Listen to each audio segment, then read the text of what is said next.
Education Committee. Welcome to the Education Committee public hearing. My name is Dave Merman. I'm from Glenville, Nebraska. I represent District 38. I serve as chair of the committee. The committee will take up the bills in the order posted outside of the hearing room. Our hearing today is your public part of the legislative process. This is your opportunity to express your position on the proposed legislation before us today. We do ask that you limit handouts. This is important to note. If you are unable to attend a public hearing and would like your position stated for the record, you must submit your position and any comments using the legislature's online database by 12 p.m. the day prior to the hearing. Letters emailed to a senator or staff member will not be part of a permanent record. You must use the online database in order to become part of the permanent record. To better facilitate today's hearing, I ask that you abide by the following procedures. Turn off cell phones and other electronic devices. The order of testimony is introducer, proponents, opponents, neutral, and closing remarks. If you will be testifying, please complete the green form and hand it to the clerk, the committee clerk, when you come up to testify. If you have written materials that you would like distributed to the committee, please hand them to the page to distribute. We need 11 copies for all committee members and staff. If you need additional copies, please ask a page to make copies for you now. When you begin to testify, please state and spell your name for the record. Please be concise. It is my request that you limit your testimony to 3 minutes. If necessary, we'll use the light system. Green for 2 minutes, yellow 1 minute remains, and red, please wrap up your comments. If your remarks were reflected in previous testimony, or if you would like your position to be known but do not wish to testify, please sign the white form at the back of the room and it will be included in the official record. Please speak directly into the microphone so our transcribers are able to hear your testimony clearly. I'd like to introduce the committee staff. To my immediate right is research analyst Jack Spray. Also to my right at the end of the table is committee clerk Kennedy. The committee members with us today will introduce themselves beginning at my far right. Good afternoon. I'm Rita Sanders. I represent District 45, which is the Bellevue-Offutt community. Good afternoon. I'm Lou Ann Linehan. I represent Elkhorn and Waterloo in Douglas County. Hi, I'm Joni Albright. I represent District 17, Wayne, Thurston, Dakota, and a portion of Dixon counties in Northeast Nebraska. Welcome. Good afternoon. Tom Breesy. I represent District 41. Justin Wayne. I represent District 13. I will be in and out as I got a couple other bills to introduce in other hearings. And I'll ask our pagers to stand up and introduce themselves and tell us what they're studying. My name is Trent. I'm over at the University of Nebraska-Lincoln studying political science. I'm Payne. I'm studying e-law at the University of Nebraska-Lincoln. Thank you.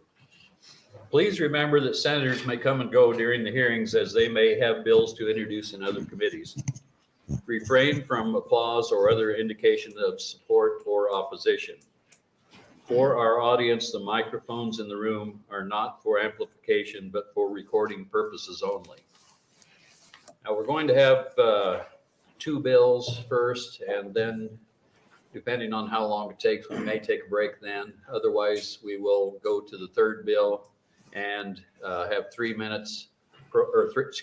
hours proponents and 3 hours, and then we'll clear the room, and 3 hours opponents, and then neutral, which would be agencies only. And then we'll cut off the hearing then. So with that, we'll start the hearing with LB 99. Senator Kavanaugh.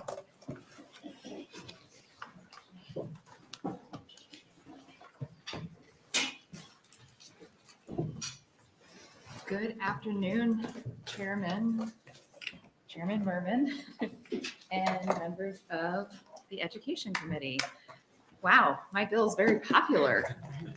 Goodness gracious. There wasn't even room for my staff and I to sit in here. I hope that there will be, didn't see that. Okay, well, if my staff will seats over here behind Senator Wayne. Thank you, Senator Wayne, for pointing that out. Good afternoon, Chairman Merman and members of the Education Committee. I am Michaela Kavanaugh, Machaela Cavanaughh, and I have the privilege of representing District 6, West Central Omaha, here in the Nebraska Legislature. I'm here today to introduce LB 99, the Hunger Free Schools Act. I have an amendment. Whoa. Yes.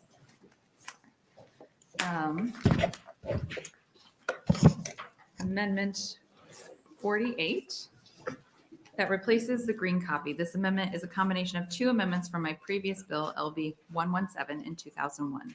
Those amendments were the committee amendment and an amendment I filed that gives the department the ability to waive participation for schools that do not have the facilities to provide a school breakfast program. I should note that this amendment, and I apologize, this you all know that the first 10 days are like drinking from a fire hose, as have been the last 16 additional days. But this was what was voted out of committee in 2001. So I apologize for that oversight on my part in the original drafting of the bill.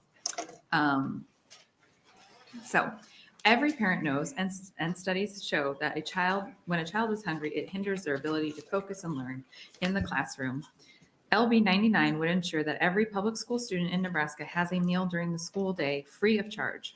Childhood hunger and food insecurity are directly linked to poor academic performance, poor health, and higher rates of depression, suicide, and incarceration. We can all agree that Nebraska taxpayer dollars are better spent on programs that keep kids healthy and learning. LB 99 maximizes Nebraska's participation in the Community Eligibility Provision, a federally funded program that fully pays for meals to all students eligible schools. Approximately 46% of all schools in Nebraska would qualify. For schools that do not qualify for CEP, the Department of Education would reimburse public schools for fully paid meals at the same rate as the free program, making up the difference if a student qualifies for a reduced meal price. An eligible school is one where at least 40% of the students are considered part of the Identified Student Population, or ISP. This includes students whose families participate in SNAP, TANF, or FDPIR, Food Distribution Program on Indian Reservations. It can also include children who are homeless, refugees, or in foster care. Using CEP cuts down on red tape for schools and eliminates the cost of trying to collect school meal debt from families. I want to destigmatize the lunchroom for students who get bullied because they have to take the free meal that identifies their family as low income. Nebraska is a breadbasket of America, and yet Feeding America estimates 1 in 6 children in Nebraska are food insecure. That is over 100,000 Nebraska children that have to face hunger on a regular basis. That is why I urge the committee to advance LB 99 to general file so that we can work together to end child hunger in Nebraska. I know of no better place to invest in our children. I do want to note, I did say that this is for public schools. The reason that it doesn't include private schools is that we cannot direct them to do this. And so, of course, private schools can apply and do get free and reduced lunch money, and they can apply for the CEP program, but we cannot direct them to do this and direct state funds to them doing this. And so that was purposeful but not intended to be exclusionary, just that's how our laws are made. I also would like to note that, first of all, I appreciate that the committee got this out of committee in 2001 unanimous, and we just didn't get to it. And I had used my priority at that time for the family support waiver. I am very keen on this particular piece of legislation, and I appreciate your consideration of it because I am considering it to be my priority for this session. It's between this and one other bill, and it really is just a matter of if I can get this committee support behind this bill, then I will be prioritizing it. So thank you, and I'll take any questions. Any questions for Senator Kavanaugh at this time? Senator Linehan. Thank you, Chairman Merman. Do you have any idea, because I don't, what breakfast, if you have your child eat at school, what parents are charged for breakfast and what they're charged for lunch? Gosh, I don't know. And maybe somebody behind you does. It's Yeah, I probably have that information here somewhere, but I will get it for you by my closing. Okay, thank you. Any other questions? Senator Breezy. Chairman Berman, thank you for being here today with this. Do we have any idea what the new fiscal note would look like with this amendment? I believe it would, because it would exclude breakfast for everyone, so it would take it down. But I don't have that off the top. So I'll look at what the fiscal note was previously because that was in the previous bill, and I'll get a copy to the committee during the hearing. And I thought I understood the original bill. This is the first I've looked at the amendment. How many kids are we going to reach with this amendment? Well, we would reach the same number of children. It's just that the amendment, if a school currently doesn't have a breakfast program, the way the green copy is written, it would require a breakfast program. Okay. This just requires if you have a breakfast program. And that's, that you that's get the only this. change that's made. Yes, yes. So Okay. it would eliminate schools that currently don't, it wouldn't force schools to start a breakfast program that don't currently have one. Do you know how many federal dollars we currently get towards this end? Well, for free and reduced lunch, Yeah. I don't know. Okay, that's all right. Yeah, all of free and reduced lunch is a federal program, and so that isn't state dollars. I don't have the exact amount. Okay, thank you. Any other questions? If not, we'll I will stay for we'll have closing. proponents. Okay, thank you. I'm hopeful that it's not in 5 hours. This looks like quite the crowd. Assume they're all here for my bill. You're popular, but not quite that. Right, I'm sure. I'm sure everyone is here for this. Thank you.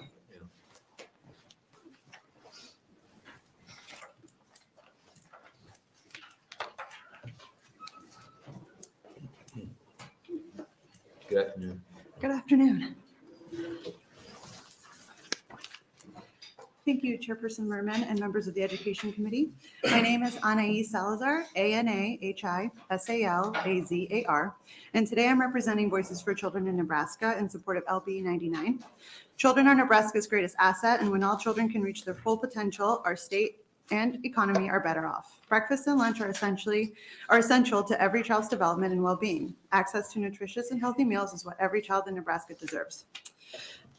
So I've given you my written testimony that has the statistics and research pertaining to the benefits of free school meals, and I'd be happy to answer any questions about it, but I'd also like to use this time to talk about my prior experience as a teacher. Before CEP went into effect in our schools, in our school, I had many instances of students not wanting to eat lunch because their families had not added money to their lunch accounts or hadn't turned in the forms for free and reduced lunch. Not only are these barriers for families when it comes to submitting the paperwork needed to access free and reduced school meals, there are also familial circumstances that can change in an instant. The caregiver lost their job, their transportation, or one of their multiple sources of income. A family member becomes ill and finances have to shift in the household. Why should a child have to forego access to school meals because of something they can't control? There were multiple times when I had students start to accrue a debt. I knew this because I had to hand them a paper that told them so. I called nutrition services to try and pay the debt myself and was told I was not allowed. As an educator, I didn't want to see my students go hungry. So I purchased snack goods, but that doesn't help when the problem is not only feeding the stomach with the snack, but also the social aspects of school meals. When the community eligibility provision went into effect where I was working, you could feel the shift in school cafeteria culture. No one was worried about when they were going through the lunch line. Kids were able to be kids, excited about the strawberry milk that was in stock. They grabbed their trays and sat down to eat a meal with their peers. I never had to hand out another slip of paper to a student or family that told them they owed money. Every student knew they could eat both breakfast and lunch. No child had to fret. LB 99 would give every student in Nebraska this opportunity, not only schools, which are designed zones covered by CEP. Beating students will have its return tenfold, with more student participation in academic and social areas, as well as better mental health outcomes, and every student in Nebraska deserves that. I'm available for any questions. Thank you. Thank you. Any questions for Ms. Salazar? If not, thank you very much. Thank you. Any other proponents?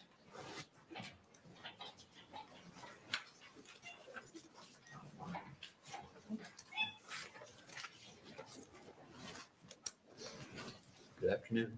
Good afternoon, Chairman Merman and members of the Education Committee. My name is Rasna Sethi, RASNA SETHI, and I'm a policy analyst with Open Sky Policy Institute. I'm here to testify in support of LB 99 because it is a sound investment in school achievement and to ensure that Nebraska students aren't going hungry, and it improves nutrition standards for children. If it were not for school meals, many children would go without food throughout the school day. According to Feeding America, 1 in 6 children in Nebraska are food insecure.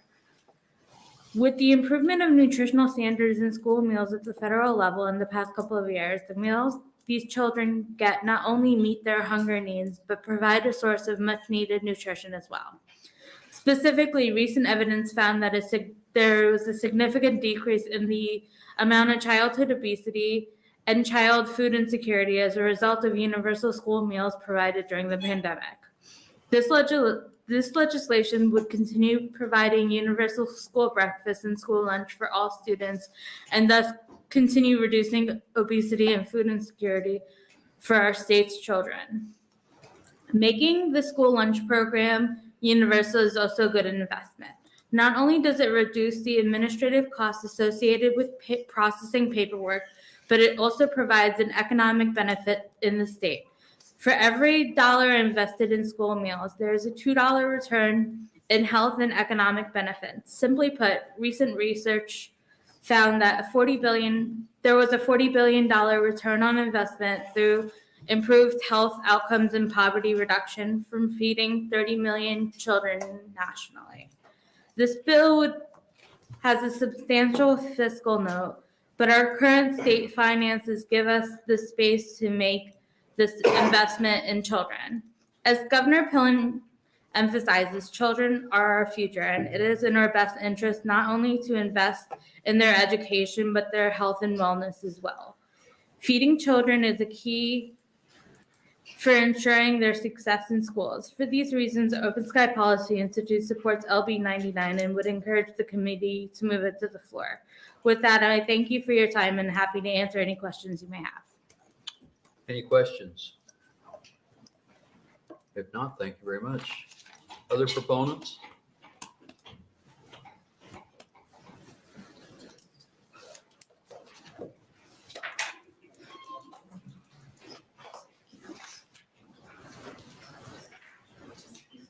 Hello. Hello. My name is Julia Cowan, Juliakeown, and I'm a registered nurse representing the Nebraska Nurses Association. We also consider this a priority bill for this session. The Nebraska Nurses Association represents more than 30,000 registered nurses in the state of Nebraska. We support this bill, a bill that will ensure that all children attending school in Nebraska will be well nourished during the school day. Programs that provide free meals to children at school are highly associated with increased test scores and decreased disciplinary actions for students at school. These programs will help reduce toxic stress in childhood that is highly associated with poor health outcomes both in childhood and later as in life as adults. The American Nurses Association, which is our parent organization for the NNA, recognizes that childhood food insecurity is highly associated with a child's risk for asthma, iron deficiency anemias, developmental issues, growth stunting, poor social, emotional, and cognitive skills, and absenteeism from school. The Nebraska Nurses Association urges you to support this bill to protect all children in Nebraska from going hungry during school. Thank you, Ms. Kuhn. Is any questions? Thank you very much. Any other proponents?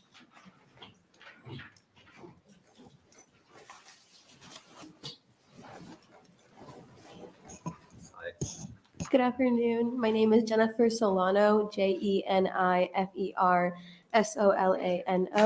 I'm 17 years old and I attend Lincoln East High School. I also take dual credit courses at the Career Academy in the Health Science pathway.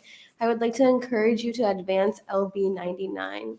When schools across the country closed due to the coronavirus pandemic in March 2020, the U.S. Department of Agriculture, which operates the National School Lunch Program, granted waivers to make school meals free for all students.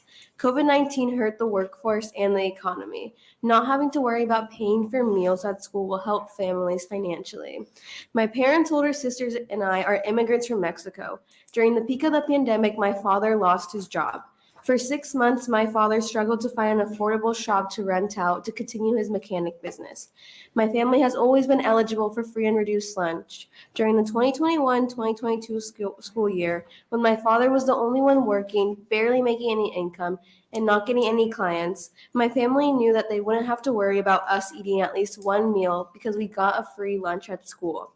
Unfortunately, in Lincoln Public Schools, free breakfast and lunch is no longer available for everyone. California, Maine, Vermont, Massachusetts, and Nevada will offer free meals to all public school students, regardless of their family's income.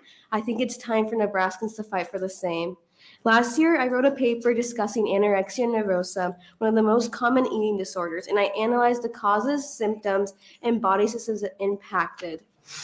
I've learned some information that I think it's helpful for me to share with you today. Ghrelin is a hormone produced by your stomach. Levels usually rise before meals and decrease afterwards. In someone who is malnourished, ghrelin levels are high but drop dramatically during a time of refeeding. This causes struggles of gaining weight and messed up hunger signals. In an individual with a restricted diet due to lack of food availability, the body attempts to conserve energy by slowing down other body systems. As a result, the muscles throughout the body can begin to deteriorate. Muscle cells rely on regular metabolism to function correctly. When people keep themselves well nourished, they can participate more fully and effectively in activities. Once the stigma of association with poverty is removed, lunchtime can be a time for relaxation, socialization, and joy. From my experience of having free and reduced lunch and being correlated with being a poor kid, it discouraged me from interacting with others. I urge you to advance LB 99 to provide free breakfast and lunch to all public school students. Food is fuel, and no child should ever go hungry at school. Thank you for your time, and I'm willing to answer any questions you may have. Any questions for Ms. Salzano? Senator Linehan. Thank you, Chairman Merman. Thank you very much for being here. It's Thank good to have you. a student.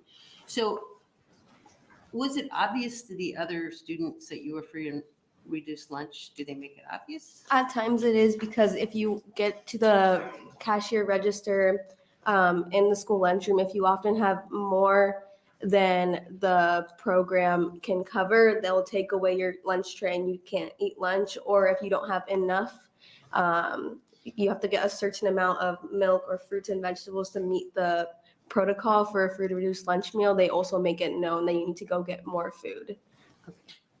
All right, thank you very much. Of course. Senator Walls. Thank you, Chairman Merman. Thanks for coming today. Appreciate Thank that. You talked a little bit about why this bill is important to you. Just wondering if you could talk a little bit more about what this bill would mean to you and how it would impact kids in the future if this was passed. If this was passed, to me, it would mean a lot, because I would know that others would have the opportunity to go to school to fully learn and engage with others without having to worry about needing to get lunch money from their parents beforehand or having to go the whole day hungry. And in the future, knowing that I would be one that could speak up for this and speak up for others would mean a lot. Thank you. Thanks for coming today. Appreciate it. Any other questions? If not, thanks a lot for testifying. Thank you. Any other proponents?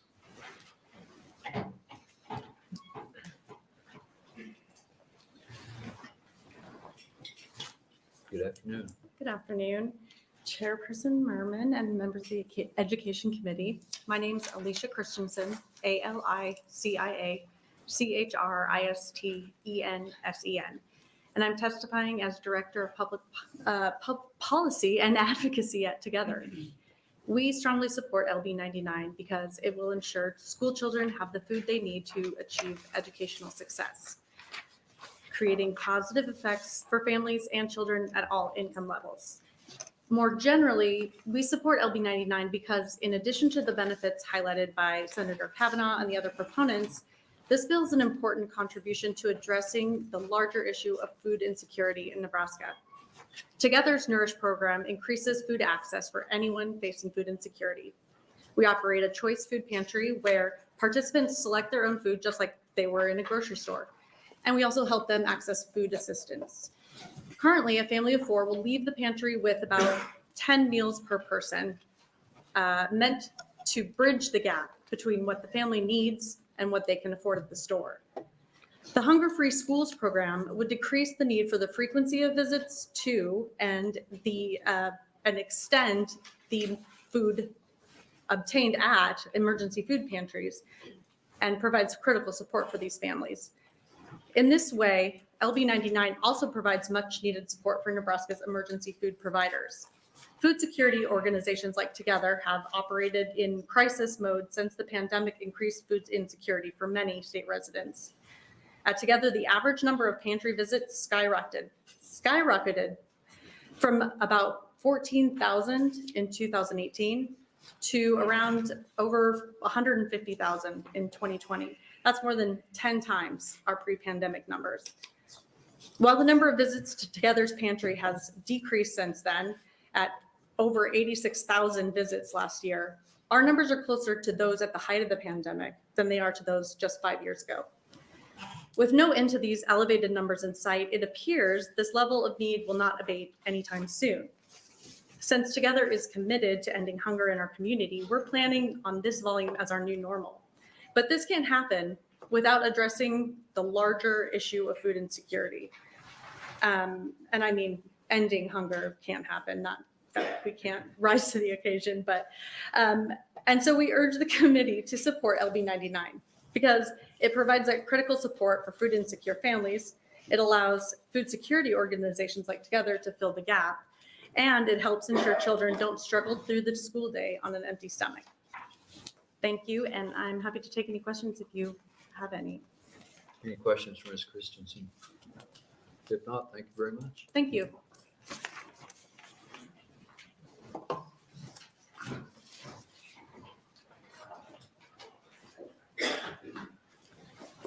Good afternoon, Chairman Merman and members of the Education Committee. My name is Kyle McGowan, Kylemcgowan. And today I'm representing the Nebraska Council of School Administrators, the NSEA, and NERCSA. We'd like to thank Senator Kavanaugh for the introduction of LB 99. We've always known that it's more difficult to learn when a student is hungry. Unfortunately, there are too many students in Nebraska who have food insecurities. Schools are a safety net and have been available to assure at least a healthy meal or two every day. The shutdown of schools during COVID particularly drove home the importance of the responsibility of schools providing meals. As a former teacher, former elementary principal, and superintendent, I can attest to too many unfortunate instances of children not having enough food, as well attest to the bureaucracy of collecting lunch money, completing free and reduced applications. It was not uncommon for our district to write off hundreds of dollars of uncollectible lunch bills. And we don't want to punish the students for lapses of their parents or difficulties that parents have in providing these healthy meals. LB 99 is good for Nebraska. Childhood hunger is a barrier to learning. People referenced our research that's shown that children who participate in school breakfast programs had increased attention, memory, and alertness, which did translate into improved test scores. Thank you very much for your time, and I'm willing to answer any questions. Thank you. Any questions for Mr. McGowan? Senator Breezy. Thank you, Chairman Merman. Thank you for your testimony here today. I look at the fiscal note of 55 million. I was surprised we could accomplish this at that price. I thought it'd be more than that. So what am I missing here? So I guess how much federal money comes in to do this? Yeah, I had a whole staff that took care of this program. So as a superintendent, my staff took care of this, but it's a substantial amount. I was surprised to see how low the fiscal note was as well. So I couldn't give you the details of that amount, but not only is there federal reimbursement, but there's opportunities to buy food at reduced costs. And of course, it benefits the agricultural community too in Nebraska. Did you know what the average cost of a breakfast and or a lunch is? Today I don't. I've been out of it for about 6 years. So you add up a couple small numbers times 300,000+ students times 185 days a year, you get a pretty big number. Yeah. And again, that's why I'm surprised. Right. I am too. Anyway, thank you. Yeah.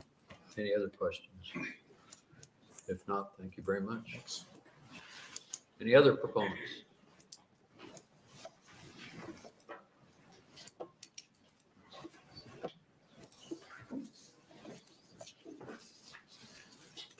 Good afternoon, Chairperson Merman and members of the Education Committee. My name is Eric Saviano, ERICSAVAIANO, and I am the Economic Justice Program Manager for Food and Nutrition Access at Nebraska Appleseed. We are a nonprofit law and policy organization that fights for opportunity and justice for all Nebraskans. And I'm here to testify in support of LB 99. I can answer a few questions that were posed to the committee briefly.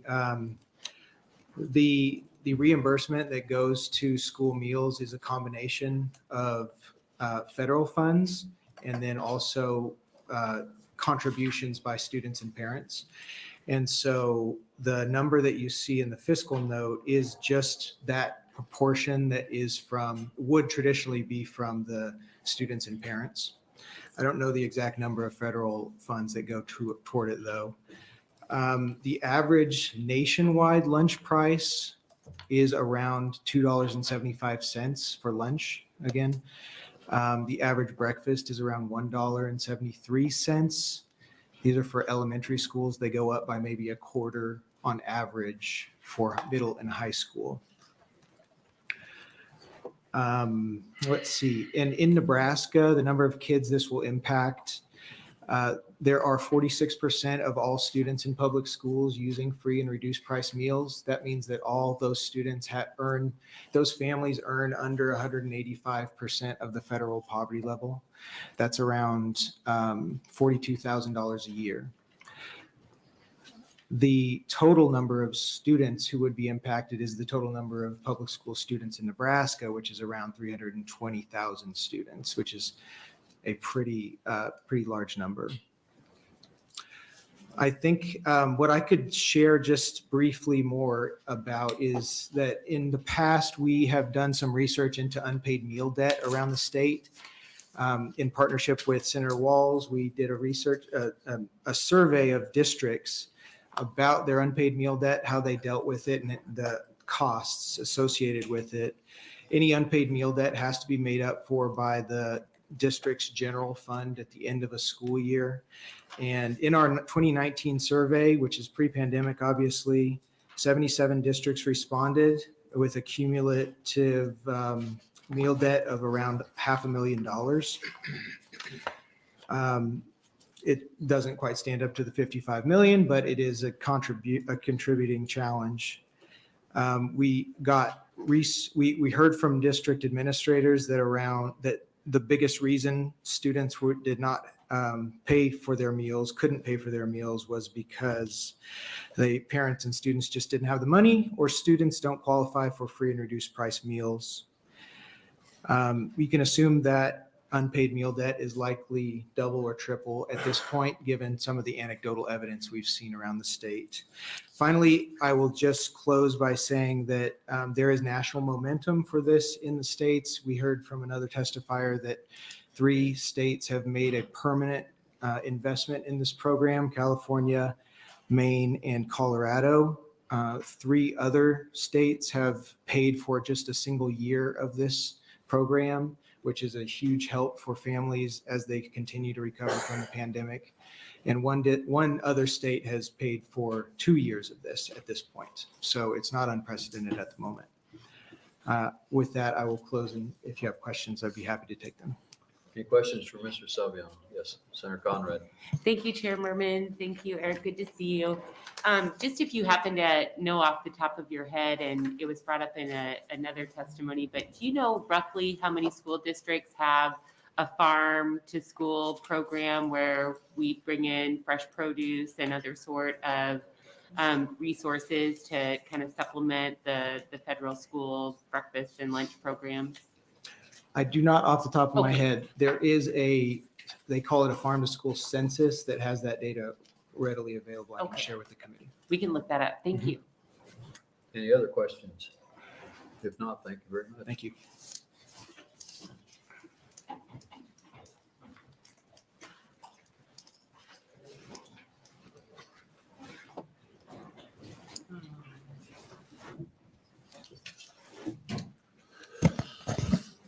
Good afternoon. Good afternoon, Chair Merman, members of the Education Committee. My name is Dunixie Greca. That's Dunixiguereca. I am the executive director of Stanford Schools, a nonprofit dedicated to advancing public education in Nebraska. Stanford Schools supports LB 99 as the legislature recognized 23 years ago, and as the COVID pandemic brought it to sharp focus. Quote, in order to have an educated and productive workforce, Nebraska must prepare its children to learn. And in order to do so, the children must be well nourished. Therefore, the legislature finds that the school breakfast and lunch programs are an integral part of Nebraska's education systems. These words are no less true today than they were in 2000. LB 99 recognizes this truth and goes a step further, ensuring that every student in Nebraska has access to nutritional, free school breakfast and lunch. As study after study has shown, access to school breakfast and lunch programs reduces the incidence of food insecurity, which in turn helps students better socialize, leads to decreased irritability and anxiety, improves attendance rates and academic performance. Moreover, universal free school lunch provided regardless of parental income level has been shown to increase academic achievement even in higher income students. Nebraska schools work diligently to provide free, safe, and constructive learning environments for the future leaders of our state. LB 99 is a policy proposal backed by extensive academic study that helps our school provide the environment and tools that our students need to reach their full potential. For these reasons, Stanford Schools urges you to advance LB 99. I'm happy to take any questions. Any questions for Mr. Greca?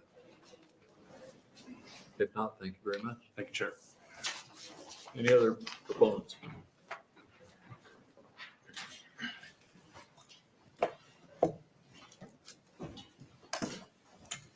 Good afternoon, Chair, members of the committee. My name is Jane Sue, Janeseu.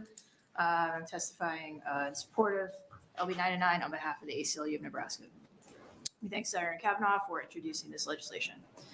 The ACLU works with teachers, parents, students, community members, and legislators to ensure quality and dignity for all students in Nebraska schools. LB 99 would extend free school lunch to all public school students in line with our compulsory education statutes and the Nebraska constitutional provision on free instruction. School lunch debt too often punishes and criminalizes students and their families with poverty, commonly students and families of color, furthering the perpetual systemic inequality in our education system. Inside our school buildings where children are required to be present and nurtured and safe. No student in our public schools should be punished or shamed or lack focus in school because of their low income status, nor should a child have to sit through a school for 8 hours on a hungry stomach. We thank Senator Kavanaugh for introducing this legislation, and there's a committee to advance this bill. Oh, thank you. Any questions? If not, thank you. Any other proponents? Any opponents for LB 99? Anyone in the neutral position?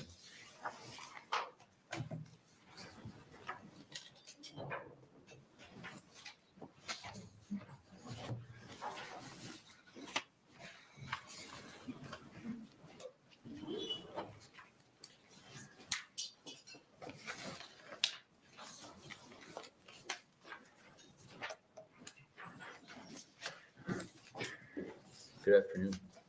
Good afternoon, Senators. My name is Scott Thomas, that's COTT, THOMAS. I'm with the NGO, human rights NGO called Village in Progress. I wouldn't testify against the bill. I wouldn't oppose it, but I have some concerns that restrict me from testifying in its affirmative, I guess. So I'd say, A, you're right that the health of the state's economy is directly tied to the proper cognitive development of the future generations of our state. I'd say you're right that proper cognitive development is tied to proper nutrition. But I'd say that you're wrong to think that you can pick and choose. And here's why. You have no way of knowing which child that child is. Especially in the present state of the economy, the income of parents has the potential to fluctuate greatly following the initial filing period. I don't see anything in here addressing that. Second, the state should show an equal interest in the proper nutrition of all school-age children. And I see no mention in here or provision for private schools, only public. And then third, some children heavily rely on the school almost exclusively for hot meals. I know one child in particular during the pandemic state ward that the caretaker was instructed to withhold food from the child by the state. And that child at times ate exclusively at school. So discrimination based on religious beliefs violates the First Amendment of the U.S. Constitution, as well as Articles 2, 7, 18, and 26 of the 1948 UDHR. So I'm neutral on this bill until I see how it shakes out and if any language is added to that effect. And then we'd be in support of it. Absent that language, we would oppose it. Unless you can tell me the name of the child. Questions for the senators? Any questions for Mr. Olson? Mr. President. If not, thank you very much. Any other neutral testifiers? I'll invite Senator Kavanaugh to come and close, and while she's coming up, we have 41 proponents, 3 opponents, and no neutral letters. Thank you. I have another handout. Apologize. It's a letter from OPS, who is currently doing free and reduced lunch or universal meals for all of their students in OPS. So at the start of the pandemic, we saw that the federal government had an emergency clause that allowed for all schools to get free meals. And this was, I think, sort of a test pilot. So we've already done the test pilot of my proposal from 2021. I do have information on the reimbursement rates, and my staff, oh, here it is. There we go. This is from 2020 to 2021. So it probably needs to be updated, but it gives you a good idea of what the food reimbursement rates are. Senator Breezy, you had a question about the federal amount, and I still don't have an answer on that, but I will try to get you one. And I was incorrect since my bill was kicked out of committee, but we didn't get it scheduled on the floor. It was on general file with a committee amendment, so I don't have an updated fiscal note from LB 117 from 2021.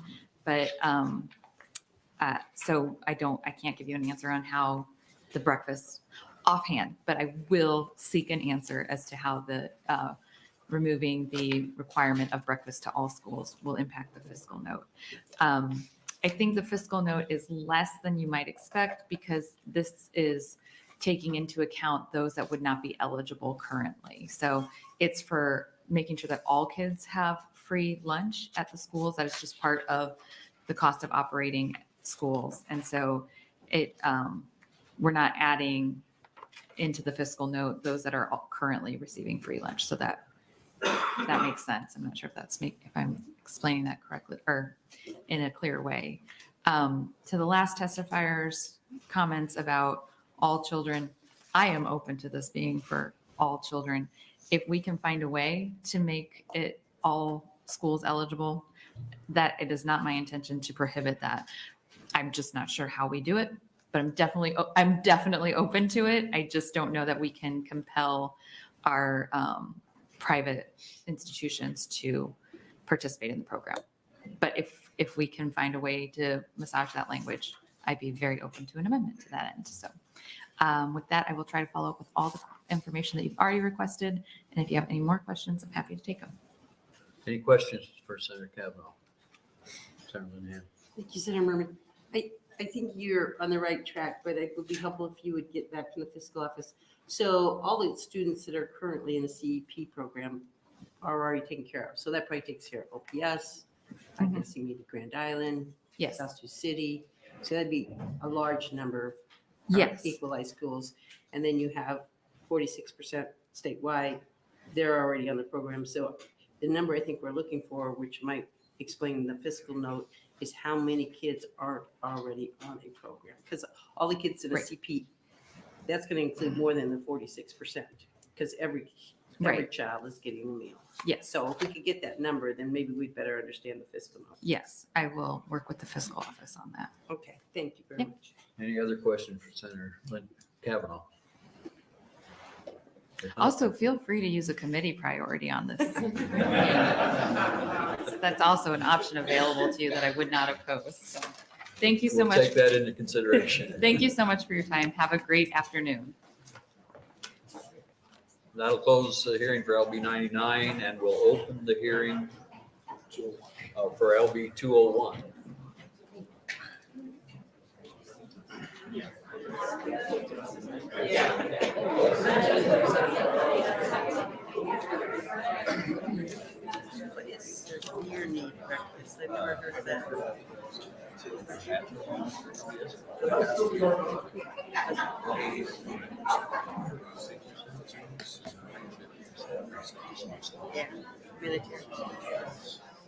Thank you.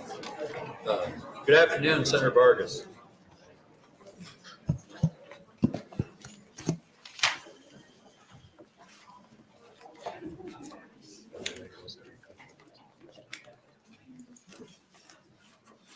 Figured if I wait, it would get quiet on its own. Okay. There you go. Good afternoon, Chair Merman and members of the Education Committee. My name is Tony Vargas, Tony Vargas.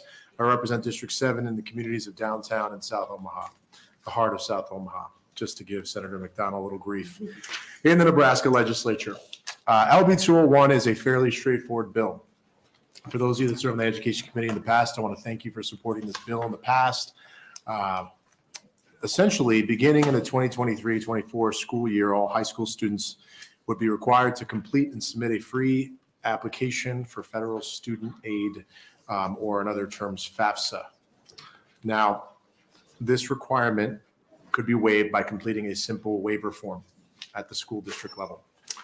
This bill should sound familiar to you because it was my priority bill a few years prior. LB 201 made it through the committee process and 3 meaningful rounds of debate and dialogue, and that was vetoed by the governor. The governor's concerns were centered around this being an unnecessary hurdle where parents had to share private financial information. I would once again like to remind the committee that this bill includes a very simple waiver form that would exempt a student from this requirement.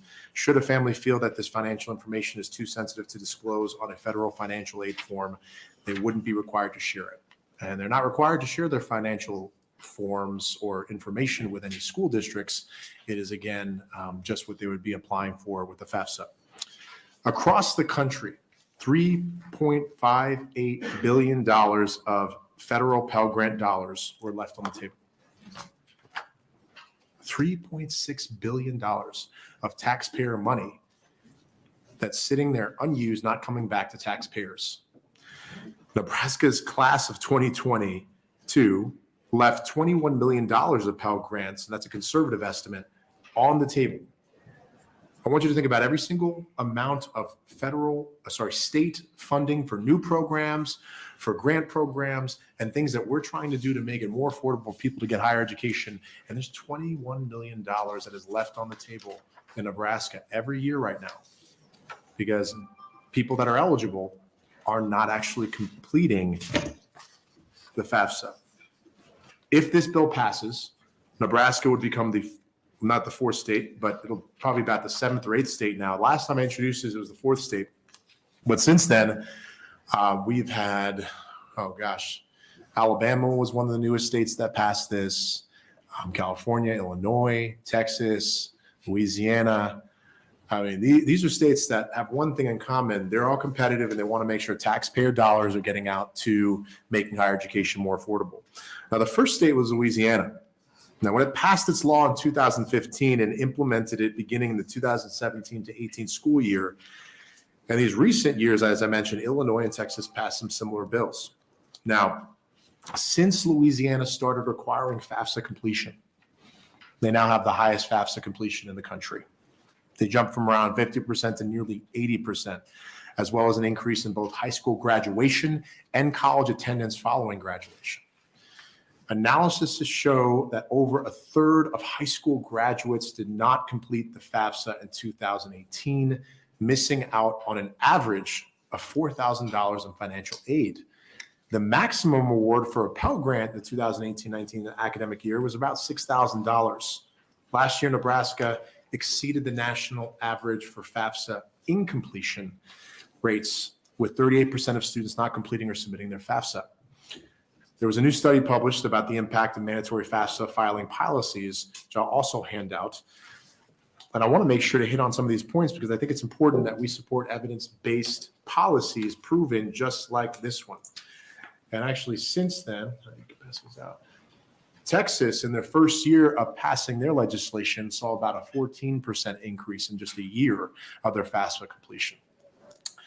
Now, what this report shows you that's being handed around is that these FAFSA legislation or state policies close the gap in completed applications between high and low-income school districts by 87% in 1 year and completely close the gap within 2 years. The policy also increased FAFSA completion rates overall. Now, before it was enacted, just 1 in 3 public high schools had completion rates of at least 65%. After the policy was passed and enacted, the completion rates for these similar public schools increased to 4 out of 5 schools. Now, as you know, students pursuing post-secondary education currently have the option to complete and file a FAFSA in order to be considered for a federal Pell Grant, a subsidized Stafford loan, federal Perkins loan, federal work-study program, state-sponsored Nebraska Opportunity Grant program, and college-sponsored financial aid. Now, by making FAFSA completion a requirement, schools would be able to provide more assistance and resources to students who may not otherwise have the assistance to complete a FAFSA application on their own or who do not know about the financial resources that could become available to them if they did complete one. When students don't or do not apply for the FAFSA, many revert to private student loans, which often have higher interest rates and lack the consumer protections that federal loans do. Now, research shows that 47% of private loan borrowers could have used more affordable federal loans, saving thousands, even tens of thousands of dollars in post-collegiate graduate student loan payments. Private loans are commonly recognized as the riskiest ways to finance college, and many students that go that route, they do that simply because they don't believe they're going to qualify for any financial aid. The reality here is the vast majority of students actually do qualify for some federal aid. It's available for anyone with a household income below $250,000, which is about 95% of all households in the country. But here's the gist. Requiring students to complete the FAFSA under this bill will lead to an increase in more affordable student grants and loans, and hopefully college enrollment and to trades. When it becomes more affordable for low-income students and their families, this is why we're doing this bill.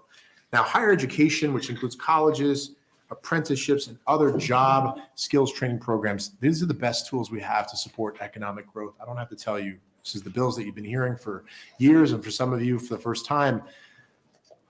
Getting students the help they need to complete the FAFSA is critical to their ability to pursue higher education and ready themselves for successful careers in Nebraska. I also want to note that this is a no-cost, common-sense way to help more students find success after high school. Finally, I'd like to add that this issue is personal to me. Some of you know this. Had I not applied for FAFSA and received the federal Pell Grant, I would not have gotten a college degree, and I would have not gotten my master's degree. And I know that sounds like a nice story, but it is the truth. First, getting a federal Pell Grant helped me to afford college. I also got work study. And because of that federal Pell Grant and completing that FAFSA, I also earned the equivalent of a Nebraska Opportunity Grant Program grant aid that also helped me to afford it. That's one of the reasons why I believe I've been able to continue to push for higher education affordability so that more students like myself have the same potential outcomes. But had I not received this Pell Grant, I don't know if I'd be sitting in front of you here today. Maybe, who knows? But I want to work together to make education more affordable and attainable for Nebraska students. I will follow up with this, and I'll send this to you. New York Times did a recent analysis at the end of last year looking at why are both, for the sake of politics, both more conservative or Republican registered or Democratic registered states, both all equally passing legislation like this, either in state houses or in the governor's house. And the reason that they can come up with this is that every single year we discuss how can we make higher education more affordable to students. Every single year. And instead of creating new programs, which I'm not against creating new programs, we should be trying to leverage the dollars that we currently have right now. And we're talking about $22 million just sitting there that we can get in the hands of people so they can get into good jobs or pursue other higher education opportunities. I think this is an opportunity for us to be not left behind the pack of what Texas has done, Alabama has recently done, or Louisiana has done. Because at the end of the day, students are more likely to pursue higher education when they're aware of the financial resources available to them. And this is what this is going to help us solve. I appreciate you, and I'm happy to answer any questions. Any questions for Senator Vargas? If not, thanks a lot. So it's your priority bill now. Okay, 2 priority bills already done. Thank you, Senator Kavanaugh. Appreciate you, Chair Merman. Any proponents for LB 201?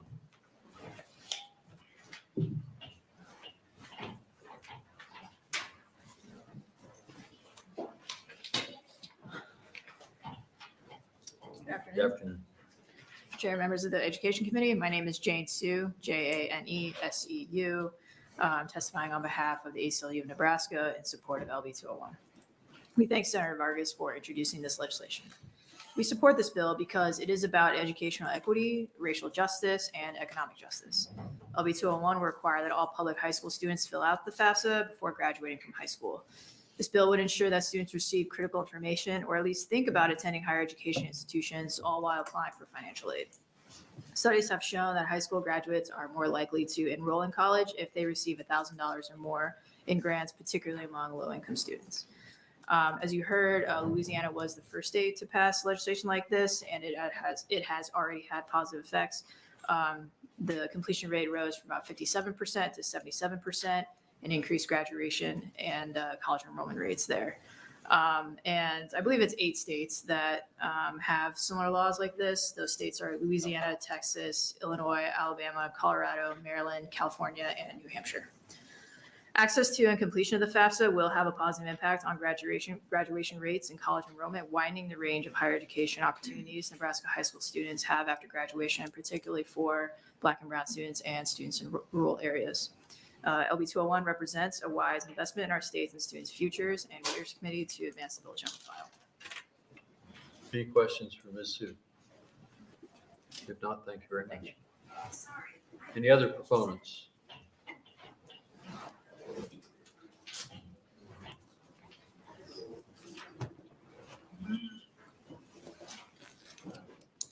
Good afternoon, Chairman Merman, members of the Education Committee. My name is Mike Baumgartner, MikeBaumgartner. I'm the Executive Director of the Coordinating Commission for Post-Secondary Education, and I'm here today to testify in support of LB 201. FAFSA completion is an education issue and a workforce issue. It's intrinsically connected to the 70% attainment goal that this committee sponsored and the legislature adopted last year in LR 335. And even more recently, to the Nebraska Chamber's goal to increase enrollment at Nebraska's colleges and universities by 10% in 5 years. While the Commission strongly supports attracting out-of-state and international students to our colleges and universities, we're foremost focused on increasing the number of Nebraskans who attend our colleges and universities. And the largest group of students who do not immediately pursue post-secondary education is our low-income students, defined here as eligible for free and reduced lunches. We have more detailed information that will be published in the Coordinating Commission's annual progress report next month, but the essential facts are that only 47% of 2021 low-income male public high school graduates attended college within 1 year of high school graduation, compared to 70% of non-low-income males, while among females, the percentages were 58% of low-income graduates compared to 80% of non-low-income graduates. If 2021 low-income graduates had entered post-secondary education within 1 year of graduation at the same rate as non-low-income students, our colleges and universities would have enrolled almost 1,800 additional students last year. That's a nice movement toward that 10% increase and toward the attainment goal. Making FAFSA completion a high school graduation requirement will not yield 1,800 additional college students per graduating high school class year, as there are many reasons students don't attend college, but it has great potential to tip the balance for a significant number of those students. As you know, students must complete the FAFSA to access federal and state financial aid and federal loans. Campus-based financial aid often requires completion of the FAFSA as well. Unfortunately, many potential students, primarily low income, do not and never will find out what resources they could have had to access college. We have outstanding initiatives in Nebraska to encourage and assist with FAFSA completion, such as the great work of Education Quest, College Possible, Avenue Scholars, Campus Trio programs, and most fundamentally, our high school counselors. However, we simply need to do more, as an increasing number of states, both red and blue, are. And I would mention that Kansas added it as a graduation requirement earlier this year. One objection to LB 201 that may be raised is we simply can't add more to the overflowing plates of our high school counselors. While it won't completely solve the problem of additional workload, I would like to offer up the Coordinating Commission's FAFSA Completion Initiative tool as a significant partial solution.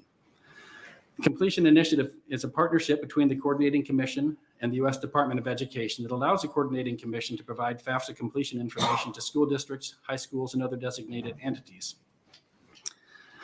In operation since 2014, over 200 Nebraska high schools currently participate in the initiative. Registered users. Please wrap it up, please. Go ahead and finish your thought if you want to. I think you'll, thank you. Registered users of participating high schools, typically counselors, can see which of their students have started and completed a FAFSA. High school personnel cannot access the student's FAFSA data, such as income and asset information, but they are able to see whether an application is in process or completed. Using that FAFSA tool, schools could indicate or could tell which students had completed the FAFSA, which ones they needed to follow up with, and make sure that they had the opt-out forms from those that aren't participating at all. Any questions for Mr. Baumgartner? Senator Linehan. Thank you very much for being here, and I appreciate your support for this. The 200 high schools, is that 200 districts or 200 buildings? It's 200 buildings. Okay. High schools. Yeah. High school 200 buildings. Yeah. Okay. Could you then find out how many high school buildings aren't participating? Yes. Math problem? Yes, we can. Okay, Yeah, I don't know because the we bill. have a data sharing agreement with each one of those schools. So yes, we can easily do that for you. Because isn't one of the things you're trying to address, because I asked university for these numbers, I'm sure we have 23% of the kids who are graduating from Nebraska high school, you might have a different number, correct me if I'm wrong, attain a 20 plus ACT, but they're not going on to any school. That sounds right to me. I have not looked at that data this So year. we have 23% of our students who could be successful according to their ACT score, which is everything. Well, I think a lot of students could be successful, but Right, yes, right. those are particularly well prepared. Yeah. Yes. And who are not attending anything. Yes. Right, which seems like, since we're short of teachers and nurses and police and firemen and everybody, yes. Okay, thank you very much. Excuse me, any other questions for Mr. Baumgartner? If not, thank you very much.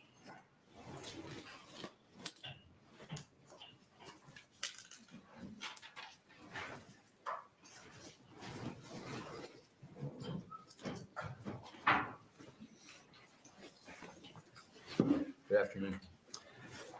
Good afternoon, Chairman Merman and members of the Education Committee. My name is Justin Brown, JUSTINBROWN, and I have the honor to serve as the Director of Scholarships and Financial Aid at the University of Nebraska-Lincoln.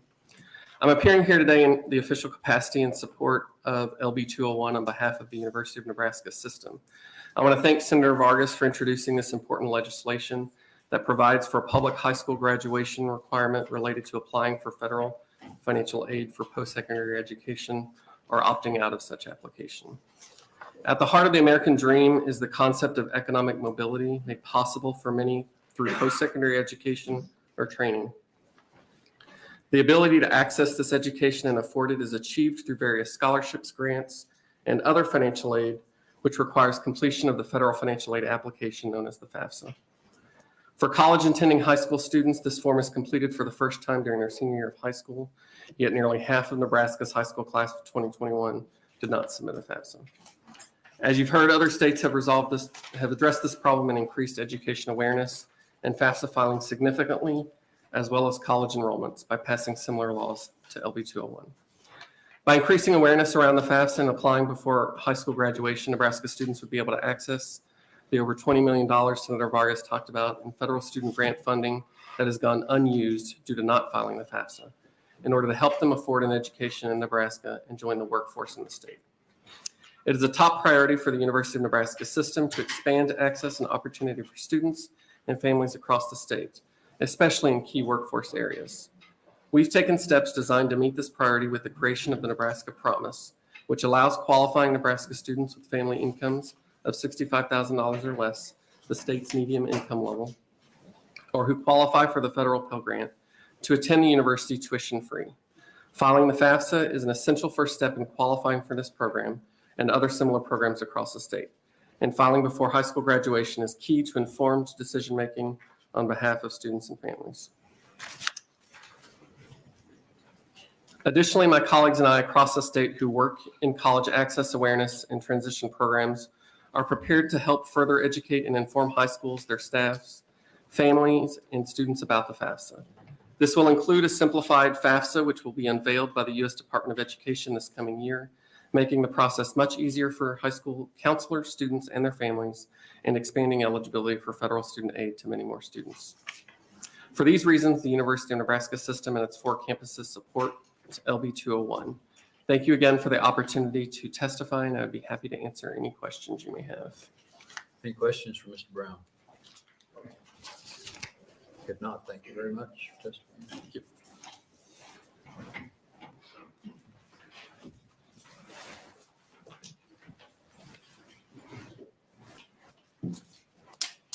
Good afternoon. Good afternoon, Chairman Merman, members of the Education Committee. My name is Paul Turman. That's spelled Paulturman. I'm the Chancellor of the Nebraska State College System, oversight of Shatter and Peru and Wayne State Colleges. Here in support of LB 201, making the FAFSA a graduation requirement for the schools here in Nebraska. I'll try to highlight 2 important things that I don't think have been brought up in the testimony yet. Certainly what we're seeing is that students are leaving quite a bit on the table. I think Senator Vargas highlighted the $20 million a year.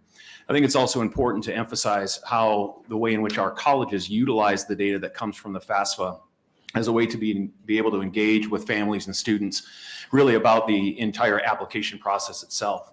So our institutions try to allocate its own aid out based on the information that they have available from the students that are applying. And FAFSA becomes a critical piece of that conversation.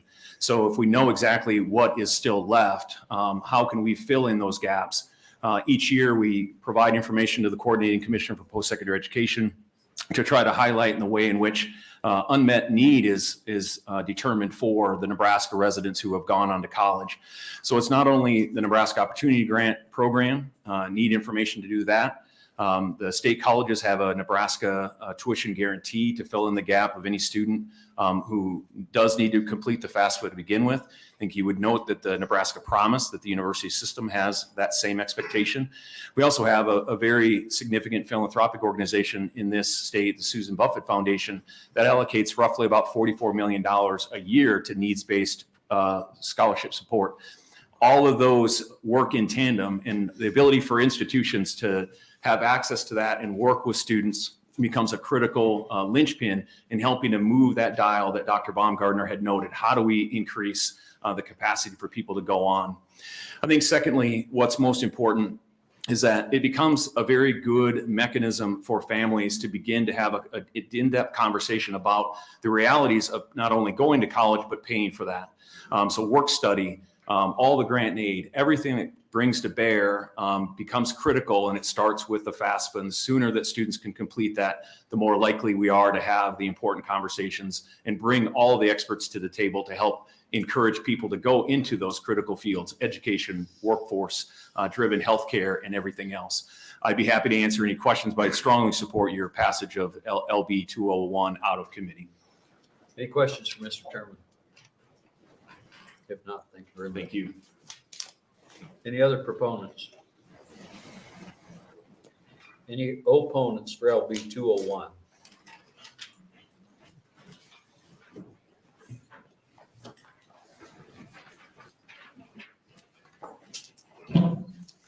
Good afternoon, Good afternoon. Chairman Merman and members of the Education Committee, excuse me. My name is Kyle McGowan, KYLE-MCGOWAN. Today I'm representing the Nebraska Council of School Administrators, STANCE, NERSA, and Nebraska Association of School Boards. We thank Senator Vargas for his support in getting students and encouraging students to make application to colleges. However, we respectfully oppose a mandate for the completion of the FAFSA as a graduation requirement. I thought I would bring along the form, the FAFSA form.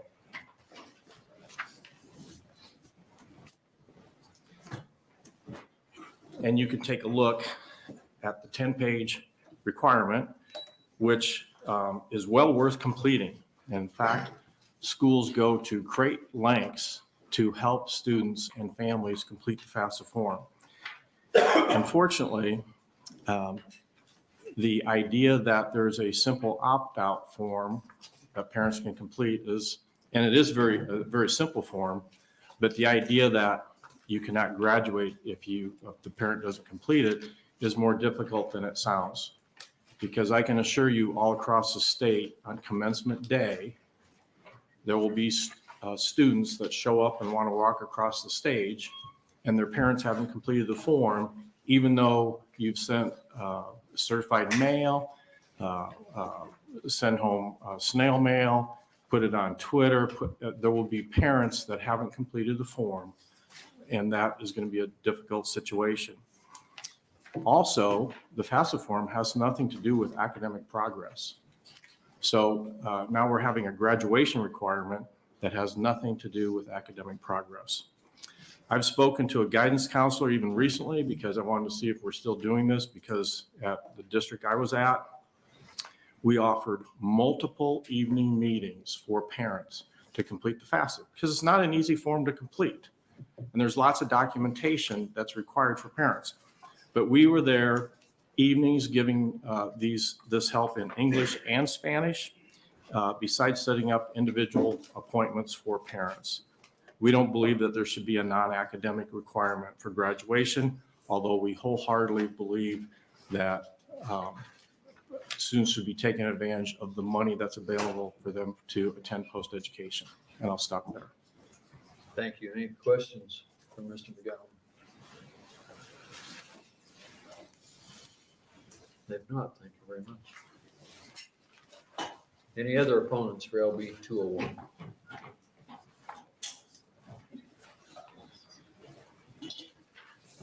Good afternoon. My name is Patrick Peterson, P-A-T-R-I-C-K, P-E-T-E-R-S-O-N. I'll be testifying on behalf of the Nebraska Freedom Coalition, which represents thousands of patriotic Nebraskans across this state.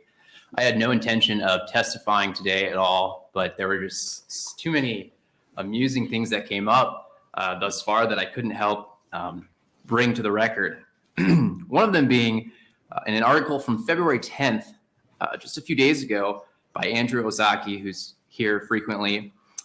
It states that University of Nebraska President Ted Carter warned on Friday of the strong headwinds as the university faces the perfect storm of declining enrollment, higher expenses, and a possible $38 million budget gap. I think that's one reason why you see LB 201 here today. Another thing I wanted to bring up was that this is basically making completing FAFSA a competition between states. Whoever gets the most applicants wins. This is just funny. I think the other important thing here is if you have to divulge all of your assets just in order to graduate, is there some sort of a violation of the Fourth Amendment here? I mean, we're really going to be asking parents about every single asset that they have simply to have their child graduate? I'm sorry, but the most important thing I needed to ask Senator Vargas was in order to complete both a FAFSA and as it pertains to voter ID, a driver's license is required. And so I beg the question for which one of those is racist? Thank you. Thank you. Any questions for Mr. Peterson? If not, thank you very much. Any other opponents for LB 201? Anyone want to testify in the neutral position? If not, I'll invite Senator Vargas to come up and close. While he's coming up, in letters, we had 2 proponents, 1 opponent, no neutral.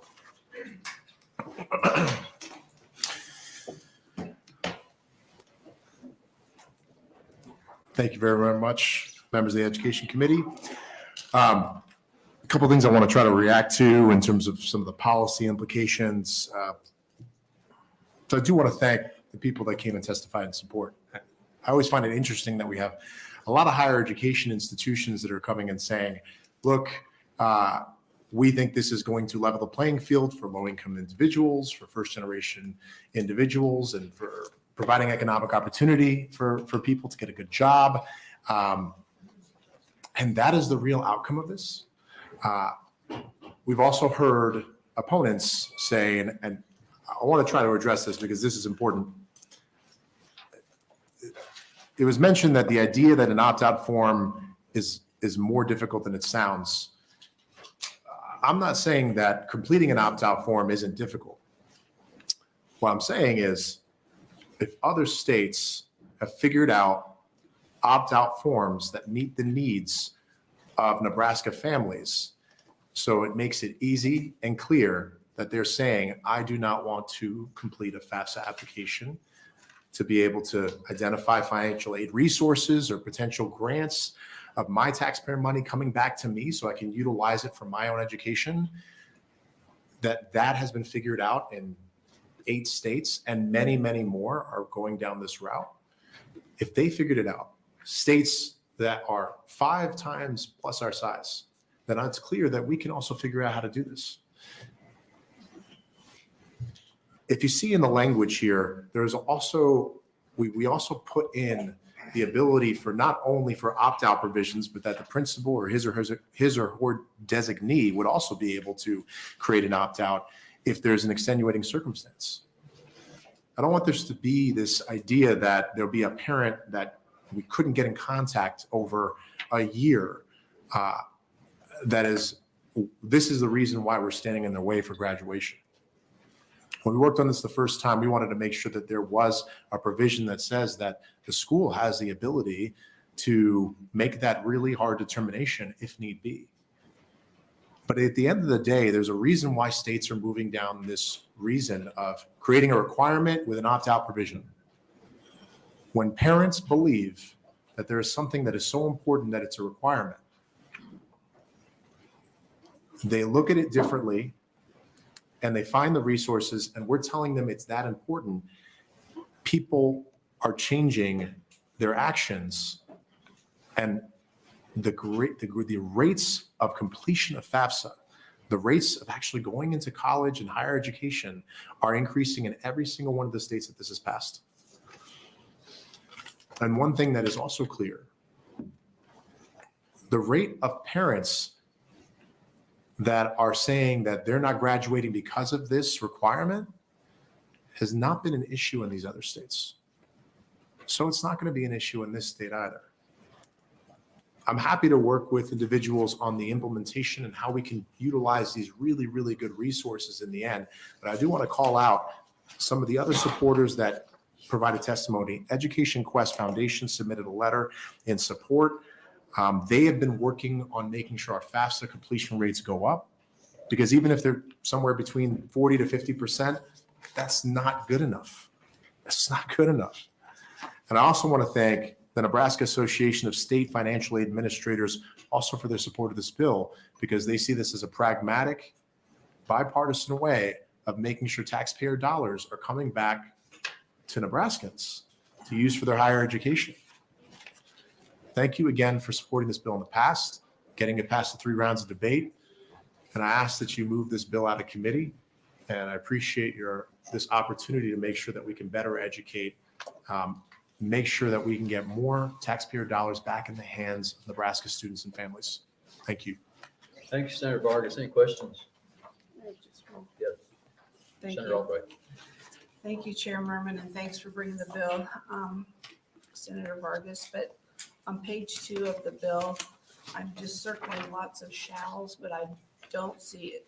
Like on line 15, it says beginning with the 2024-25 school year, each public high school student shall complete and submit the United States Department of Education free and application for federal student aid prior to graduating from such high school except otherwise provided in this subsection. So where in the bill does it say that there would be an opt-out for a parent not to have to fill it out? Now I'm trying to find out exactly where it is.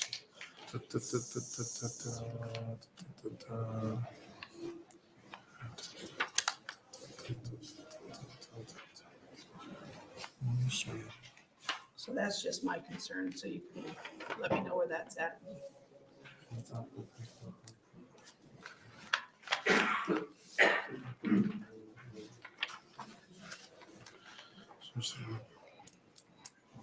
Any other questions for Senator Vargas? I'll find the exact number. I'm just forgetting exactly where it is right now. Otherwise, he can get back to us later. Yeah. I've just got one question. The opt-out form, I assume the other states, do they have kind of a uniform form or? You know, how it- I mean, how it kind of involved is goes. the opt-out form? I would think it'd be pretty simple. You know, it is different for every different state. Some of them have the opt-out forms are created at the district level. Some of them are created at the state level. What we want to try to make sure is it's simple and it's not cumbersome for parents or families. I don't want to make it harder than it is. This is about, I'm choosing not to apply for federal FAFSA.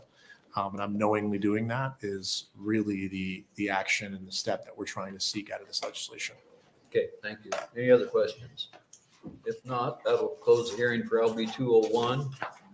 And we will open the hearing on LB 575. And I'll ask that if you're a proponent for LB 575, you can stay in the room. If you're an opponent, I'll ask that you'll leave because we're going to have 3 hours of proponent testimony first, and then clear the room and go to the opponents for 3 hours.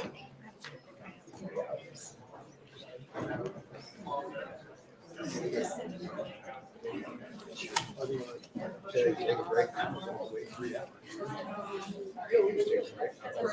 We'll take a 5-minute break right now. Just 5 minutes, because we'll have another break later.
Ask one more time. If you're a proponent, stay in the room. If you're an opponent, you'll have to leave and wait for the opponents to come in with the next group. So if you're an opponent, you'll have to leave now, or the sheriffs won't allow you to testify. I won't allow you to testify either if you're an opponent, or an opponent, yes, because you need to wait for the next group.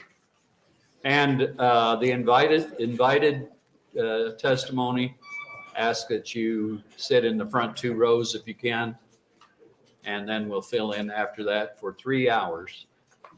So with that, I guess we're ready to open with LB 575, Senator Kauth.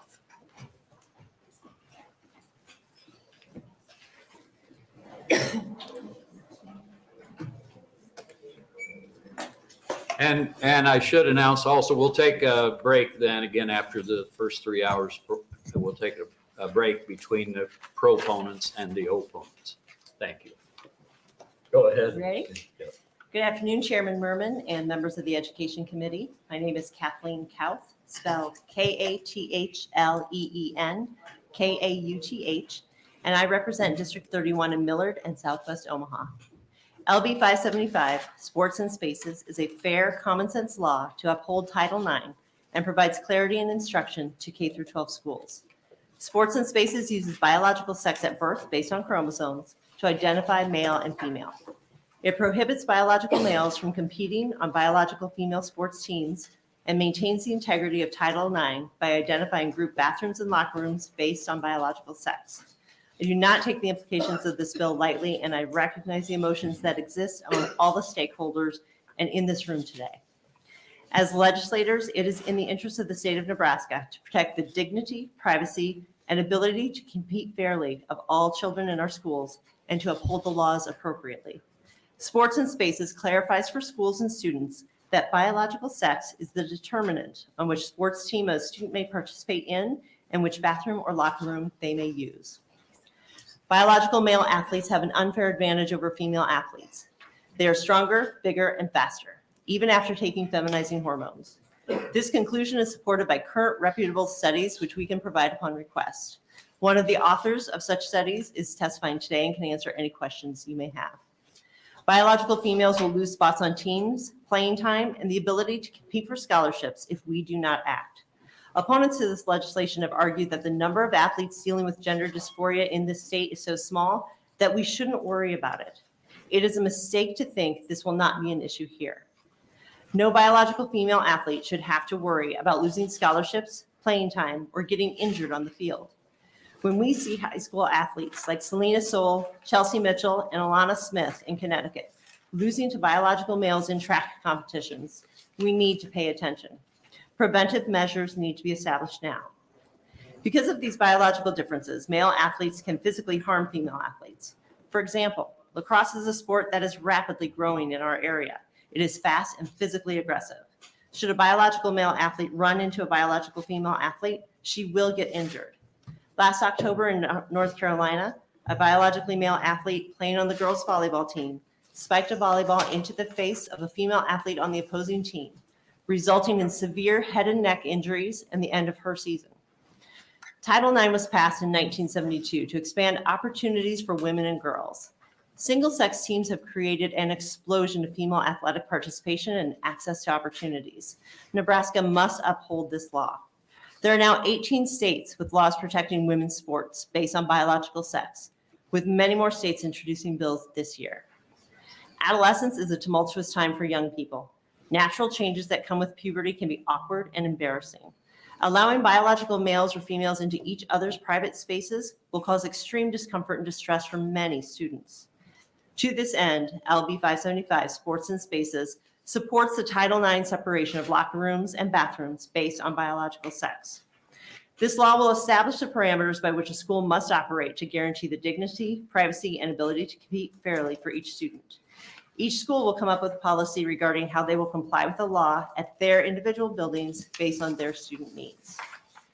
This bill does not discriminate against students based on their gender identity. The determinant of biological sex is applied equally to every student. Youths who are dealing with gender dysphoria are not prevented from playing sports. They and all students must play on the sports teams and use the locker and bathrooms that match their biological sex. You will shortly hear from doctors, teachers, parents, and students who support this bill. Many are speaking out with great trepidation, fearing personal and professional reprisals. The fact that they are here to speak out in support of this bill, despite these legitimate fears, speaks volumes of the importance this issue carries. Thank you for allowing the Sports and Spaces bill to be heard today. I'm open to questions. Thank you, Senator Kauth. Any questions for Senator Kauth at this time? I have a question. Senator Walls. Thank you, Chairman Merman. Thank you for being here. I am just a little confused. Does this prohibit a female from, let's say we have a young lady who's a great kicker, can kick the football. So this Does is, that prohibit her from playing on the men's college football team? well, this is K through 12. So this one does not. Okay. And if there is not a female version of the sports team, then it reverts back to the Title IX. So Title IX basically said if there's not a female version of the sport, the women can play on the men's teams. If there is, so wrestling is a great example. For many years, there were not women wrestling teams, and so girls were wrestling boys. And now they've got many, many wrestling teams. And actually, I think one of our teenagers is going to talk about that today. So now the girls would play on the girls' team because there's one available. Okay, so you're saying if my daughter, but she's not the best kicker. But she if is an was, athlete. Right. High school, I wanted to kick for the high school team. My daughter could Right. kick for the boys football team. Correct. If she was good enough to do that, she would still have to use the locker room and the bathroom that corresponds with her biological sex. And again, that is part of Title IX that says if there's not a women's sports team, the girls can play on the boys. Okay, are you staying for closing? Oh, yeah. Okay, thank you. Any other questions at this time for Senator Kauth? Senator Conrad. Thank you, Chairman Merman. Good to see you, Senator Kauth. Welcome to the Education Committee. And I just wanted to lift up a couple of questions. I know you have experts coming behind you because we had a chance to visit about some medical perspectives and perhaps some legal perspectives. But I wanted to just kind of make sure that I had an understanding for some of the specific components in your legislation. And to be clear, I have grave concerns about the measure from a human rights perspective and an equity and inclusion perspective, but I'm also trying to learn more about the measure that you put before us. So as a threshold question, I'm trying to figure out, is this two kind of distinct measures? Is one regarding One is regarding sports and one is regarding the physical spaces where kids can be together in a group. Okay, thank you. That's very helpful because that's at first I was thinking it was solely related to extracurricular participation, but then as I was reading the bill and getting ready for the hearing, it seemed that it was much more broad. And so I just wanted to confirm that that was kind of your intent there. Okay. The other question I had, Senator Kauth, and I know you have a background in mediation, and so some of these are kind of thorny from a litigation or legal perspective, and perhaps others can help us to sort it out later. And I know you sent out around an amendment today, so some of this might change, but I was noticing that there were some differences in terms of how we handle civil actions generally in Nebraska versus what you had outlined in the bill. So I didn't know if that was purposeful or if there was kind of a reason behind that, or if there was perhaps an openness on your part to harmonize this measure with which civil actions you're. Yeah, so there were a few different components in the legislation about kind of who could bring in a cause of action and when. One example would be typically if a minor sues, we don't allow that. They usually have to bring it with a next friend as a parent or a guardian. And it didn't seem like that was happening in the original legislation. So I just didn't know if that was purposeful or if No, you had more that's- thoughts about that. No, that's certainly something that we can clarify, if they need to have a parent bring the lawsuit on their behalf. But it is addressing the fact that the student is the one who's experiencing harm, and they would be the one to make it known. Okay, very good. Because I was also just trying to think through things like statute of limitations and attorney's fees, and it seemed like this just maybe wasn't congruent with kind of how we handled other civil actions in Nebraska. So I just wanted to check about that. And then just basically to make sure that I had some clarity or understanding about like how it interfaces with the Tort Claims Act or sovereign immunity. Did you have any thoughts about that, or maybe folks I behind don't, you we're might? gonna have one of the lawyers. answer Okay, that very question. good. I'm looking at Russ. I'm guessing that maybe he might have some Russ, thoughts on and I it. know Marion Miners here. as Oh, well, and so he can Marion too. help with that. Very good, very good. I appreciate that. And then the last area that I was just trying to get up to speed and get a better understanding, I heard from some parents in my district and some members of the medical community that perhaps some of the definitions regarding gender may have been a bit too restrictive, and it wasn't clear how those would impact intersex students or students with other diagnoses beyond perhaps the trans students that seem to be your focus. So The focus is biological male or female as defined by chromosomes. That is the most basic way to determine whether someone is male or female. And so that's what we would use. okay, so your intent was to be broader than just trans athletes or trans Oh, yes, students? yeah, this is for, again, labeling the fact that someone is a biological male or a biological female. There are specific places that they can be and specific sports that they can do based on those biological determinants. Okay, all right. I think that'll do it. Thank you so much, Senator Kauth. Good to see you. Thank you. Any other questions for Senator Kauth this time? This time. Thank you very much. And we're ready for proponents for LB 575.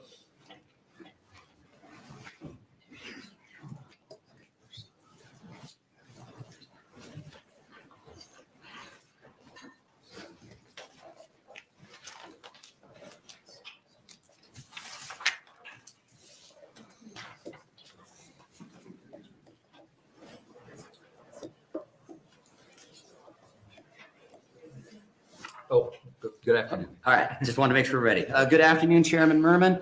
Good afternoon, other members of the Education Committee. My name is Greg Brown, spelled Gregbrown. I'm from Kearney. I have a PhD in the biological basis of health and human performance, and I'm a professor of exercise science. I'm speaking here today on my own behalf in favor of LB 575. My statement does not represent a statement on behalf of my employer. In addition to the text of this statement, I've provided two more detailed and lengthy written statements that I hope you'll read. One's just about 3 or 4 pages. The other one is a lot longer. I really have 3 main points to make today.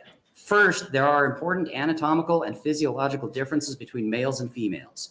While we have gained great insight into the variations within males and within females, human beings are sexually dimorphic.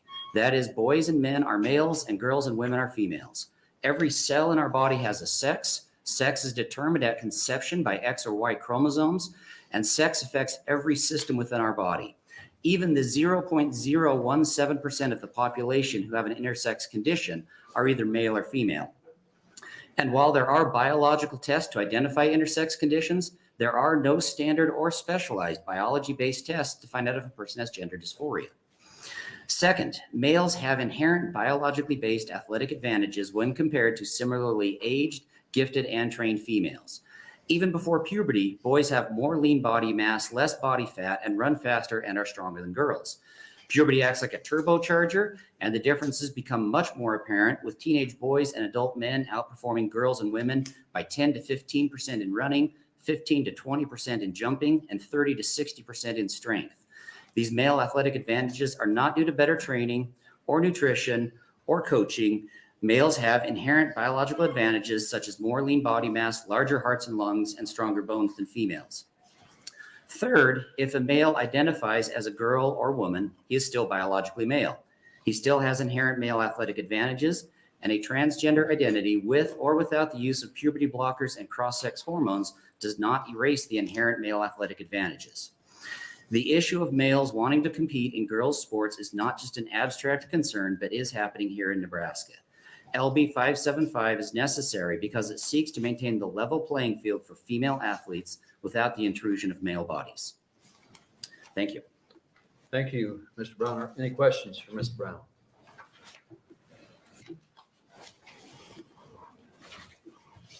Yep, I have one. Okay. You mentioned that there is 0.01% intersex. Yes, 0.017% of the population is intersex. Could you define that a little bit further? Sure. So intersex is actually a broad term for about 46 or so different genetic abnormalities in which there's a whole bunch of them there, but there may be one where a person is born with only an X chromosome, or a person who is born with 2 X chromosomes and a Y chromosome. And so there's those variations in there that are broadly labeled under the term intersex. It includes conditions such as Klinefelter syndrome and Turner syndrome and things like that. Also, if we look at sex determination, that happens at conception with X and Y chromosomes. Basically, if you have a Y chromosome, you're male. And then you have the process of sex differentiation, which is the growth as a fetus in which the male parts develop as male and the female parts develop as female. Because of the complexity of all of the things that happen during that development, there are some times where a person might have a deficiency in a specific enzyme that makes it so they do not develop as a normal anatomical male or female. But again, we're talking on the order of 0.017% of the population. So another way to look at that is 99.983% of the population. If you look at their genitals at birth, you know if they're male or female. Okay, thank you. Any other questions for Mr. Brown? If not, thank you. Oh, yes. Sorry, just checking your second. Okay. So you. Senator Albright. Sorry, thank you. Yeah. Chair Merman, and thank you for being here.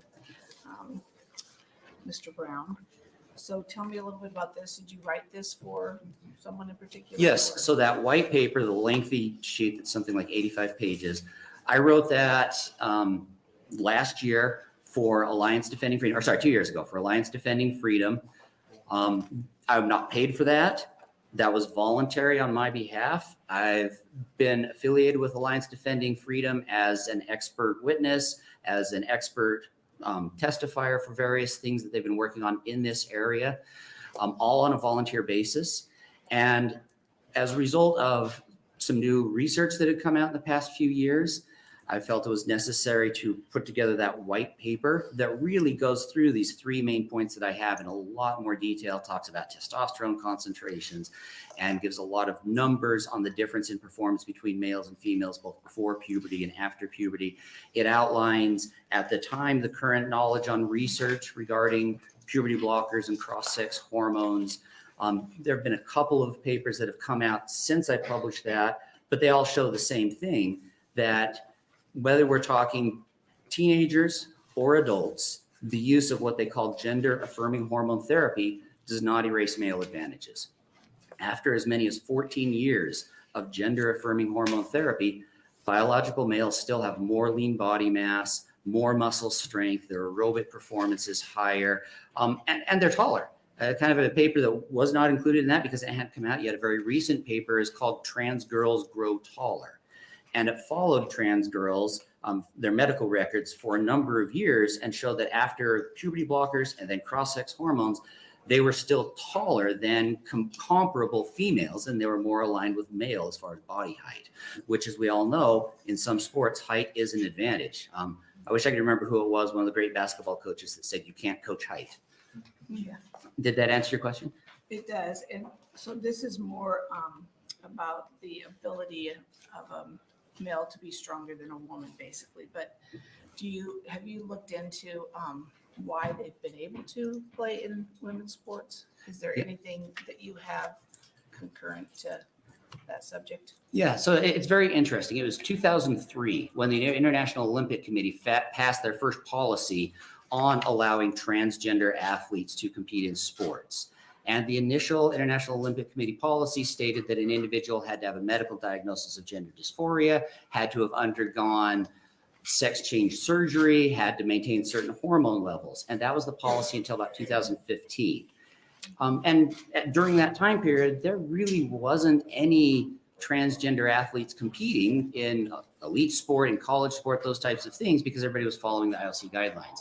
In 2015 or 16, the International Olympic Committee revised their guidelines in which they said males need to keep their testosterone concentrations below 10 nanomoles per liter in order to compete in women's sports. That 10 nanomole number, and this is actually somebody who was part of that Olympic committee, said that is an arbitrary number. I think the quote was exactly, the allowing of males to compete in female sports depends on what level of arbitrariness you want to accept. And honestly, that 10 nanomole number made no sense because a normal male's testosterone concentration is more on the order of 20 nanomoles. And how do they test that? It's just a simple blood draw. You can get a blood sample and you can measure testosterone. Any of us could go to our current family practitioner and they could get that run for us. A normal female's testosterone concentration is more on 1 nanomole per liter. So they reduced it to 10. And then, so after that, organizations started seeing a greater interest of transgender athletes to participate. And this really hit the news more in about 2019 is when we started seeing this come into the news of primarily trans women competing in women's sports. The International Olympic Committee and the NC2A just recently in the past year revised their policies. We've probably all seen the news about Leah Thomas. And basically the IOC and the NC2A have kind of washed their hands of the ordeal whatsoever and said they are going to allow the sports governing bodies to decide the policies of how transgender athletes can compete in sports. And so we have a wide range of policies now. You have instances like World Boxing, who the head of World Boxing has basically said no person born male will ever compete against a person born female.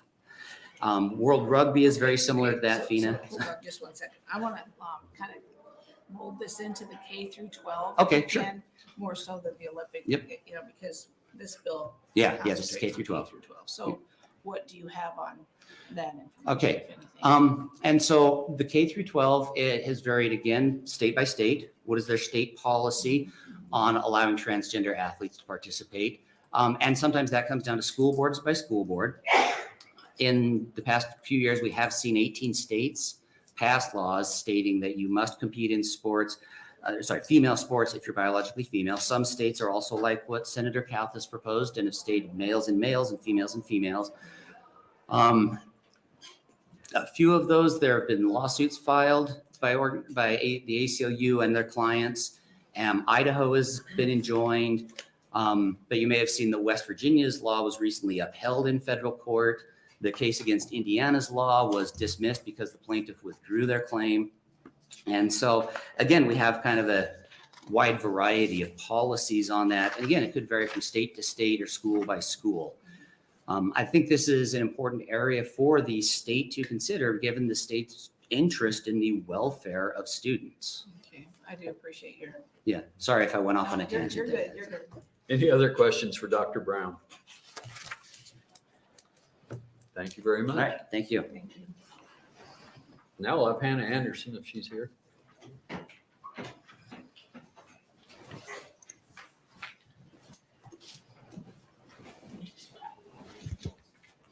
Good afternoon, Chairperson Merman and members of the Education Committee. I'm grateful to be here with you today. My name is Hannah Anderson, HANNAHANDERSON, and I'm from Gothenburg, Nebraska. I'm in my 4th year as an exercise science major at the University of Nebraska at Kearney, where I'm also an NCAA Division II track and field athlete, specializing in the 800 meters. I'm in the top 10 in UNK history in 4 different events, and I'm speaking here today on my own behalf in favor of LB 575. My statement is my own opinion and does not represent my university. During my senior year of high school, I was the runner-up in the 800 meters with a time of 2 minutes and 22 seconds, and the first place girl won Class B with a time of 2 minutes and 21 seconds. Of the 24 boys who qualified in the 800, every single one ran faster than the girls champion, and it wasn't by a small margin. The 24th place boy 800 meter runner finished the race in 2 minutes and 11 seconds. To put that into perspective, the last place boy would still finish just shy of 100 meters ahead of the first place girl. As a collegiate track and field athlete in season, I lift twice a week, on Mondays and on Wednesdays. I lifted this morning so that I could spend my afternoon with you all. One of my teammates has class conflicts on Mondays, so he was in the weight room as well this morning. And due to limited space, my boy teammate and I had to be lifting partners. On our very first lift, my male teammate was lifting 40 pounds more than me, and as the weightlifting session progressed, the difference only magnified. I compete with women from dozens of universities and colleges throughout the Midwest. Most of these women will not go on to compete professionally or even be individual champions. But many of us credit our start to K through 12 athletics. And all of us compete for our own reasons and cherish the opportunity to do so, because athletics are indeed an opportunity. By allowing biological males to compete alongside biological females, we would take away opportunity from females. The integrity of women's athletics would crack. Why would girls and women continue to be active in athletics if the opportunity to compete fairly did not exist? Even non-biological classes of competition for competitiveness are accepted and necessary for fairness. This is one of the reasons that there is a separate Division I and Division II within the NCAA. I am not here to testify on social and medical matters about individuals and gender identity. I am here to testify that allowing biological males to compete against biological females will undoubtedly and absolutely alter girls' athletics. I believe that it is completely preventable, and I would ask you to support LB 575 as necessary to maintain the integrity and future participation in girls' athletics. Thank you. Thank you. Any questions for Ms. Anderson? Congratulations and thank you. Thank you. Next, Paige Steinem and then Piper.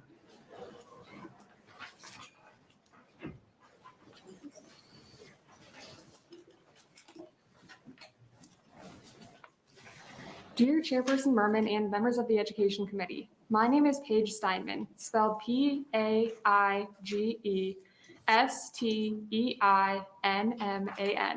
and I'm a junior at the University of Nebraska Kearney studying exercise science. I'm here today on behalf of myself in favor of LB 575.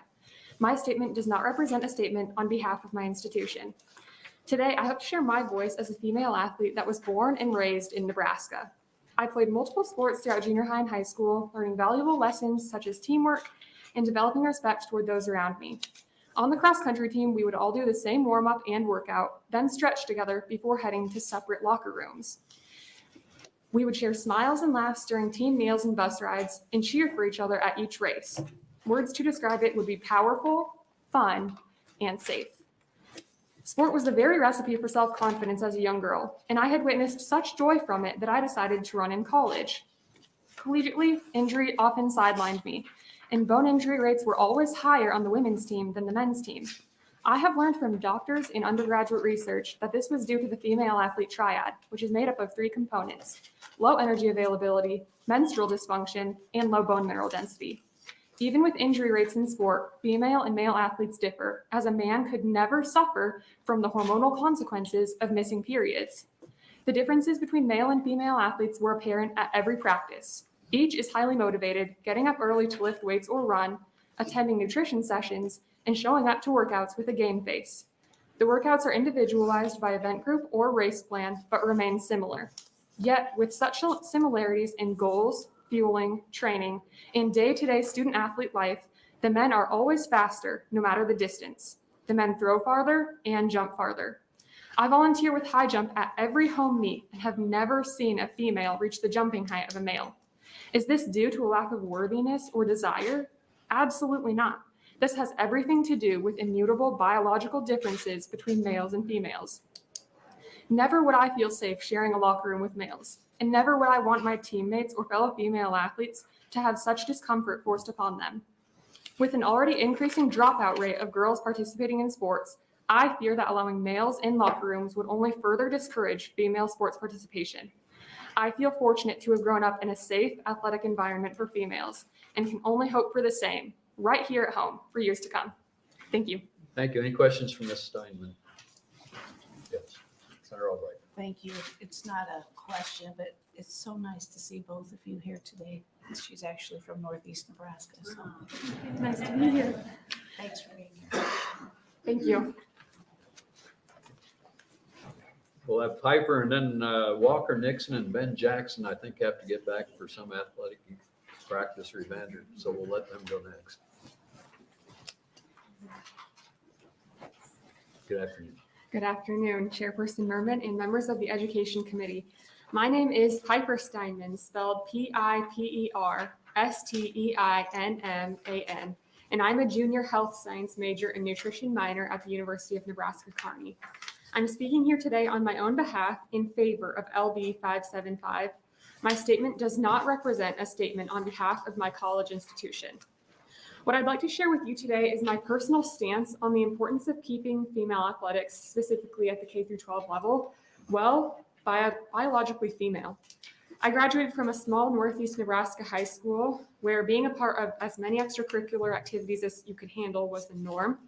But some of my most cherished memories come from running track and cross country.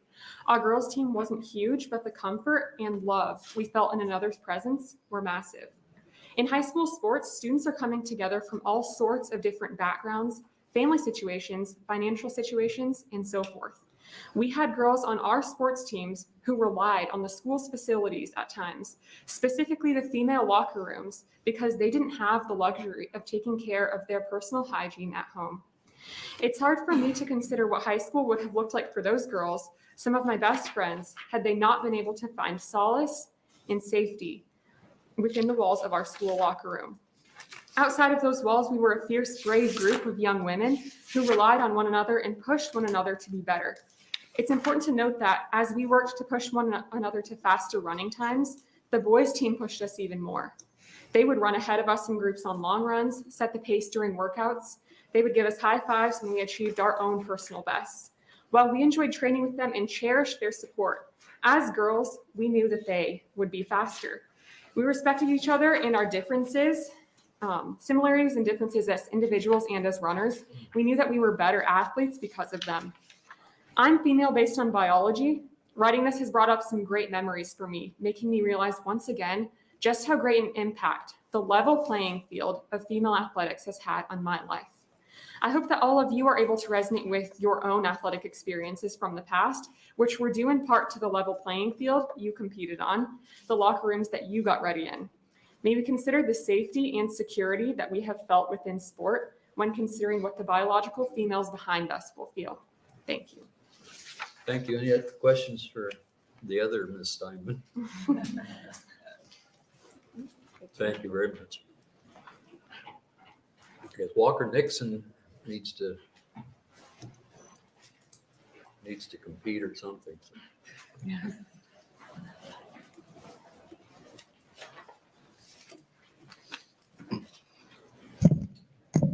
Good afternoon.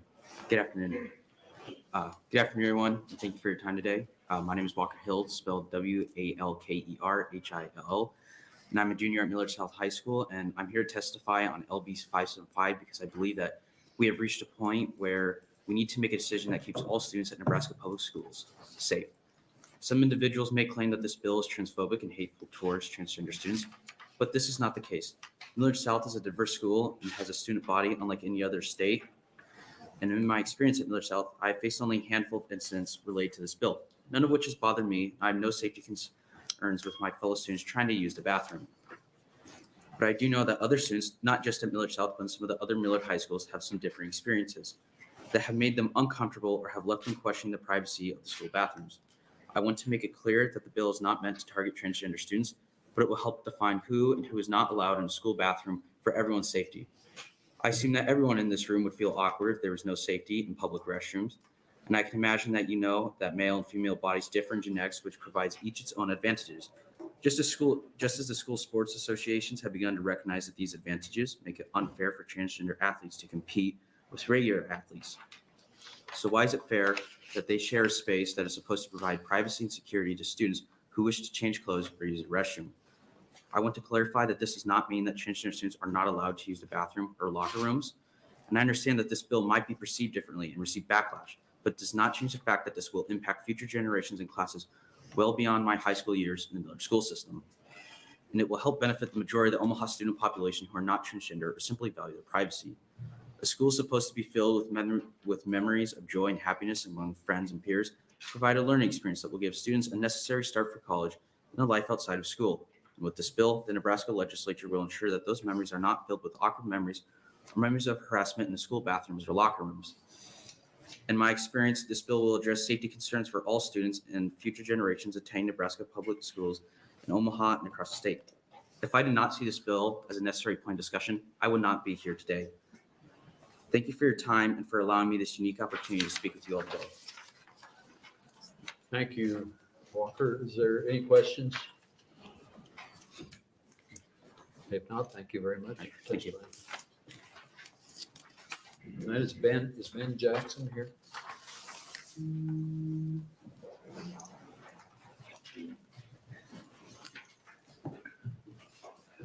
All right. Well, I want to thank the committee again for moving me up. I know me and Walker are pretty busy, so we've got some things to attend to back in Omaha. But I want to start by thanking Senator Kauth for this opportunity to testify and thanking the other distinguished members of the committee for their time today. My name is Ben Jackson, Benjackson, and I'm currently a senior at Millard South High School in Omaha. I'm here today to speak in support of Bill LB 575, which prohibits biological males from enrolling in female sports and vice versa. When I first read the Sports and Spaces Act, I immediately thought of Millard South's wrestling program. We've won the state title 7 out of the last 8 years and have built a strong program. And last year we had the opportunity to have our first ever NSAA sanctioned girls wrestling team. The addition of girls wrestling has only widened the door to new opportunities for girls to participate in sports. And I'm proud to say that girls wrestling is now the fastest growing sport in the state, with over 125 teams participating just this year. Additionally, participation has drastically increased from 783 girls last year to 1,224 this year, an increase of over 65%. What this shows is that there's been a long-standing interest in girls wrestling, but girls were not participating when there was only one team. As a former wrestler, I can tell you that wrestling is a very close contact sport, and wrestling someone of the opposite sex can be very uncomfortable, especially for girls in high school. As boys hit puberty and their testosterone levels increase, they become bigger, stronger, and can physically outmatch most girls. This is the exact reason why the NSAA sanctioned girls wrestling as its own sport, to provide a level playing field and a safe environment for girls to participate in the sport. The Sports and Spaces Act will simply keep girls wrestling growing with a level playing field. Without the fear of having to compete against someone with an unfair advantage, girls will be able to participate and compete the way the NSAA sought for them to compete. It is important to mention that this bill is not meant to target transgender students. Rather, it is a bill that will uphold the sanctity of women's and girls' sports, which have been made possible by Title IX for the last 50 years. Title IX was meant to create a level playing field and provide opportunities for girls in sports, and the Sports and Spaces Act continues that legacy. In conclusion, members of the committee, I respectfully request that LB 575 advance. This bill will ensure that girls wrestling and all other girls sports can still thrive and provide a safe and level playing field for girls to participate. The Sports and Spaces Act is about upholding the sanctity of women's and girls sports and continuing the legacy of Title IX. Thank you for your time, and I'll free to answer any questions if you guys have any. Any questions for Ben Jackson? Well, thank you. Very much. Thank you. And this next name looks familiar, Carol Frost.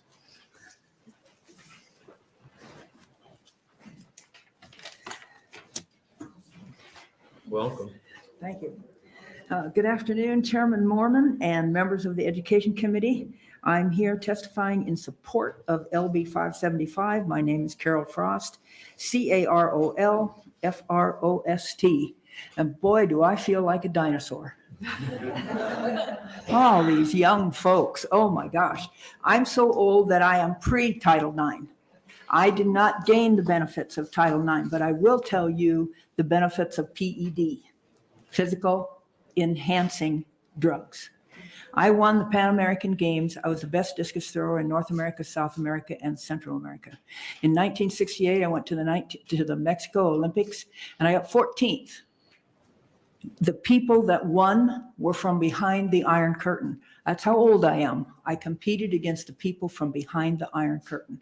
Romania, Czechoslovakia, USSR, East Germany. They won the medals. They finished in the top 10 because they were on performance-enhancing drugs, better known as steroids, better known as testosterone. And it wasn't until years after that the Olympic Committee finally wised up and said that women could not benefit from the use of testosterone. And they put limitations on how much of this performance-enhancing drug that women could use. I also am probably, most of you are probably aware that I coached at the University of Nebraska for 4 years. One of our best athletes, I'm afraid that yellow light's going to come on and you can't stop it with a first down, can you? Oh my gosh. Okay, here we go. Merlene Oddie was one of the best athletes that we've ever had at the University of Nebraska. She still holds all, I know we're talking about high school, but she still holds all the records for sprints. She competed in 4 consecutive Olympics. She won 3 gold medals in the 200-meter dash and multiple other ones on relay teams for Jamaica. What you probably don't know is just last year, 2022, at the Nebraska State track meet, Omaha Burke, 3 boys, high school boys, ran faster than Merlene Oddie. 2 boys ran the 800 meter in 1:52 plus. That's faster than the women's world record. 2 boys jumped 6'10". And for those of you that don't know anything about track, that's really good. Even for a high school boy, it's not as good as some. Sometimes they'll jump 7 foot, 7'1".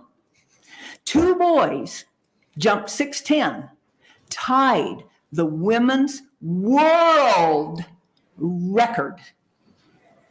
Even if those boys had transitioned, say 2 years prior to that, my guess is, having been a high school coach, probably as a sophomore, they probably jumped around 6'4". They probably did not get much better. Maybe, I don't know the science behind the testosterone. All I know is, even if they jumped 6'4", they would have annihilated Sharon Burrell's high jump record at the University of Nebraska. She jumped 6'3" when I was coach there and hasn't been broken since. I'm going to have to interrupt. I'm going to have to interrupt because the red light's on. Oh, shit. But no, stay there. No first down. I'm sure somebody's going to ask you. How about a last second field goal? Can I at least do that? No, somebody will ask you a question. Oh. If, all right, okay. If not, I will. Go ahead and continue your No, I'm just thoughts. saying that testosterone cannot be disintegrated enough to where high school boy athletes aren't world-class athletes compared to women. They don't just going to beat the girls from Kearney. They're going to beat world-class athletes like Merlene Oddie. I'm going on here.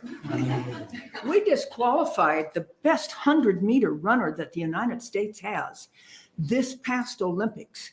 We DQ'd her because she took the wrong cold medicine. And we won't DQ people because they are taking performance-enhancing drugs. Okay. Yes, Senator Albright. Thank you, Chair Merman. Thank you for being here. It's the first time I've ever got to meet you, so this is interesting. You've got a lot to tell. Okay, There's more. Okay, I'm going to ask you a question because this concerned me a couple years back that our colleges were allowing these things to happen. So K through 12, yeah, whether we can stop this or not at this level, we'll find out. But do you find a lot of college athletes are having situations I think more like this? so because at the college level, And why is it that they can? there's so much, I'm going to offend somebody here, I know for sure. But you know that universities and colleges are very liberal. They're a lot of woke politics.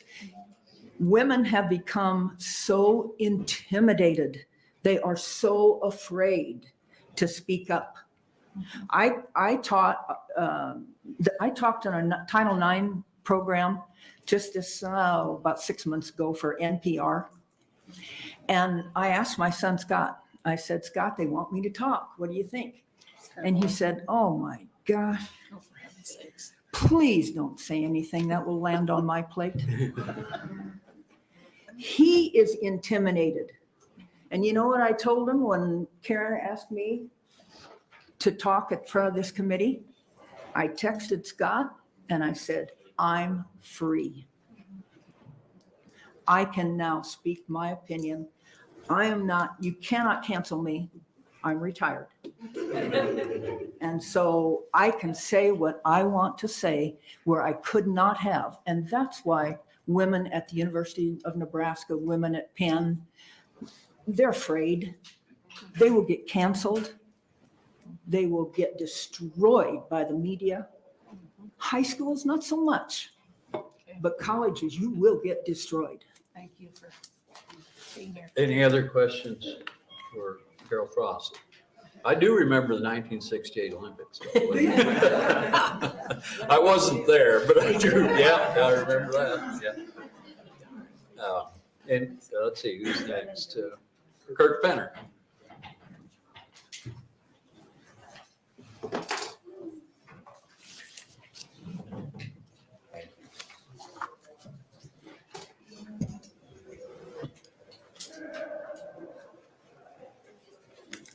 Good afternoon. Good afternoon. Thank you, Senators. Appreciate it. My name is Kirk Penner, Kirkpenner. I am the District 5 State Board of Education representative. I need to make it clear that I am not speaking on behalf of the State Board of Education. I am speaking today as a proponent of LB 575. I'm speaking today to protect women from men intruding into their sports and safe spaces. Without this legislation, we will blow up Title IX. For 50 years, Title IX has brought tremendous progress to women's athletics and education.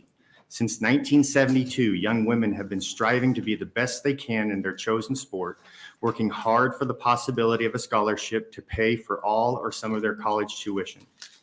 Title IX has given the opportunity to millions of women to get a college degree when many times they may not have even attended college. Title IX has produced women doctors, lawyers, educators, entrepreneurs, and future national leaders. Do you love Nebraska volleyball? Thank Title IX. But now Title IX is under assault by men participating in women's athletics.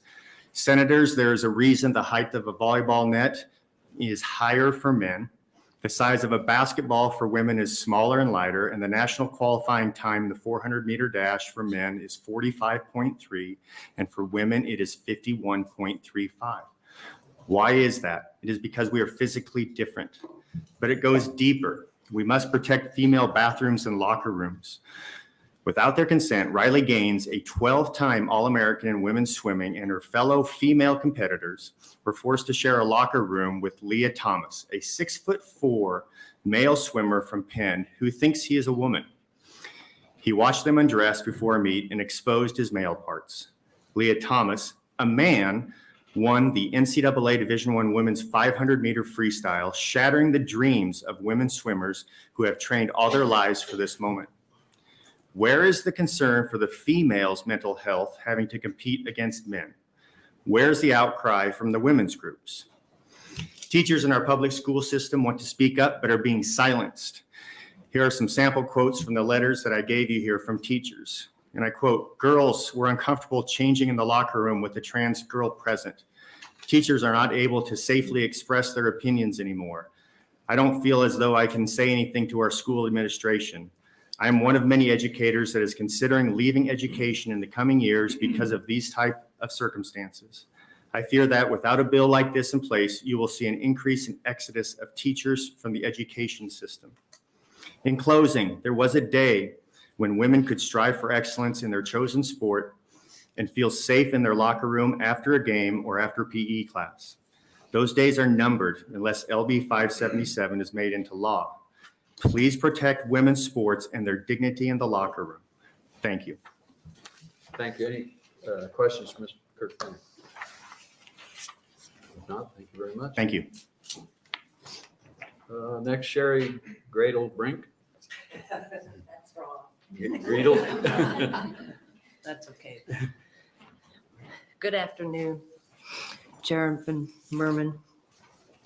You know, I was never nervous before a basketball game, but I'm nervous today. Anyway, my name is Sherry Brink, SherryBrink. I'm here to testify in favor of LB 575 and mostly to stand up for elementary and junior high girls that had the opportunity that I had to just run free and play sports. I played on multiple sports levels in multiple sports. I am a member of the Nebraska women's basketball team. The 1974-75 team played at Nebraska, but we were not recognized as a sport under the athletic department. But our team bridged the gap between not having the sport and having the sport, because the 75-76 team is the Title IX team. In my early years, sports gave me a safe environment where we learned teamwork, work ethic, sportsmanship, and relationships. And we carried those qualities to our community and to our careers and to our family. As young girls playing sports, we focused on each other. We had a great deal of things in common. We were joined together. We had limited distractions, and we had our parents behind us. I can't imagine that atmosphere of unity today if I or those little girls, biological girls, had to compete against non-biological girls. The Title IX team at the university had the accreditation and the status that we needed to compete on a level equal to the other universities. Today, elementary and high school girls can see their path forward to sports in college and beyond, building on that strong foundation as an elementary or junior high girl. This seamless path would break down with conflict, emotions, division, separation, giving up, resigning, dropping out, and just plain withdrawing. Biological girls need biological girls to fairly compete against on an even level. Girls' sports are so much more than just a basketball game. I'm in favor of this noble bill. I'm just a girl who loves playing basketball even today. And remember, at Nebraska, we do things the right way. Thank you for your time. Any questions? I guess the reason I might not have remembered, I was trying to forget about you because I was playing intramural basketball in 74, 75. Were you? You might have embarrassed me. I did want to play against boys. I'm sure you would have embarrassed me if we didn't play at the same time. So, Thank you. Any questions? Thank you. Now, Anthony Smith.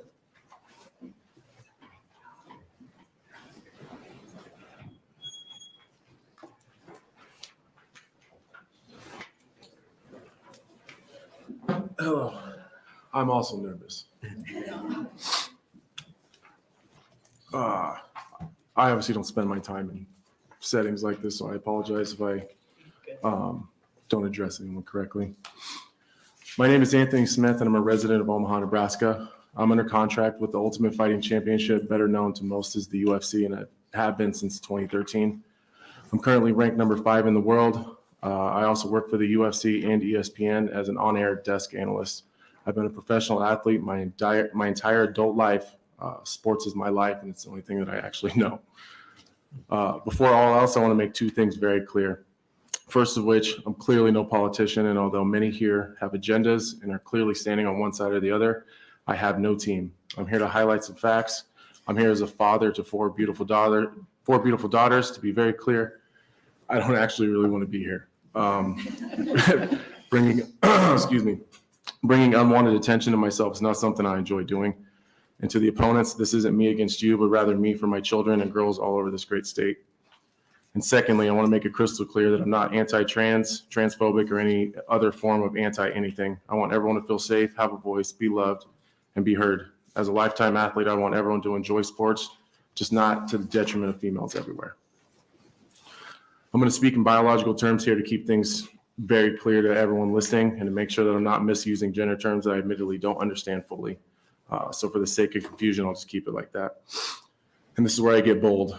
Biological males competing in sports versus biological females is wrong and unacceptable on so many levels.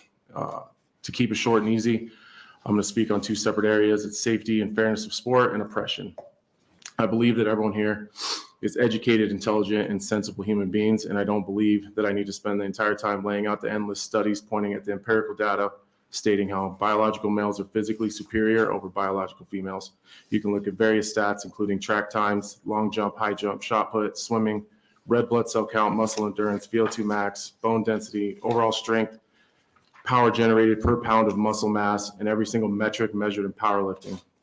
In terms of safety, I don't think you need to look any further than the example of Fallon Fox. Fallon Fox was born biological male, unknowingly to his competitors, transitioned and started fighting as a mixed martial artist as a professional.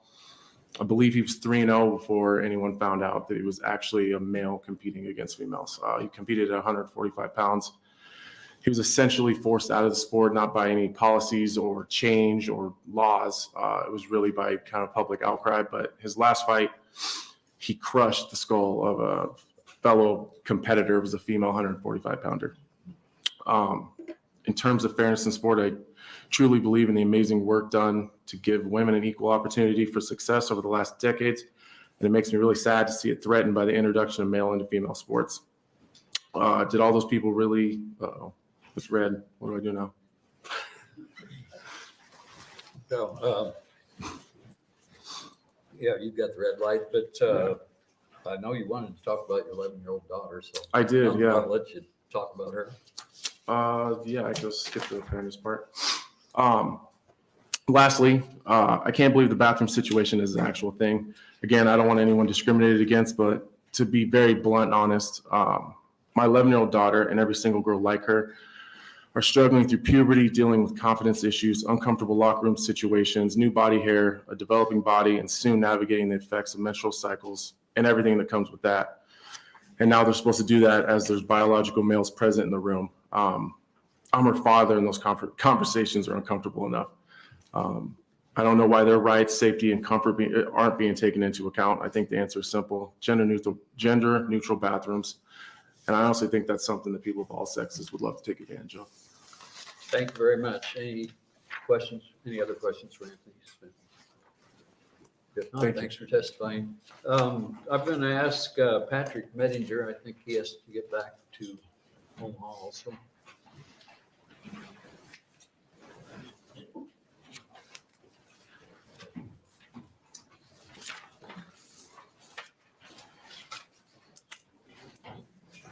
Good afternoon. Good afternoon. My name is Patrick Mettinger. I'm a senior at, my name is Patrick Mettinger, Patrick Meddinger. I'm a senior at Pius X High School, and I'm here representing the High School Republicans of Nebraska. Today, I'm here testifying in favor of LB 575, which prevents males and females from participating in sports of the opposite sex. I believe high school locker rooms and sporting teams are a tense and nerve-wracking enough environment the way that it is, and that allowing individuals of the opposite sex into these locker rooms and onto these sports teams will just add to that problem. Moving through high school, I've experienced firsthand what it is like to change and use a locker room daily. Freshman year, when I was getting used to the idea of changing in front of my teammates and fellow classmates, I was always on the edge, even in front of other males who were in the same position as me and growing through the same experience. I cannot imagine living through that experience again, but instead having a female in the locker room as well. I believe allowing males into the females' locker room and females into the males' locker room will lead to large amounts of emotional and physical harm, such as sexual assault or sexual harassment, to all those involved. It's a daily task for many teenagers in high school of changing in these locker rooms before sporting activities or physical education class will become something that is undesired to those students and disruptive to the flow of education and focus of sporting activities. While it saddens me that there are students who feel that they are of the opposite sex, I have compassion for them and wish them the best. Nevertheless, I do not believe that allowing these students to change in locker rooms assigned for the opposite sex is the best option for them or their fellow classmates. Likewise, I believe it is important to keep boys' sports for males and girls' sports for females. This helps to form a strong and healthy bond between teammates and to keep athletes safe from competitors with an unfair advantage. Our system of keeping males and females in their assigned locker rooms and on their assigned sports team has been successful in preventing unnecessary conflicts, keeping the students safe, and developing their character into one that leads to their own success and the success of this state and country as a whole. This is why I'm in support of LB 575, which will work to keep locker rooms and sports safe and to help protect individuals that participate in them. Thank you for your time and for the opportunity to share my perspective on this bill. Thank you. Any questions for Patrick? Thank you very much for testifying. Madeline Hanson.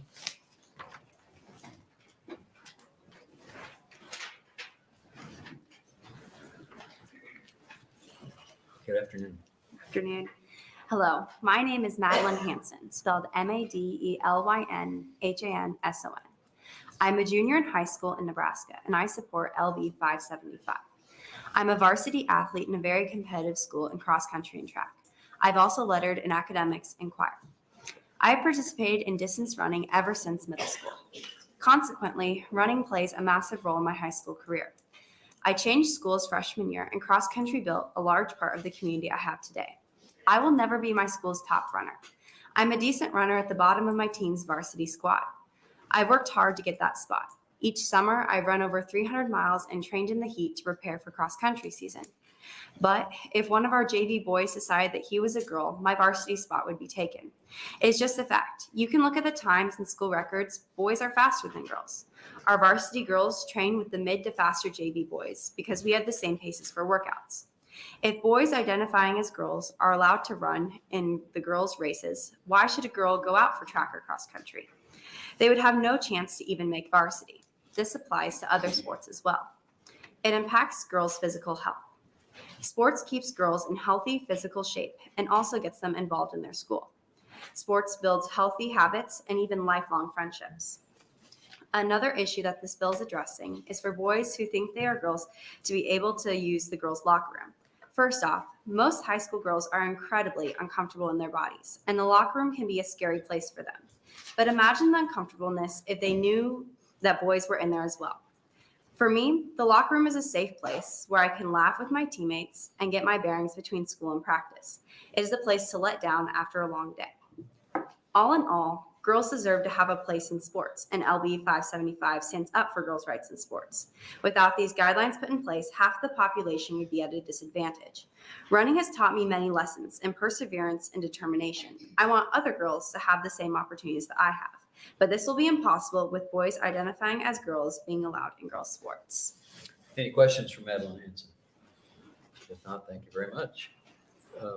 Sarah Hanson?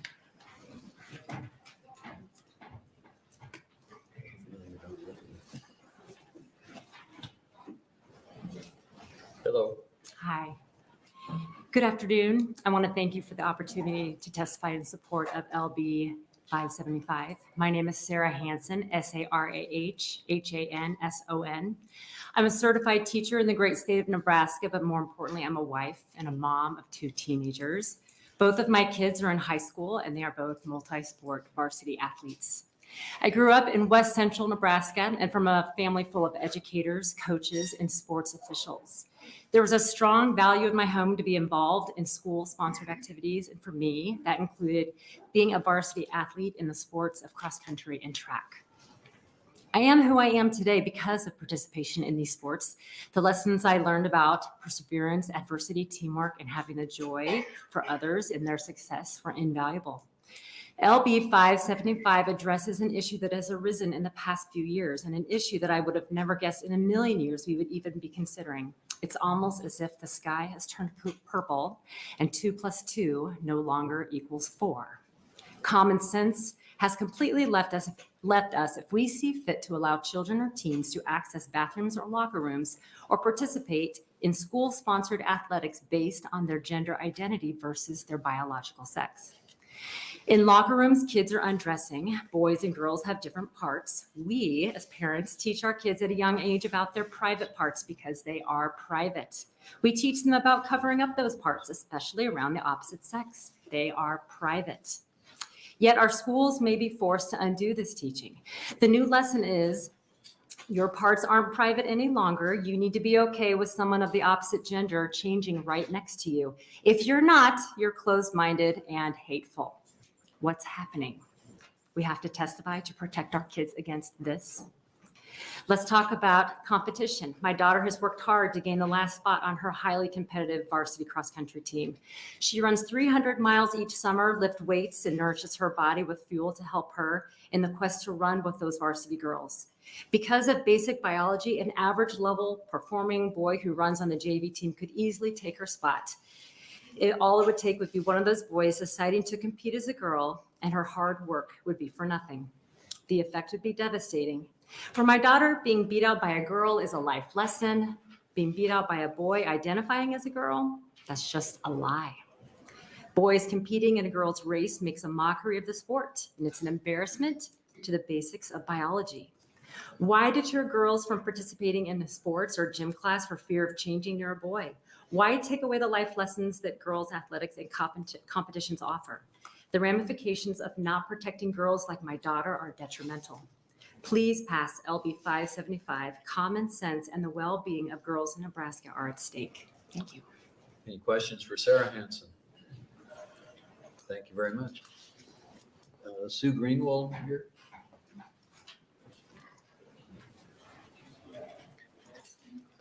Let's see, next is Karen Bowling.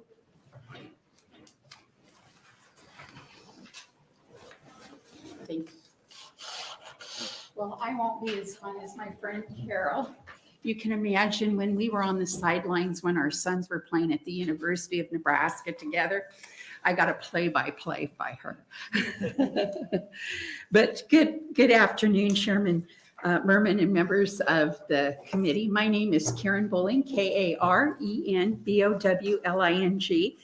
I am the Executive Director at Nebraska Family Alliance. We are a nonprofit policy, research, and education organization, and we represent a diverse network of individuals, families, and faith leaders.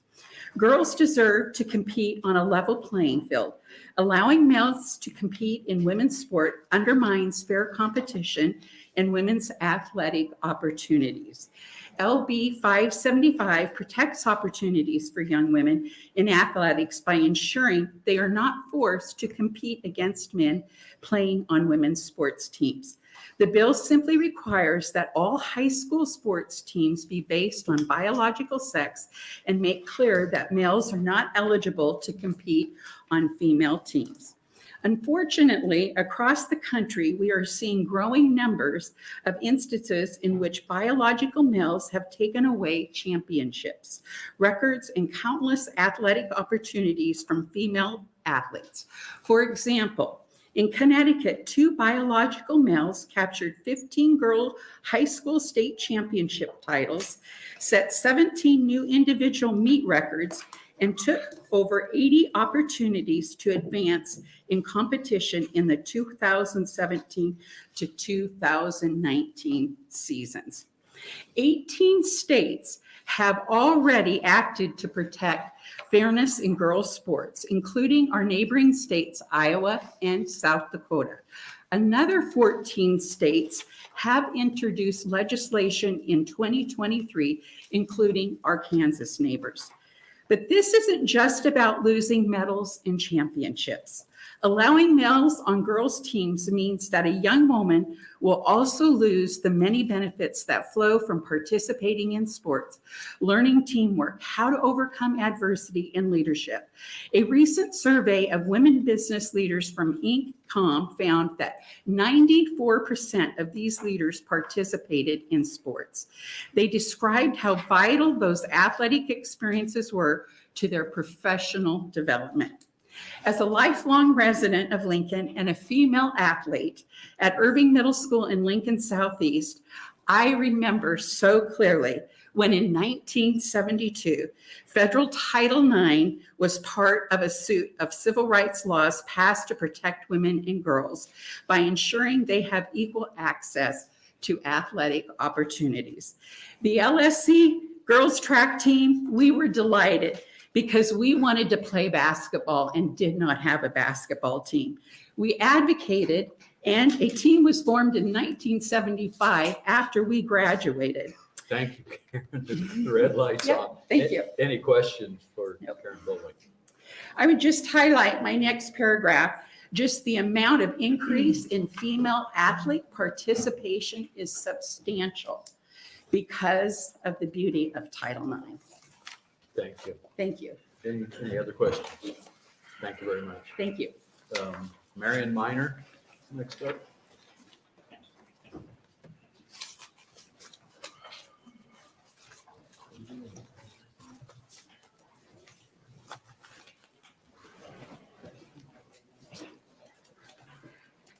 Good afternoon. Good afternoon, Chairman Merman and members of the Education Committee. My name is Marion Miner, M-A-R-I-O-N, M-I-N-E-R.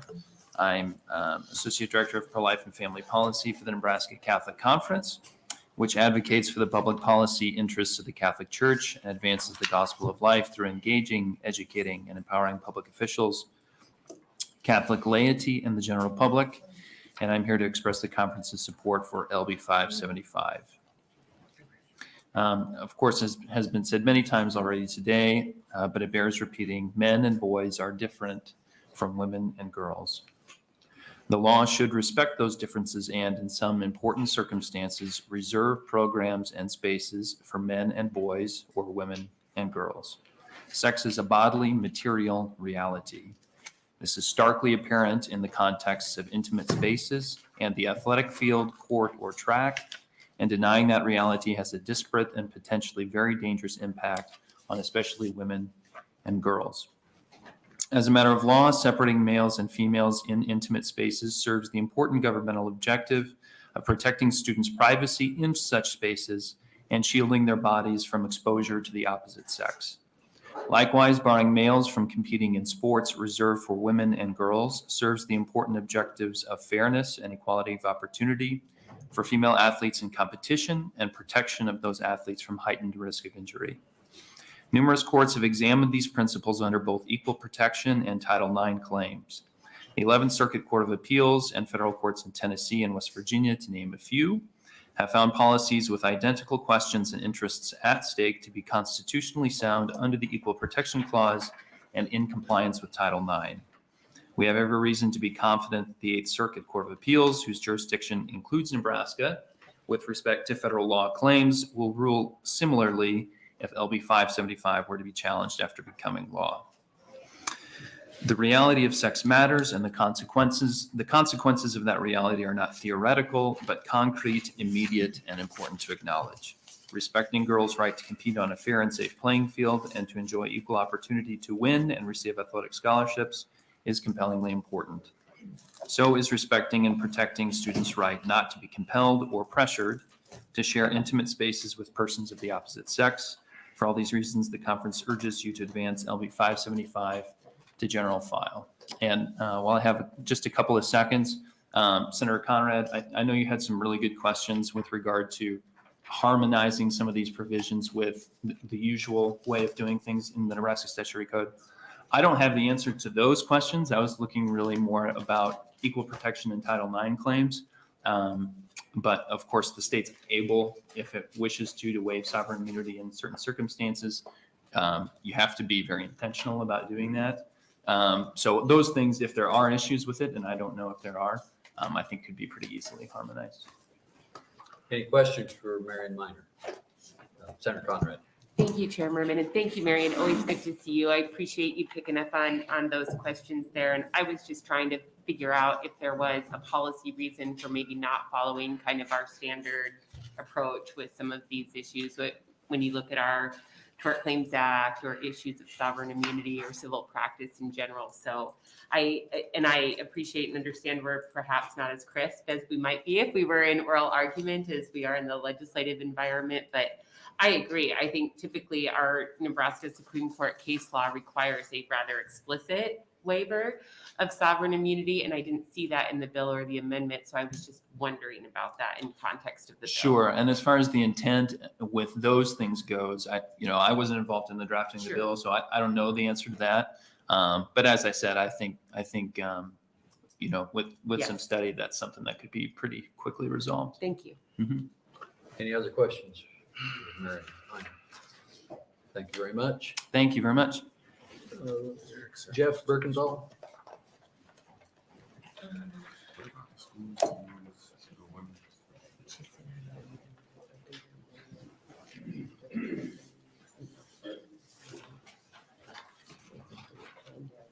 Good afternoon.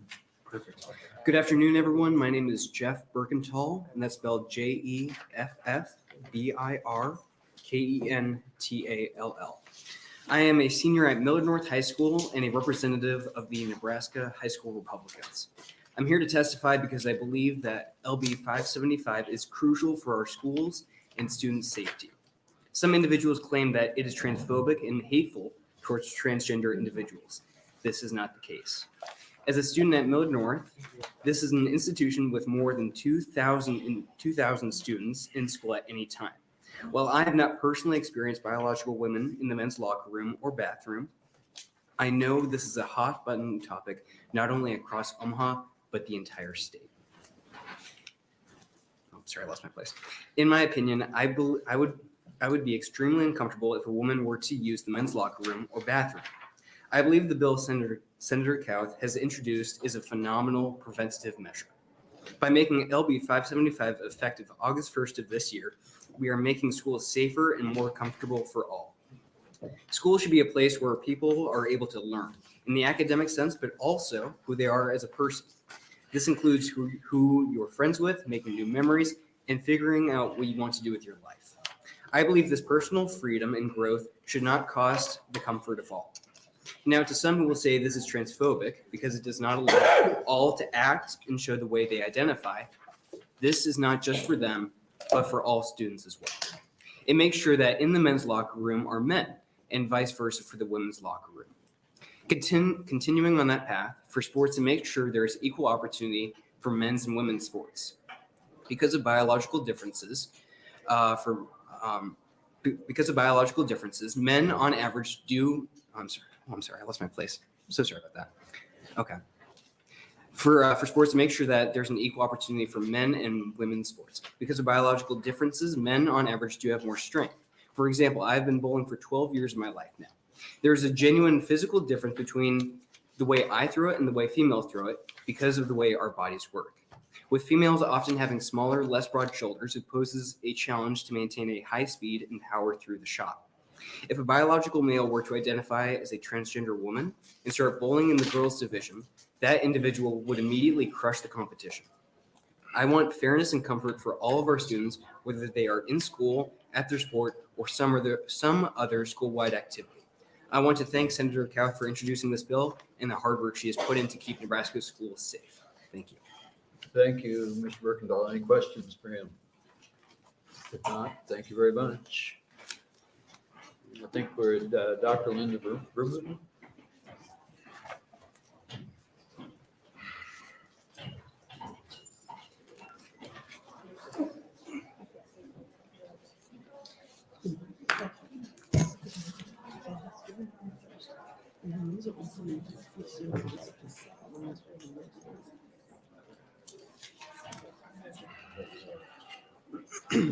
Good afternoon. My name is Linda Vermeulen, Lindavermooten. And I'm here as a proponent for LB 575, Sports and Spaces. One almost wonders why we are at this place, because we shouldn't have had to come to this place, but we are at this point. I want to speak about some of the psychological impacts that this has on the girls. Nobody's talking about the girls. A lot of people are talking about the transgender biological boys that are identifying as girls. But what about the girls that have to compete against these boys? Who's talking about that impact? We have the case that is before us from Connecticut that has been referenced already today. If you look at the photo in one of the packets that you will be getting today, is that young lady. Just look at that face. It's full of despair, dejection, hopelessness. And why? She was the top of her field. She should have been able to go on and probably win New England regionals. But she was forced to compete against two boys that were not biological girls. As a result, they took, as we've already heard, I won't repeat their testimony, so many of the medals and rights that should have gone to girls. So resulting in this, we are left with the deluge of the aftermath to help these girls pick up the pieces. I was supposed to have been, fill in the blank, the top of my class. I should have got that gold medal. I should have been the champion in my state. I should have been the regional champion. Is that really the record that we want to follow in Nebraska? We say this is the state where we do it the right way. This is always a good state. People say, well, we're making this because there's only 6 or 7. Yes, that's at this moment. If we don't have a law like this, who and when will we stand up to protect the rights of the girls, of the majority, as opposed to the minority? Somebody has to speak for them. This frustration, fear, anger, depression, the labeling and the bullying that goes along for the girls that question it and they speak up and they say, why have I got to do this? Then they are labeled and they're given nasty titles like saying they're phobia, transphobia, or they're this or they are that. No, they're not. They're saying, I'm a girl. I want to have the right in my school to compete. And when you sit with these young ladies and you hear their stories and you hear their frustrations, this is not going away at any time. But then there's also those that are coming right behind them. Will they give up before they even get a chance to compete? Because will they say, what is the point of my competing in the first place if I'm going to have to run against a biological boy whose muscle power is much more? That biology does not go away. According to the Killermath Institute in Sweden, they conducted a study on men that were seeking transition to females, and they had been on these hormones for a year, and they still noticed there was no reduction in muscle mass at all. So these boys still have that muscle mass. They still have the strength, the energy. They have larger hearts. They have larger lungs, and therefore they have much more oxygen, and that is crucial for competing in sports. So I'm asking that we would pass this bill and protect the young woman in the schools of Nebraska. Thank you, Senators. Thank you, Dr. Moon. Dr. Vermooten, any questions for Dr. Vermooten? Thank you very much. Russ Barger?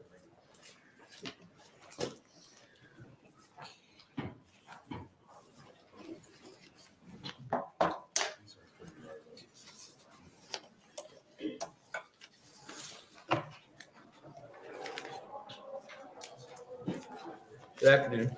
Good afternoon. Thanks for having us all here today, Senator.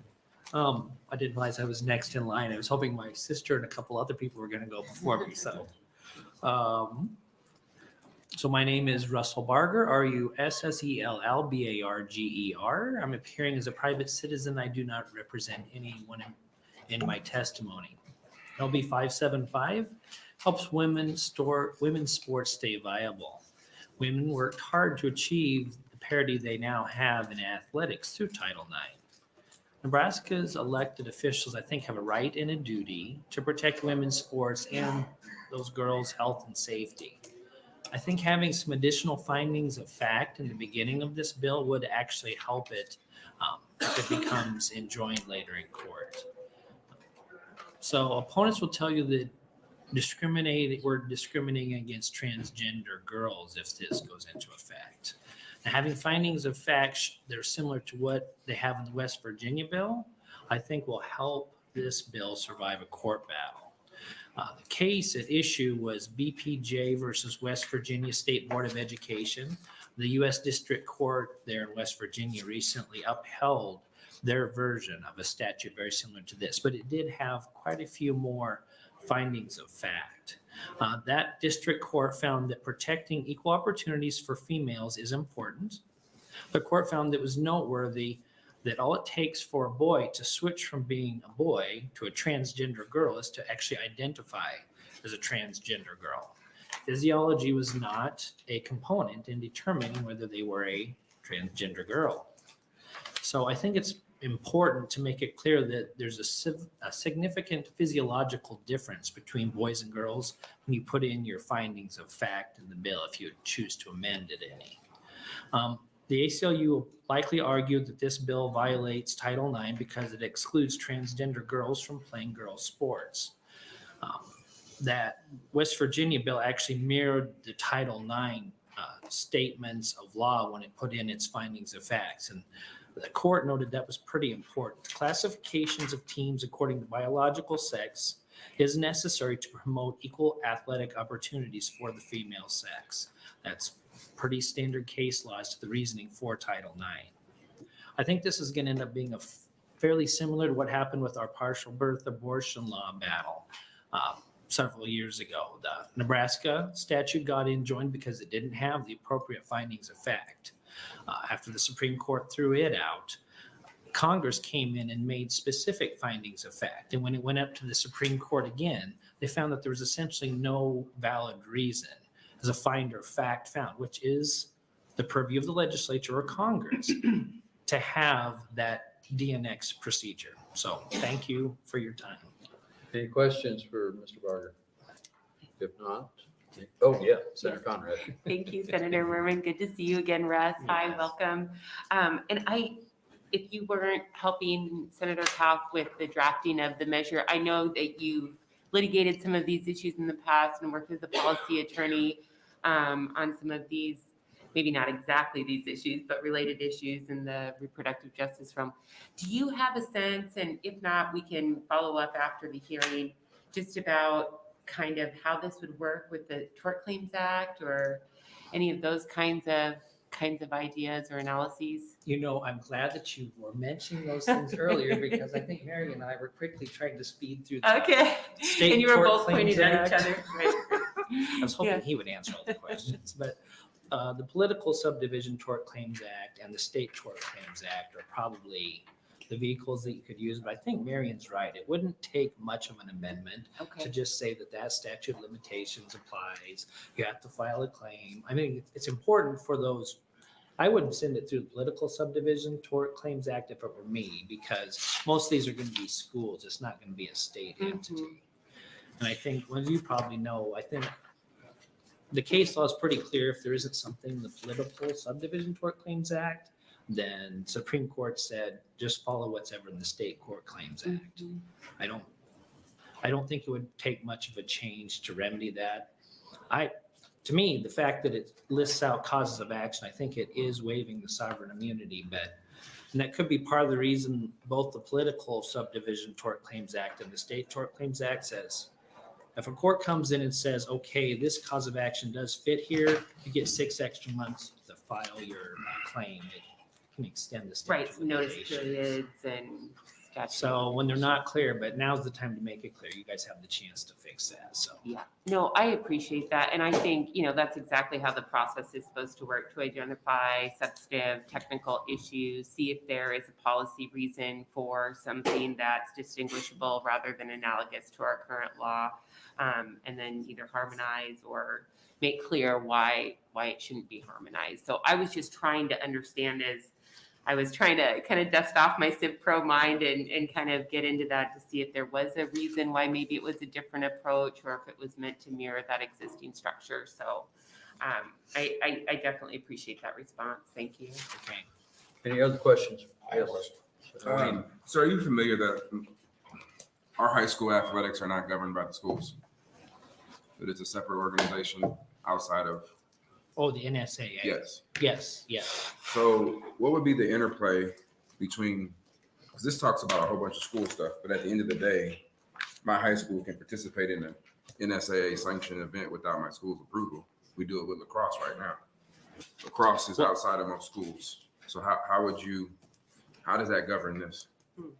I don't know. I don't have a good answer to that. I And hadn't so- really thought that one through. I mean, when it's a private organization, are you talking about a club sport? Are you talking about? Club sport, but actually all of our schools are in a separate organization, NSAA. So NSAA actually runs all of our sporting events.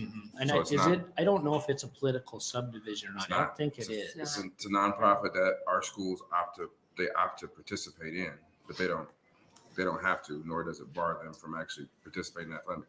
So this, and maybe I was doing a hearing in transportation that took way longer than I thought. But underneath this bill, can't schools just opt every team to be co-ed? I don't think so. I mean, where it's a high school team like that, I would be surprised if they would opt football to be Well, co-ed. it says schools shall expressly on page 3 designate the following based off of biological sex: males, females, boys, co-ed, mixed. So it sounds like we can just make every school mixed or co-ed, every sport. I mean, it gives them that option because those types of teams already exist. I'd be surprised if that were the result. I'd be surprised at that. Thank you. Any other questions, Mr. Barger?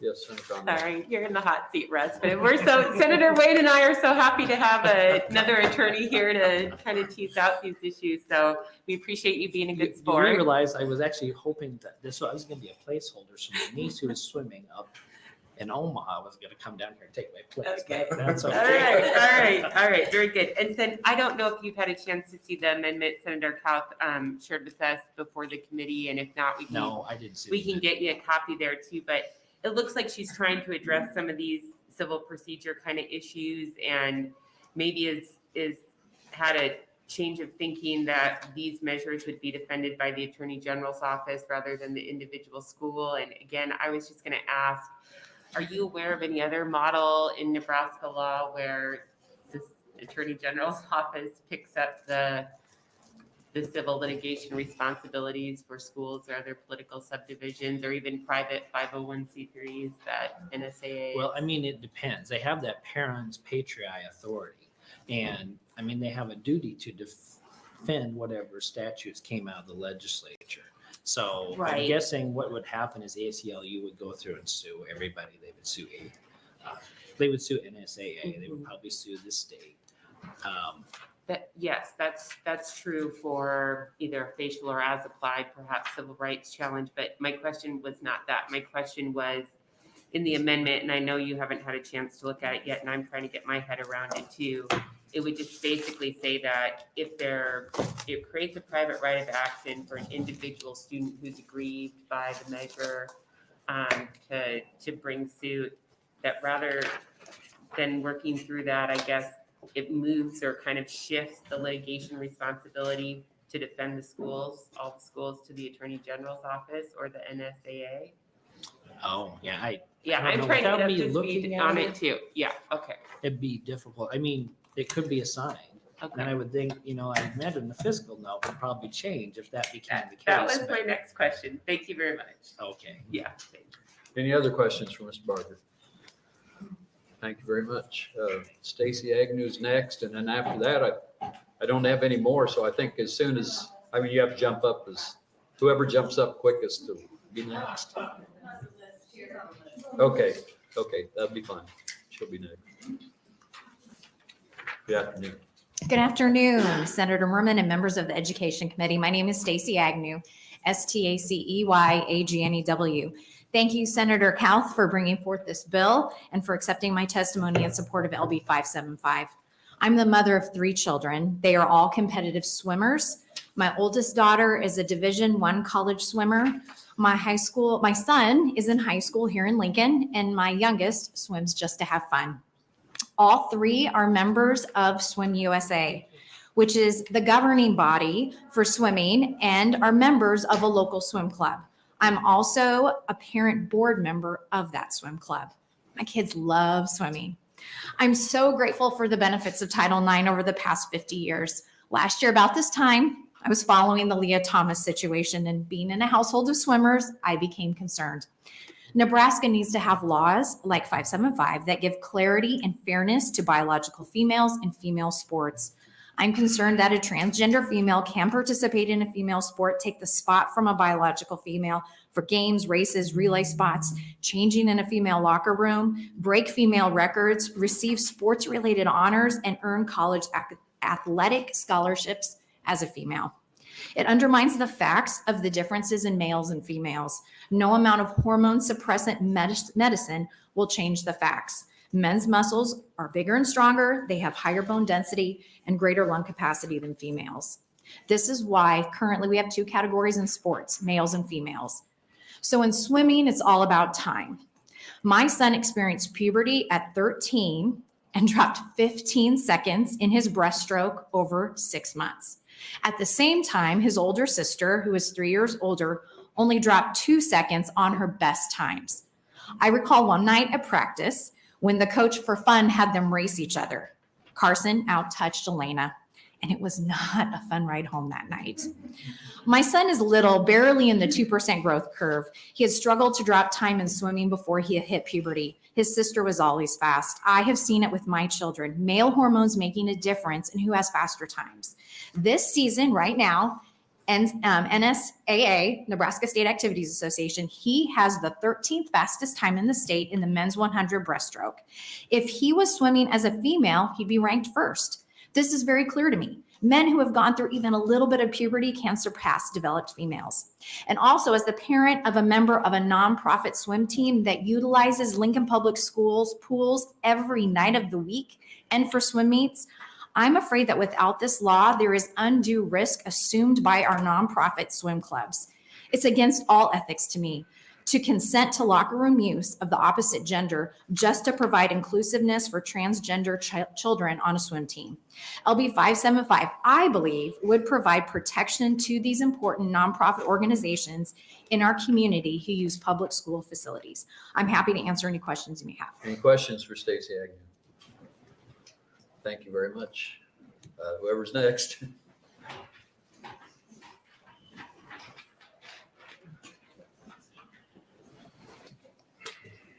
Thank you, Chairman Merman and members of the Education Committee.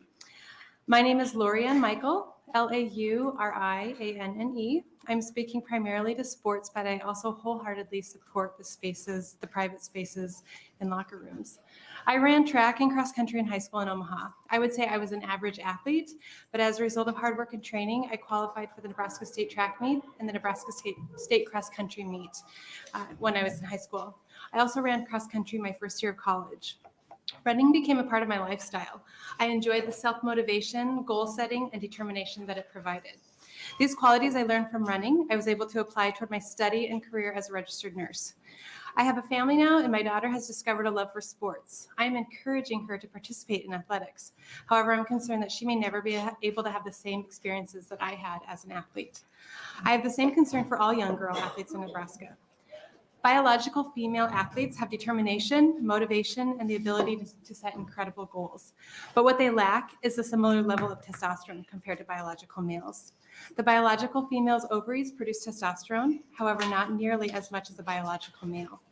In fact, a normal female reference range of testosterone is between 12 and 61 nanogram per deciliters, and a normal male range is 234 to 256 nanogram per deciliters.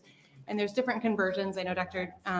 Brown gave different levels, but these are average for adult men and women. However, males typically produce most of their testosterone during their teenage years.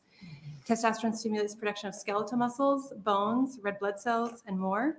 It differentially affects male and female hemoglobin levels, body fat content, and muscle fibers, which translates to strength, speed, and endurance, which we have talked about already today. Biological female athletes are not competitive for the win against biological males. The lowest end of the male range is 3 times higher than the highest end of the female range. I understand this is complex, and I ask that you would consider each of our testimonies as we speak for and represent countless other biological women who want to compete. And as a mother of a young daughter who's looking forward to her future in sports, I strongly ask you to pass LB 575. Thank you. Any questions for Lori? If not, thank you very much. Any other proponents for LB 575?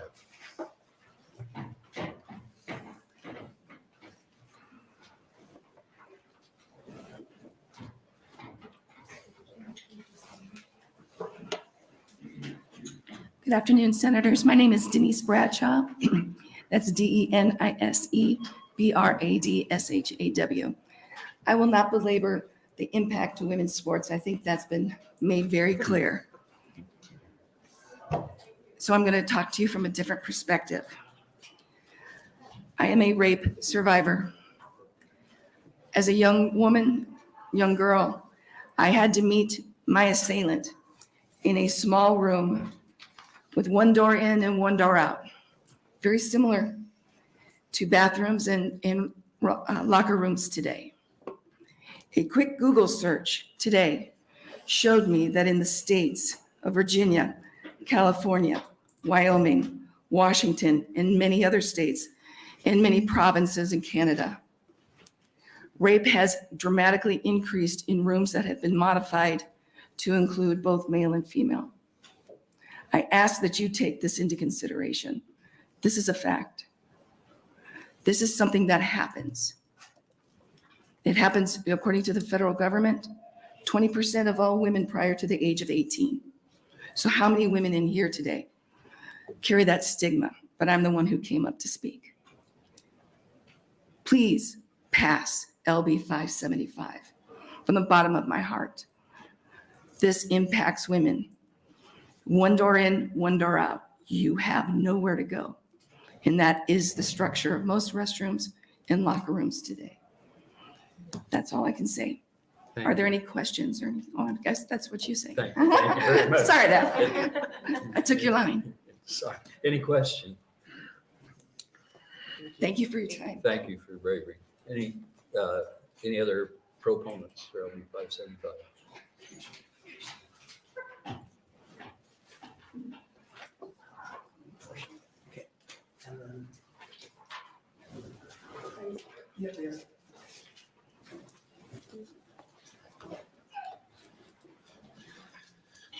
I thank the committee for allowing me to speak to you.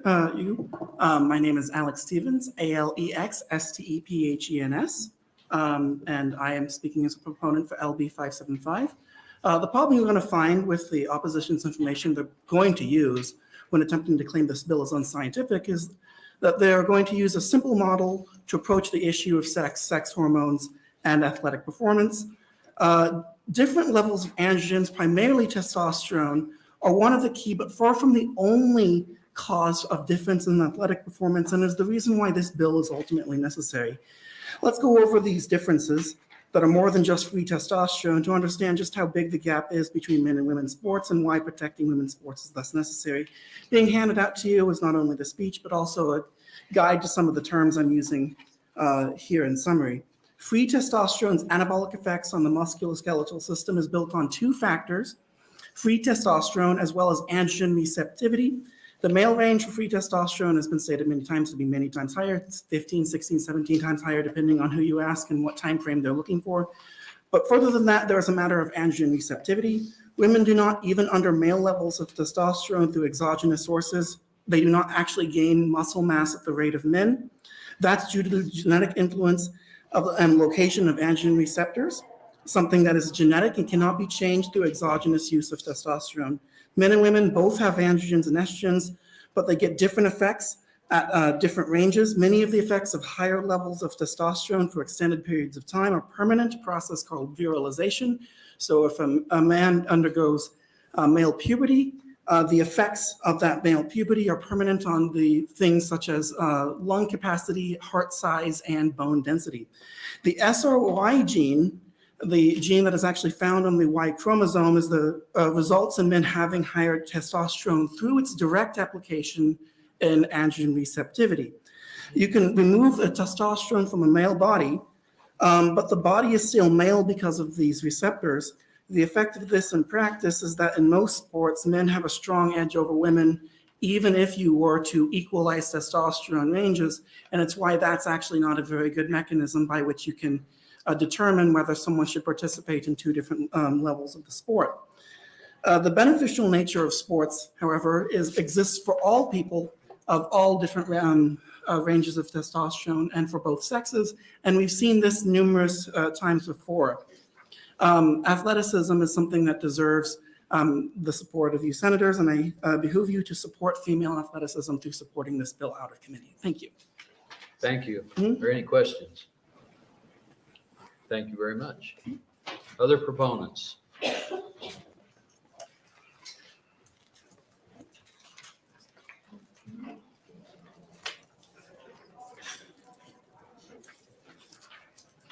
Hello. Hello, my name's Kelly McCann, KELLYMCCANN.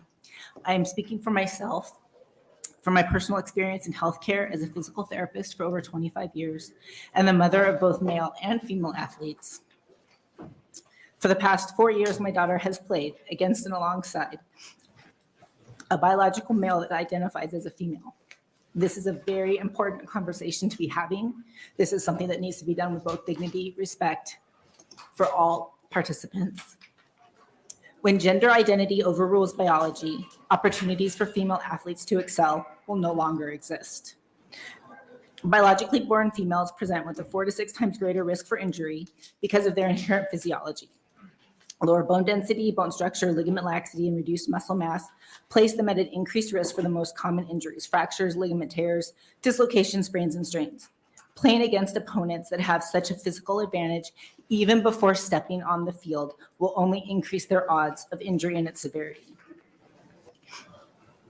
Even after 2 years of testosterone suppression therapy, it is found that the muscle mass in males is decreased by an average of only 5%. That doesn't come close to narrowing the biological or physiological advantages inherent in males, nor does that 5% decrease in muscle mass reduce the risk of serious injury that these females that they would be competing against are at risk for. Rules of sports are designed to keep athletes safe and to provide equal opportunity for successful performance. In football, we would never have one team play with full pads against another that had nothing. In a 100-yard dash, we would never allow somebody to start from the 50-yard line. And in basketball, football, soccer, we would never allow a teenager to play in a U11 league just because they related better to those age children. Yet by allowing individuals to compete that are biologically already at a 50% advantage over their competitors, we are doing these very things. During a time when we have put a premium on equity, where is the equity here? When we choose one athlete's comfort over other athletes' safety, we are unfairly placing value of one over the other.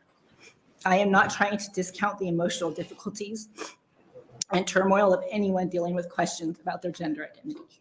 Everyone deserves to feel safe, have equal opportunities for success. And I'm here asking that we all remain objective and acknowledge the science defining our differences as biological males and females. We can use that knowledge to preserve boundaries that will ensure the safety of every athlete. Alternatives such as an open division would allow individuals and teams to compete fairly and excel in a way that is respectful to all athletes and genders they identify with. As stated earlier, when emotion and gender identity overrules biology, opportunities for female athletes to excel will no longer exist. Any questions for Kelly McCann? If not, thank you very much. Other proponents?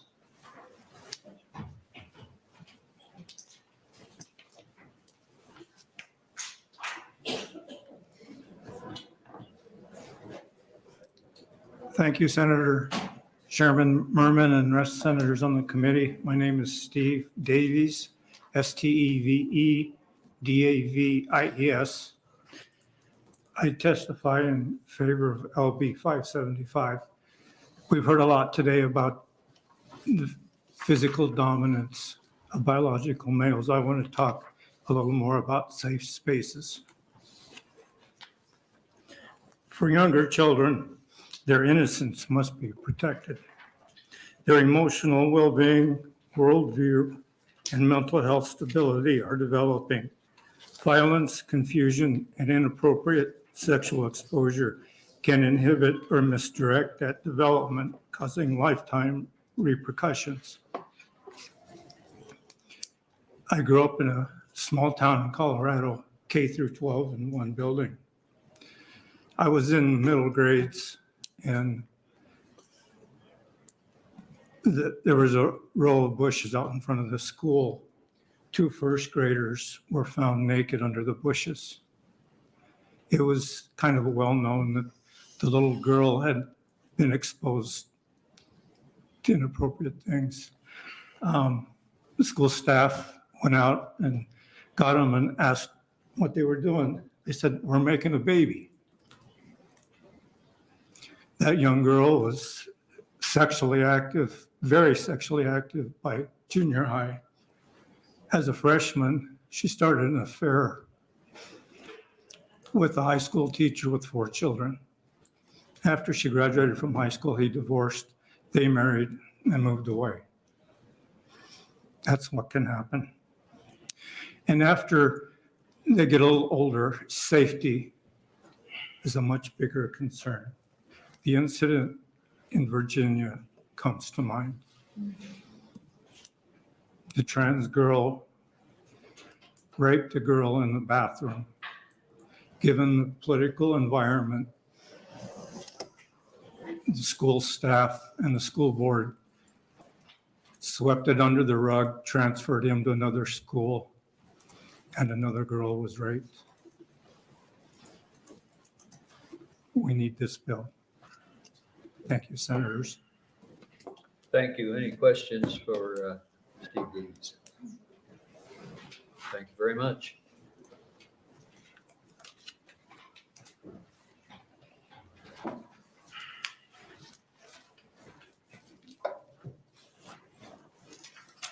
My name is Elizabeth Davids, Elizabeth Davids,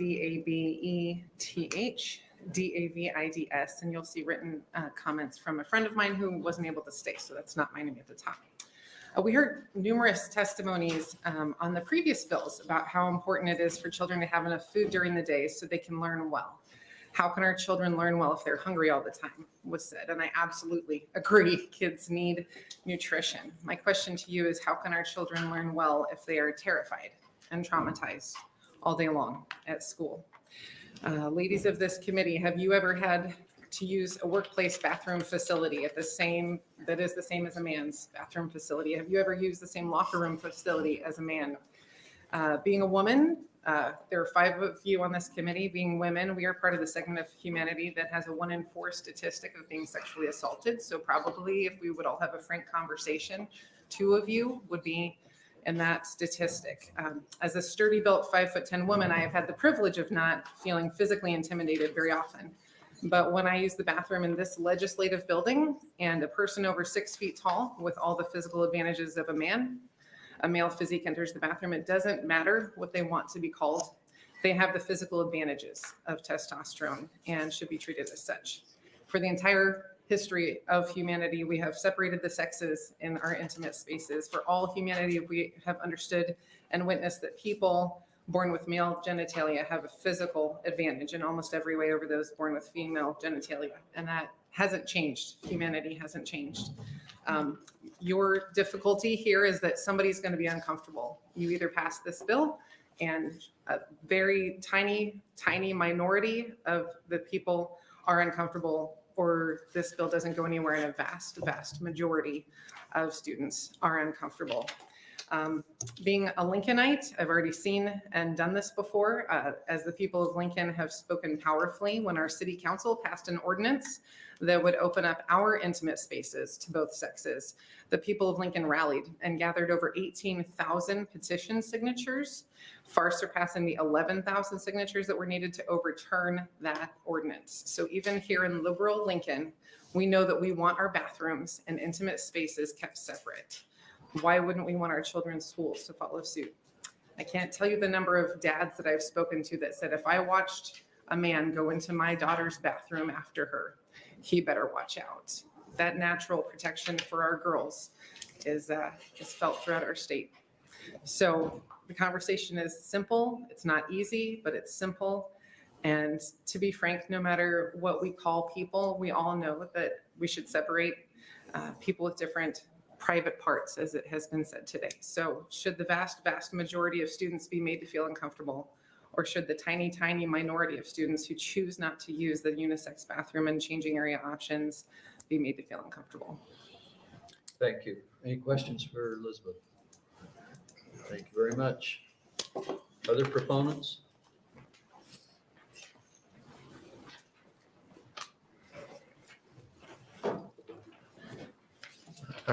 Good afternoon, everybody. My name is Ward Greisen. That's WARD-GREISEN.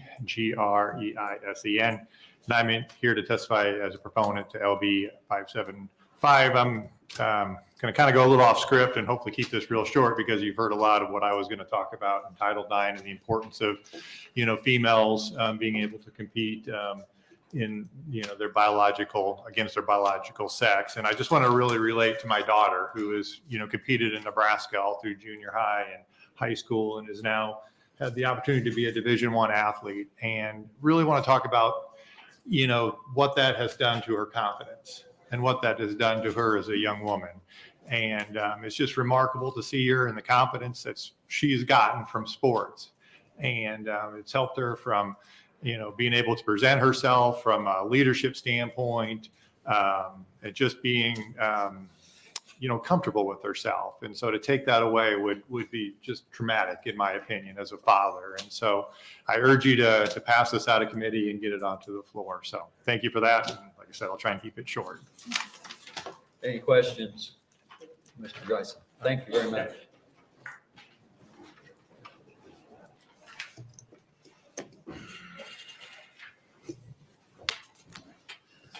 Good afternoon. My name is Jeannie Greisen. It's Jeannne, Greisen. And I'm here in support of LB 575 I'm kind of going to go off the cuff too, as a soccer coach and a referee. I see this happening a lot, and I'll speak again. You heard about my daughter, but she also played soccer, and I coached her, and I would let her play with the boys sometimes if we didn't have enough boys to play. So she would play with the boys. And she couldn't play everywhere. She was a great athlete, but she couldn't because the boys were too fast. So I'd have to strategically place her somewhere. And she would do it, but I do have to say she couldn't keep up with the boys when it came to speed. So there's clearly a difference. And there's a physicality difference. The only concussion that she got was when she played with the boys. So there is a big difference. So we need to just keep that and keep men. If I were to do that and had boys come and play on her team, they would destroy them. Any other girl they were playing. And as a referee, kids just want it to be fair. Like the girls want it to be fair. They want the rules to be applied fairly. If you make a bad call, they don't care as long as you make a bad call for the other team as well. They just want it to be fair. And this is a bill that makes it fair. And I just want to end with, again, my daughter, she's got 3 brothers. She would not let her brothers in her room nor her bathroom ever. So why would we take a stranger and let them in her space? It makes no sense. So let's just separate them and keep them safe. Thank you. Thank you. Any questions for Ms. Greisen? Thank you very much. Other proponents?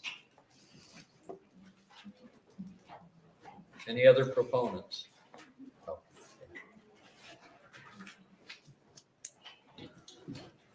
Hi, AMBERPARKER, Amber Parker.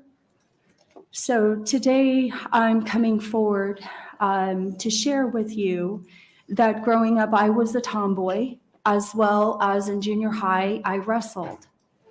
What I want to share with you is there's multiple areas in this conversation and what this bill will protect from that I was in a place and I was protected. First of all, I did not think of myself that I wanted to transition to a man when I grew up, but I found that I had more in common with guys than I did with the girls. I wanted to run, I wanted to hang out. We would play football. We would just hang out together. I started getting bullied by a girl in junior high, and I figured rather than getting in trouble with school and things that we could both sign up for wrestling and take our aggressions out in that way and show our athleticism. And so I didn't want to deal with it. I wanted to end the bullying and how she kept coming after me. So I said, I'm signed up for wrestling. I heard she was signing up, so I signed up. Well, she never did. But I'm a committed person, so I went in to wrestle. This would have been at Pound Middle School. For those who don't believe me, they can do their homework. And the coach, I believe he was a college coach. I can't remember if it was with Wesleyan or whatnot. But anyhow, he was so kind to me. And let me tell you, my first experience of wrestling, and I wasn't in huge competition. I just was junior high going forward, and I committed. My first match, I believe I won or did pretty good. So then I went to the second match. The gentleman outweighed me. And after the match, a kid comes up to me and is like, will you go out with my friend? I was like, who's your friend? And it just happened to be the guy I just wrestled. Let me tell you, you get grabbed in each and everywhere that I would not have wanted to. And if I would have known what I know now, I would have never went forward and wrestled. Our bathrooms and our locker rooms must be protected in the state. These are very serious things going on. This does not need to be politicized. There are biological differences between men and women, and men are stronger than women. And men do not need to be bullied by women who would try to come and prey on them and coming into their restroom or their locker room.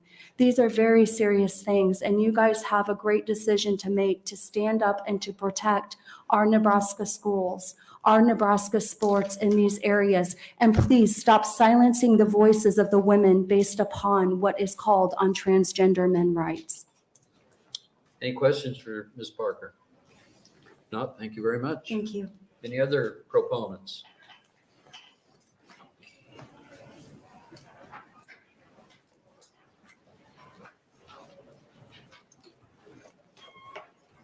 I've never been here before. I don't know how all this works. And all I know is my name is Deborah Lang, Debralange. I have 3 granddaughters, 2 in elementary school and 1 in preschool.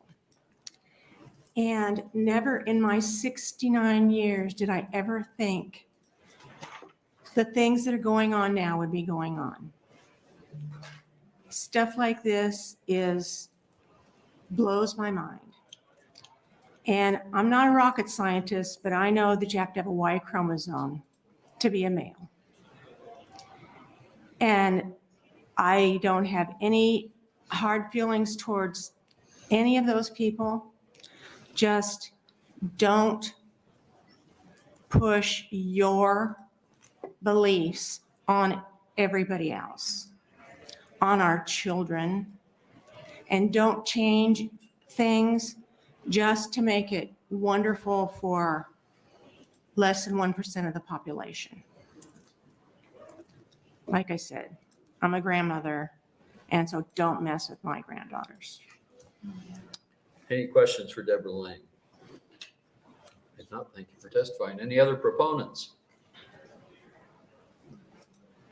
I guess we'll take a 5-minute or 10-minute break. As soon as we can switch the room over, we'll go with the opponents.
Continue with LB 575, and we are now on the opponents.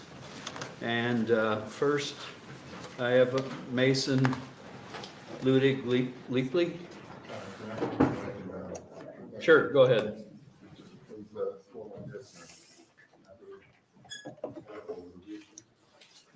Thank you.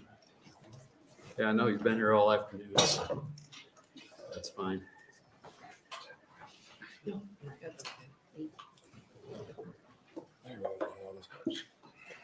Are we ready? Yeah, go ahead. Good afternoon, Chairperson Merman and members of this Education Committee. My name is Josephine Litwinowitz, JosePhinLitwinowse. Anyway, I want to, this bill, you know, as a person who played sports and I can understand, I'm not going to address that part of the bill that has to do, because I just don't know enough, but I can certainly see the possibility that, and there's scholarships involved. But what I want to get to is the, you know, the spaces. You know, I mentor a trans student down the block, and, you know, I've known some of the reactions that she's gotten. And I really, I don't know anyone who would have yet, I mean, you can have anyone go into a bathroom and cause trouble. I mean, you can impersonate, I don't know. But I don't think it's coming, you know, other people are going to speak to that, I guess, but I don't think it's coming, you know, from us. And so I just wanted to say, I think it's, and you know, it's funny, I went to a parochial school in New Orleans. And if I would have felt that way, I don't think I would have been able to use a different bathroom. So there was only one, it was big, but so I think this is a bad idea, and it offends me because I exist, and to say that that I don't exist the way I am as a female, and because I can't even fully express my true self, because you know I just can't be that vulnerable. And I'm not a flaming woman or whatever, but you know, I just anyway, I'm sidetracking. But but it's who I am, and so you know, and you know, Clarence Thomas made promise that he's coming after us. So I mean, where the common sense parts that I can see, at least the possibility that in athletics with scholarships on the line, I understand that. But without knowing the scientific, maybe it's otherwise. But I really don't like basically being told I don't exist, because that's where, in my heart, the F-bombs start flying. And at that point, okay, thank you, senators. Thank you. Any questions? Okay, thank you for testifying. I didn't go over, it didn't even turn red. Thank you.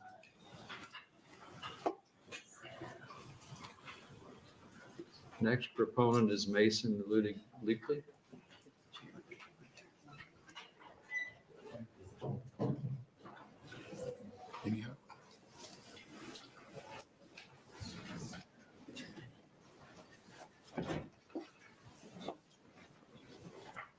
Good.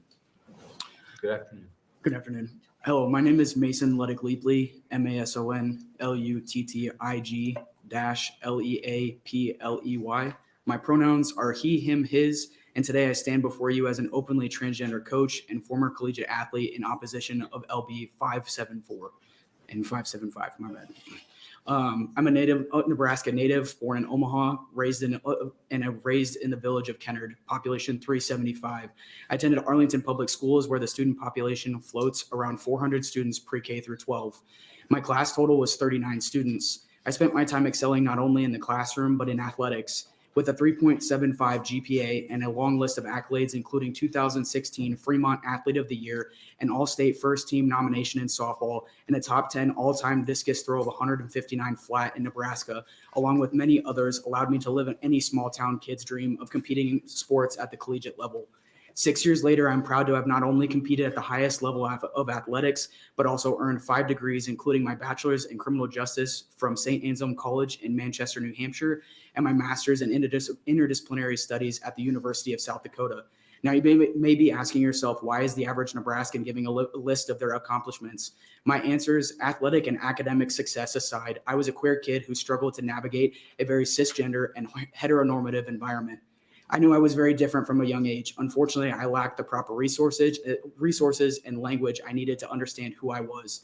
This led me to remain in the closet until I was a junior in high school. When I did come out as a masculine presenting gay woman, I was the only openly LGBT plus individual in Arlington Public Schools. The few others I had known had been bullied until they transferred or were shipped off to conversion camps. These events, along with almost being kicked out of my own home, were reminders that stepping out of the norm brought serious consequences. I would only disclose my trans identity to a select few until 6 years later as a red-shirted senior, when I felt confident enough to come out as a trans man. I spent the next 3 years as an openly transgender softball player and discus thrower advocating for LGBT plus rights. I'm here today to be a reminder that queer Nebraskans exist despite the state's active efforts to erase us. The Trevor Project reported in the 2020 National Survey on LGBT youth mental health that 45% of LGBT youth seriously consider suicide. Just this last year, 14% of those kids attempted suicide. For transgender, the ratio is 1 to 5. The Trevor Project, along with 29 major medical associations, confirm a majority of suicidal ideation and attempts stem from unacceptance. Studies have also proven suicide rates drop over half when the LGBT youth are accepted and affirmed. For myself, sports was my gender-affirming care. It was my escape, and it saved my life more than once. Passing a bill such as LB 575 would effectively tell LGBT youth they have no right to just be kids. How? Here's one example. After winning the softball NJCAA national championship my freshman year, I returned to play my final season with my select softball team primetime. It was a typical season until we returned to Kansas City, Kansas to play in the Memorial Day tournament. A tournament where we annually attended. I vividly remember hearing parents yell out how we were cheaters and that they would win too if they had 2 boys playing for them. My teammate and I blew it off as we knew our head coach had our back until the tournament director visited our dugout visibly distressed. The way our head coach yelled in defense of her kids is still seared into my memory. What was going on? Well, the combination of our athletic ability and how we looked caused parents to report us, demanding to see our birth certificates. Sorry, you've got the red light for a while. Am I good to keep going? Abby? I don't get to decide, but I understand that some folks in the proponents list went over. No, that's not true. If anyone wants to ask a question, you can keep going. Otherwise, you've had the red light for a while. Senator Conrad. Okay, thank you, Chairman Merman, and I think that we might have to have a respectful disagreement about how the lights were utilized in the first go around, but we do have a lot of folks to get through, and I know that you are hopefully maybe at the end of your testimony, but I think sharing your lived experience can be really beneficial in helping the committee understand the issues. So, but if you could just maybe wrap it up. Okay, yes, for sure. Absolutely. As a player, it was devastating. We were simply doing what we loved and doing it well. Yet how we looked was evident enough that we didn't belong. Unfortunately, this would be a common occurrence throughout my entire collegiate career. I go on to bathrooms and facilities. Basically, supporters of this bill say create special bathrooms or categories. I see a quick way for bullies to identify the kid that doesn't fit in. I see kids who don't feel safe at home to be who they are, or become that they will become victims of physical, mental, and emotional, even sexual assault because they are outed by their peers, all because they need to use a restroom. It is a basic human right. No kid should fear being sued for, nor should they risk an accident, UTIs, embarrassment, or even harm to answer nature's call, let alone for simply wanting to play sports. Passing LB 575 would effectively protect the bully instead of protecting the bullied. For the sake of all athletes, oppose LB 575. To the LGBT youth in the crowd testifying, watching, or patiently waiting to be truly free, I see you. You are heard. You are loved. Never forget that you're worth fighting for. Thank you. Thank you. Okay. Any questions for Mr. Ludy? Yes. Thank you, Chairman Merman. First of all, Arlington alumni. Yeah. A long time ago. A long time ago. Can you just briefly, very, very briefly describe the sports during your high school years? Yes. So I was obviously out as a gay woman at the time. It was a struggle. I was directly told in high school that nobody cared if I was gay as long as I continued to break records and be good at my sport. As a kid who has successfully gone into college, it was a struggle because it was an identity crisis, because once I walked away and graduated from college, I don't have, like I said, as an athlete now. So now I work with my kids to make sure that they know that they are more than their sport.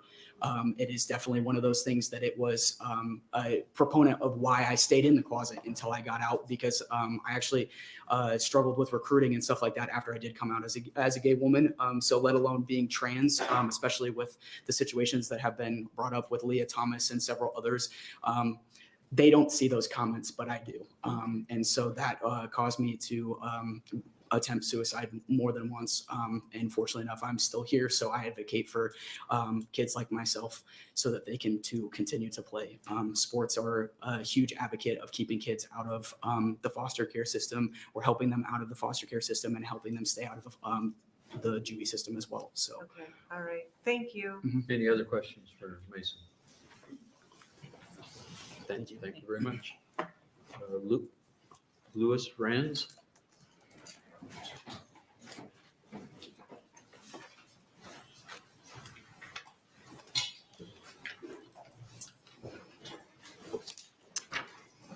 Dear Education Committee Chairperson and members, thank you for the opportunity to testify on LB 575.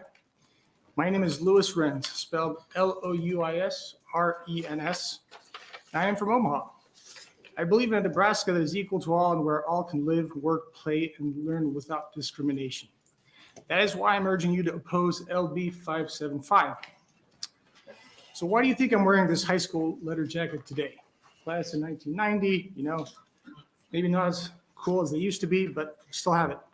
Because it is a visible sign of my participation in high school sports.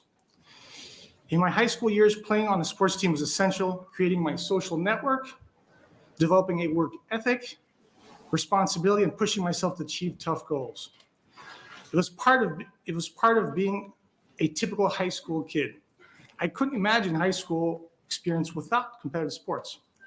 I went to 3 different high schools over a 4-year period due to my father's work. Sports was essential to integrating fast when I moved to a new school. So 30 years later, and unfortunately 30 pounds later, again, history repeats itself, and my family and I moved to Omaha in August 2021. And my 2 children started school at Millard North High. No small challenge, as they went from a private high school with 480 students in Lima, Peru, to Millard North with its over 2,500 student population. My trans daughter, Nylea, joined the cross-country team where she made a great group of friends, learned responsibility, and discovered the true meaning of hard work. If I thought high school sports was tough 30 years ago, you should see it today. It's something else. So before her transition, she competed as a boy, but after her transition, she participated as a girl. And when I say participation, it's because due to the requirements of the school association, she did not meet the 1 year of hormone therapy, so she couldn't compete as a girl. We're hoping that she will compete in track this coming season. So this letter represents her achievements. And for me, this represents inclusion and pride. Instead of exclusion and shame like Hester Prynne's A in Nathaniel Hawthorne's The Scarlet Letter. So LB 575 would take away Nylea's and other transgender kids' opportunity to be typical high school teenagers. All they want to do is fit in. It's tough enough as it is. Make friends and be active members of their community. Please don't support a bill that would take away part of their high school experience and make it that much harder for them to fit in. I'm sure you will see that LB 575 for what it is, simply the legalization of discrimination, just like the branding of Hester Prynne in The Scarlet Letter. Nebraska thrives when everyone can show up as their full selves, and LB 575 would harm this goal. I urge the Education Committee to oppose LB 575. Do not deny transgender kids the opportunity to live a normal life and be participants in their high school sports. Thank you for your time, and I'm happy to answer any questions you may have. Any questions for Louis Renz? Senator Conrad. Thank you, Chair Merman, and thank you for being here. Mr. Rhines, did I say it right? Rhines? Okay, sorry. Thanks for sharing your family's experience too. And I know that we're covering ground that's very intimate, that's tied very closely to, our identity as people, our humanity. And so it's hard to encapsulate all that we need to get on the record and share with the committee in a really short period of time. But I would ask everyone to try their best so that we can hear as many possible viewpoints as possible. So I understand that it's a difficult challenge, but I was so glad that you shared your experience with your children's participation in extracurricular activities. And, here we are a couple hours into the hearing, and it's really kind of the first time we've had somebody really talk about the existing process for trans athletes, right, through the NSAA. Not in great detail because I've reviewed the protocols and the policy and the application, and it's comprehensive. But it's not a simple process. And it was developed, I think, many years ago with a lot of experts. I'm not going to say it's best practice, but I think that they tried their best to try and address competing issues.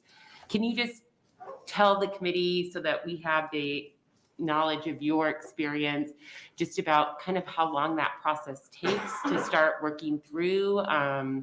If you saw anything about it that in and of itself was broken, or if you think it's working okay to meet the needs of Nebraskans who want to participate in extracurricular activities today. I just think it would be beneficial, since you've just worked through the process, to have a little bit more understanding.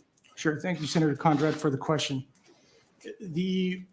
When my daughter came out and decided to run cross country again last season, so the fall of last year, we had a discussion with the coach and the principal, who were both very open and trying to help us as best as they could within the guidelines of the NSAA. We were clearly explained what the rules were, which included 1 year of hormone replacement therapy and an evaluation of the athlete's body type. So we're looking at BMI, amongst other things. At the time, Nylia did not meet the first requirement, which is 1 year of hormone replacement therapy. I think she only had about maybe 3 to 6 months at the time, if I remember correctly. So the coaches, submitted the application to the NSA. The answer came back pretty quickly that it was a no because of the specific lack of time with the hormone replacement therapy. And that was communicated to us. I thought it was done in a fair manner, a polite manner. I just feel like it was too, high school, people kind of stuck between a rock and a hard place, having to explain this to us. This year, we have just submitted the application again for high school track, and we'll see. We've provided all the information, and we will see what the answer is. I think our daughter should have the right to run track and field. I think she does meet the criteria. She's there to fit in. She's not looking to be the Nebraska champion of the, long distance run. She just wants to be with her friends and participate. Thanks so much. Thank you. Any other questions for Louis? I have one. Sure. Sorry, I really didn't follow it all. So your daughter was born? Born a boy. Okay. She was born a boy. She came out to us. We always thought that she was gay, and we tried to bring her to speak, but she was kind of very nervous about it. When she did come out, she obviously surprised the whole family with, wanting to transition to female. That happened right before we moved to Nebraska, but she wasn't ready to come out yet to her peers. She came out to her peers right at the end of cross country season. She actually went to I believe it's one of the high school dances dressed as a girl. I've never seen that level of courage in any human being.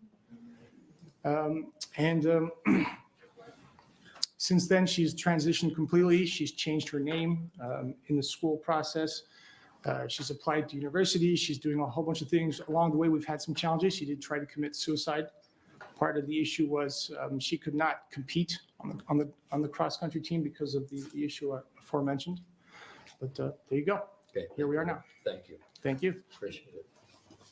Any other questions? Thank you very much.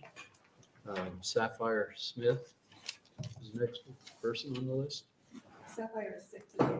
Oh, okay. Wendy Smith.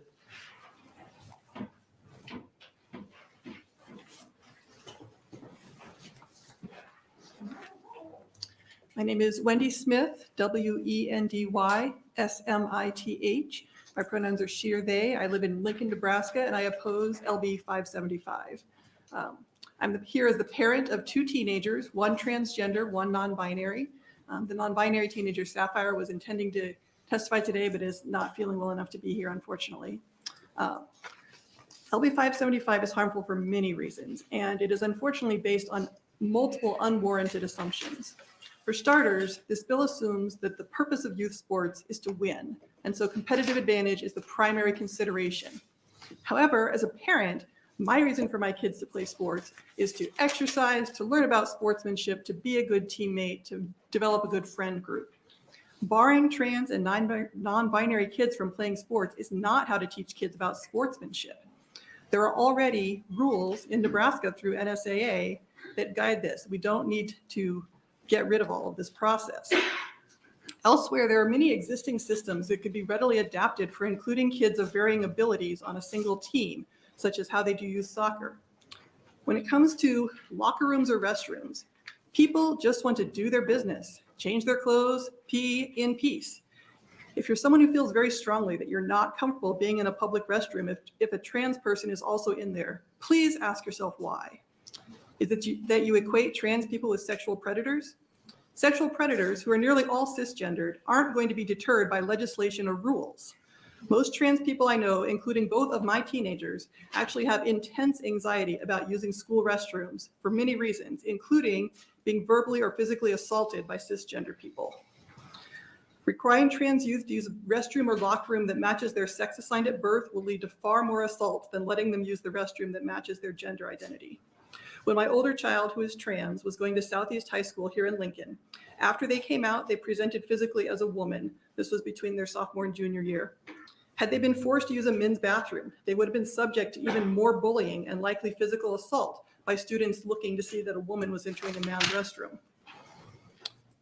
My other child, my non-binary child, Sapphire, suffered a series of urinary tract infections in middle school before they came out publicly, caused in part by them avoiding using any restrooms at all through the whole school day because there were only binary options.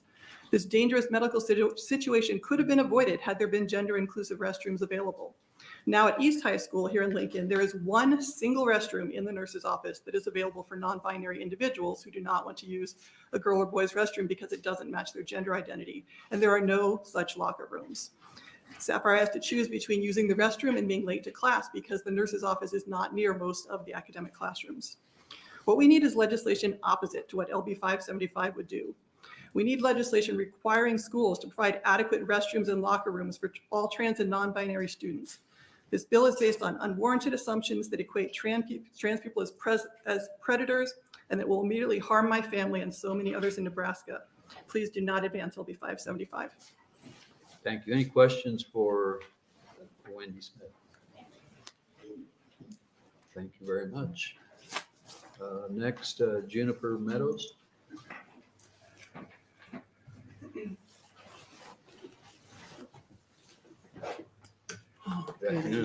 Good evening, Reverend Juniper. What time is it? Reverend Juniper Meadows. That's JUNIPERMEADOWS. I'm an ordained minister in the living tradition of Unitarian Universalism and have the great joy of serving Second Unitarian Church of Omaha as their minister. I'm also a trans woman myself, and I'm here to testify against LB 575 because it's essentially unkind and unloving.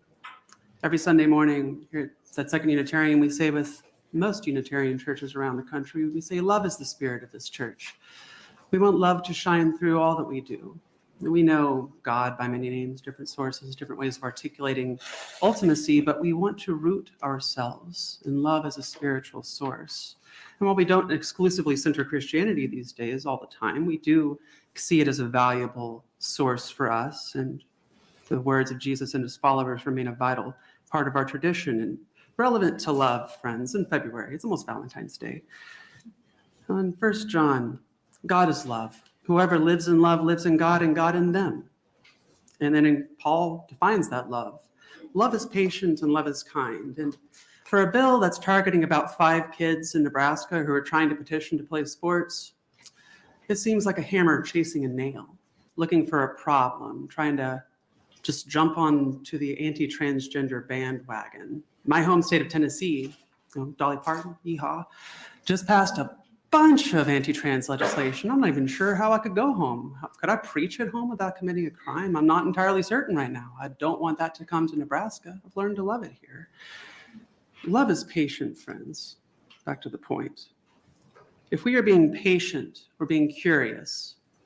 Trans people in sports is a relatively recent phenomenon, especially in schools. Not enough trans people have been playing in sports to have sufficient data to suggest that there is necessarily an advantage. So I would encourage this committee to be curious, to be loving, and as part of that love, to be patient, just to see what actually happens. We don't know if there's some epidemic, but we do know that a bill like this is taking a hammer to ostracize and banish trans people. Whether that's the intention, I don't believe y'all are cruel. But that's what it would ultimately do. It would banish trans people from the public square or from public education as participants or from teachers. What happens when a trans parent comes and picks up their kid and needs to go to the bathroom? Can they go to the bathroom? There's too many options for people to get sued.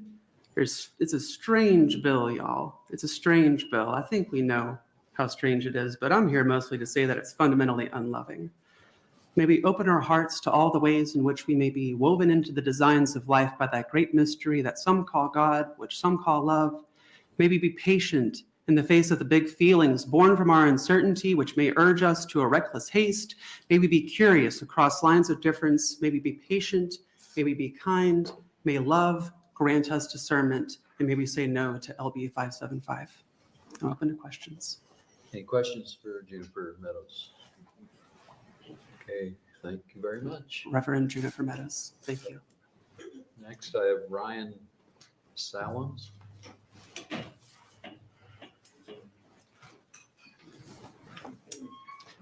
Good evening, everyone, to the Education Committee, Chairperson and members. My name is Ryan Salons, spelled R-Y-A-N, S-A-L-L-A-N-S. I currently live in Omaha, Nebraska, but I was born Kimberly Ann Salons, and I received my K through 12 education through the Aurora Public School Districts. After graduating in 1997, I went on and received 3 academic degrees from the University of Nebraska-Lincoln in cultural anthropology, English, and educational psychology focused on human health behaviors. Where I graduated with high honors.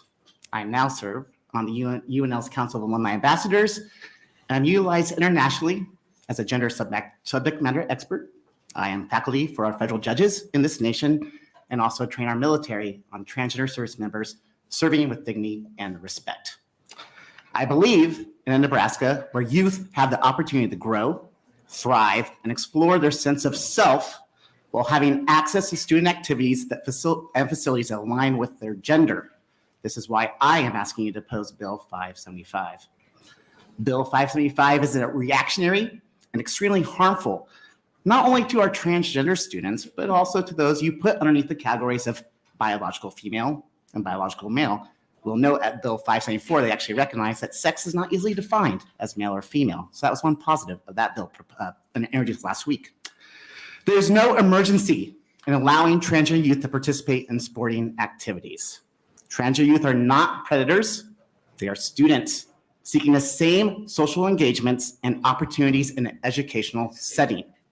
In fact, Bill 575 has presented a paradox.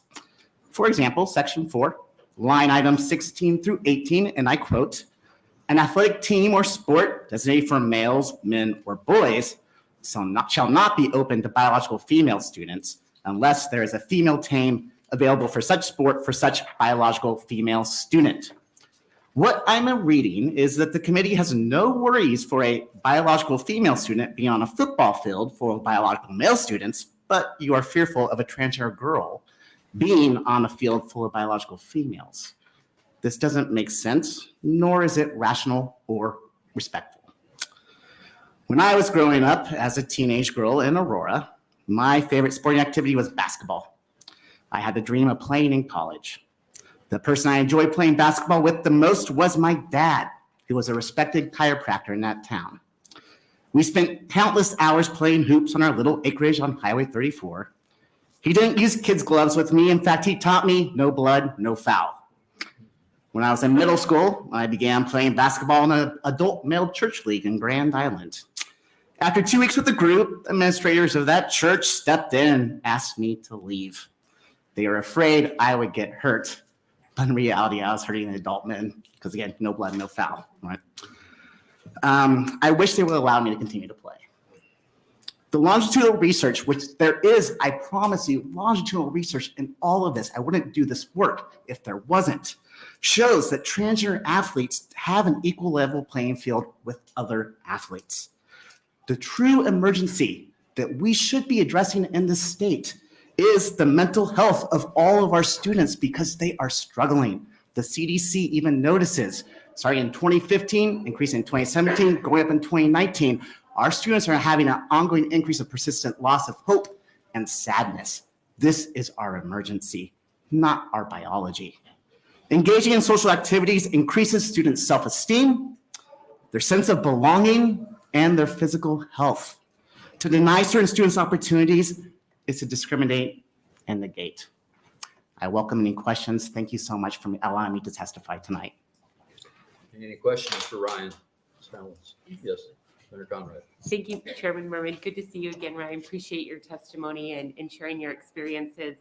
I knew that you'd worked with a lot of different entities and organizations to do education and engagement and best practices on trans justice related issues over the years, but I didn't know that you'd worked with the military. And I was actually thinking about that a lot in preparation for this hearing. And I know that there's definitely a lot of differences with high school sports and our military, but there's probably some lessons learned there as well, where we can look to an institution that we all hold in high regard to figure out, how can we strike the right balance to make sure that everybody has a right to participate and have their dignity and humanity respected. And so I'm wondering if maybe you could work with the committee and other senators to help us maybe carry some of those lessons forward about training, engagement, accommodations, what have you,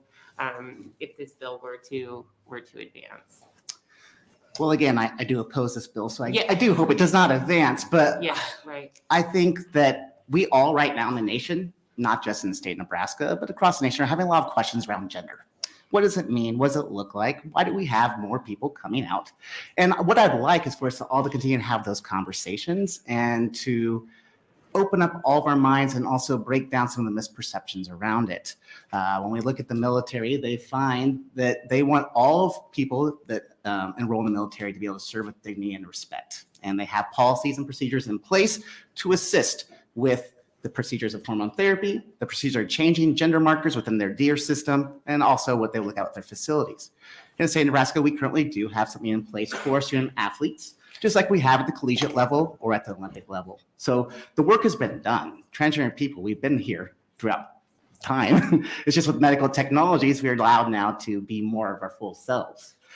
So I think for all of us, what we see happening with the military or within our schools is that we have the policy and that groundwork there. And now it's just time to have further conversations, but not to advance things that completely ban or tell students that they should not exist or they do not exist. Yes. Thank you for the clarification. That's so helpful. Thank you. You're welcome. Any other questions for Ryan? If not, thank you very much. And Aaron Burbach.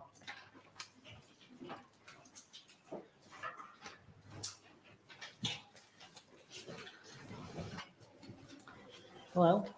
My name is Aaron Burbach. That's Aaron Burbach. I was born and raised in Omaha, and I currently live in Legislative District 9. Chairperson Merman, members of the Education Committee, thank you for your time today. I'm here to speak in opposition to LB 575. In my junior year of high school, I realized that I was a transgender man. I was too scared to tell anyone, but I cut my hair and began wearing more masculine clothing. I was still using the girls' bathroom at school until two students saw me go into the girls' bathroom and decided that I didn't look like I belonged there. They waited outside the bathroom for me to exit, then chased me down the hallway, yelling at me. I ran until I could find a teacher's office to hide in. It was clear at that point that I could no longer safely use the girls' bathroom. A few days later, I came out to an administrator and was given access to the faculty bathroom. It was better than the girls' bathroom, but far from a perfect solution. It was far from my classrooms, so I couldn't go without missing a significant amount of instruction time. I couldn't stay after school for extracurriculars because the staff bathroom would be locked. Certain staff members would harass me if they saw me using the bathroom because they did not approve of the arrangement. I quickly learned to restrict my water intake, so I didn't need to use the bathroom at school at all. I would regularly go more than 9 hours without any water. I had chronic headaches and vertigo from dehydration that were sometimes so debilitating that I couldn't attend school. This was in 2016, shortly before some very heated Omaha Public School Board meetings on bathroom policies. I testified at several school board meetings about my experiences. I sat there while adults screamed about the threat I presented to my peers. And then I got up and pleaded with them to see that I was just trying to get an education. I'm disappointed that once again, trans kids in Nebraska are listening to this debate and having to justify their existence. LB 575 is not about protecting children. It is about making trans children invisible. What exactly is the plan for students like me? I was doing exactly what this bill would have required me to do, and I was nearly attacked for it. Do proponents of this bill plan on requiring students to make sure their hair and clothes are sufficiently masculine or feminine so that they can use the bathroom safely? Or will they just rely on other students bullying them into submission? This bill puts a target on the backs of trans and gender nonconforming children who are already at a much higher risk of experiencing violence. None of what I experienced protected any children from harm, nor did it make me any less transgender. There were many times when I thought that I wouldn't survive the intense fear and chaos of my last years of high school. I did, but the effects linger. I'm still chronically dehydrated because I'm so accustomed to ignoring my body's basic needs. I'm still hypervigilant anytime I use a public bathroom. I'm asking you not to put another generation of trans children through this. They're not the threat. They're just kids who deserve to feel safe and valued at school. Okay, thank you. Any questions for Aaron Burbach? Okay, thank you very much. Thank you. Next, I have Vic Clafter.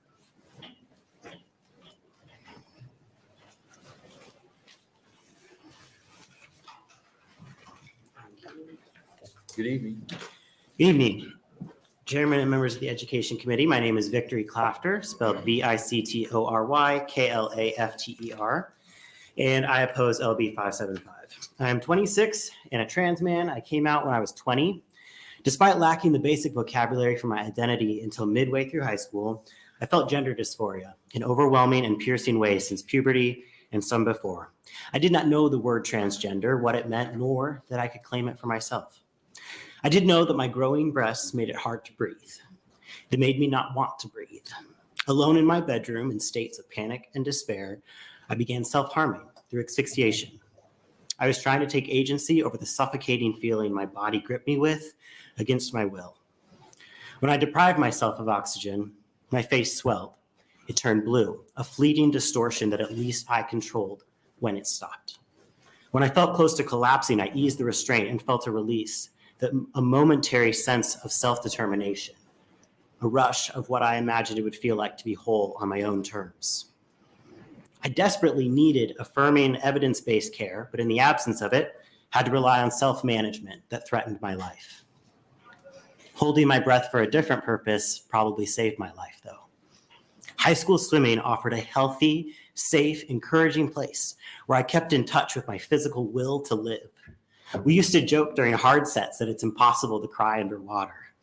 It's also harder to give up when a team is depending on you. Each long-held breath to finish well was followed by a bursting gulp of oxygen, a visceral connection to the drive that pushed me to survive. Sometimes the only thing that helped me find sleep during the long nights of agony was knowing I had 5 a.m. swim practice. Swim team offered much more than physical reminders of a desire to survive or a sense of duty to my teammates. On my competitive, hardworking, nerdy, comedic, and co-ed swim team, I felt like I belonged. We all seek to belong. After 10 years of walking this balance beam, I finally received the care I needed, and I'm able to live a beautiful and whole life. That care was a lifeline that almost didn't come soon enough many times. And there are kids walking a path like I did, with and without the care that they need today.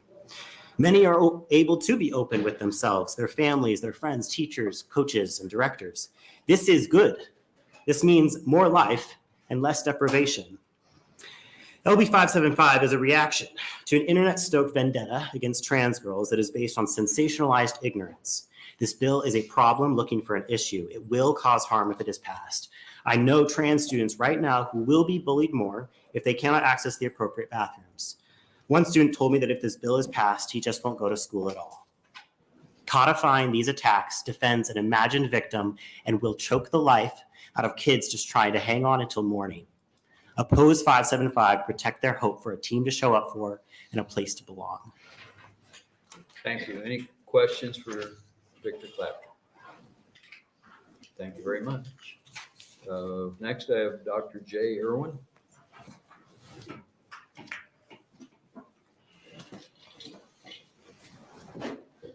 Good evening, Senators.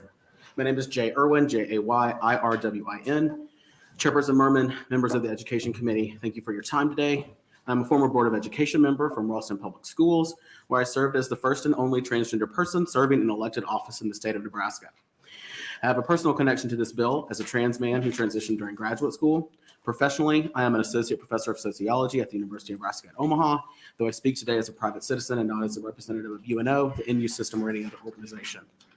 My academic research involves the physical and mental health of LGBTQ+ populations, as well as the lived experiences of transgender and non-binary people, mostly folks based here in Nebraska.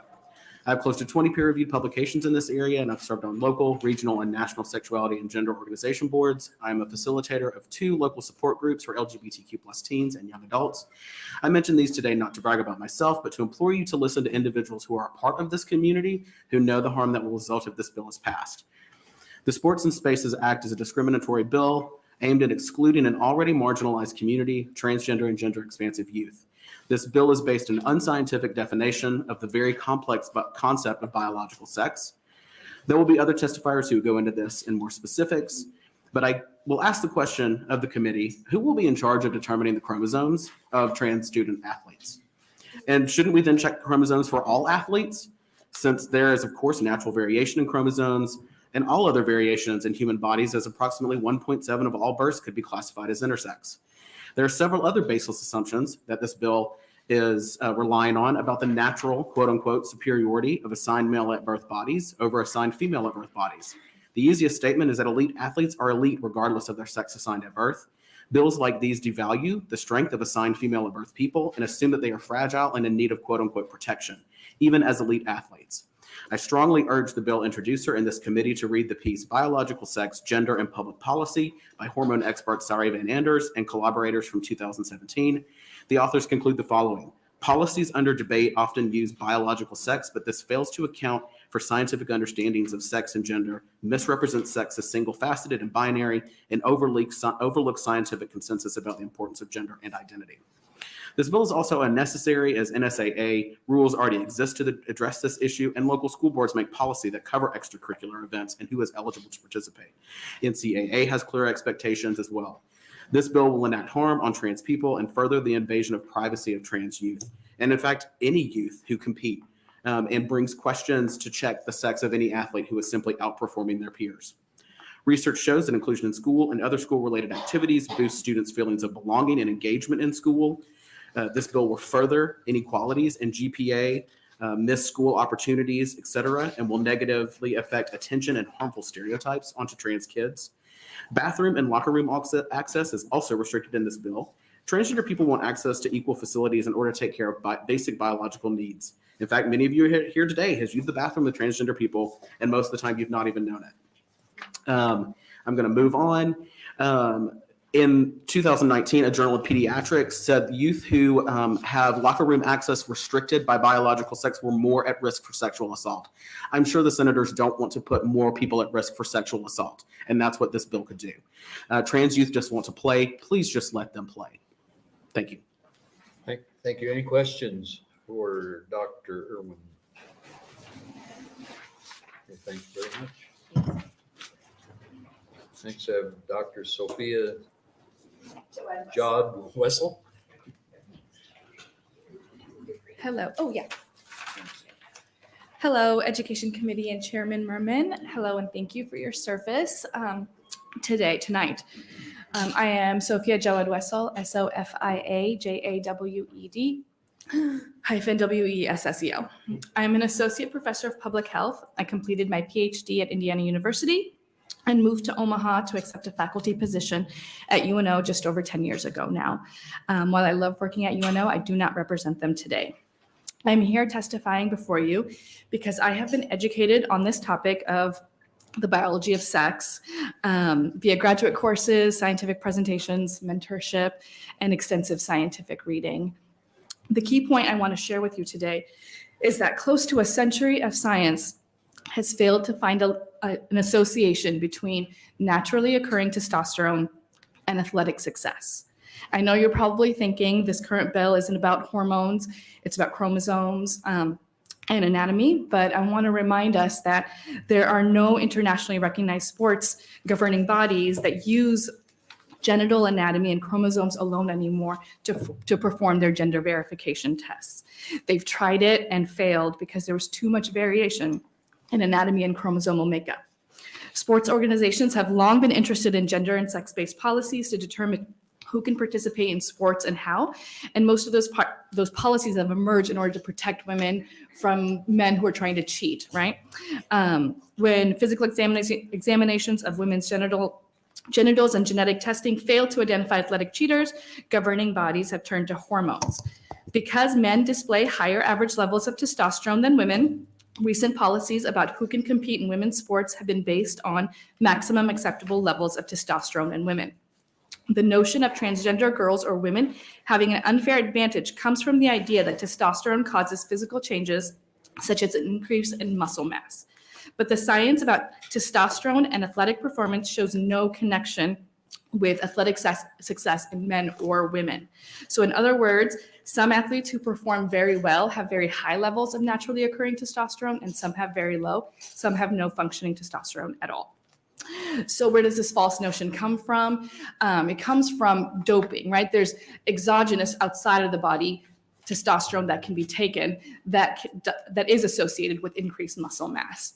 But there's no evidence that naturally occurring testosterone acts on the body in the same way. And there is some studies to show that it acts in a different way. So I wanted to make sure that this was clear to everyone here and that I'm here to help you wade through the science should you have questions related to that. I had a personal story too, but I think I'm running out of time, so I will stop. Thank you. Any questions for Dr. Sophia? Yes, Senator Conrad. Thank you, Chair Merman. Always good to see you, Dr. Hello. Wessel.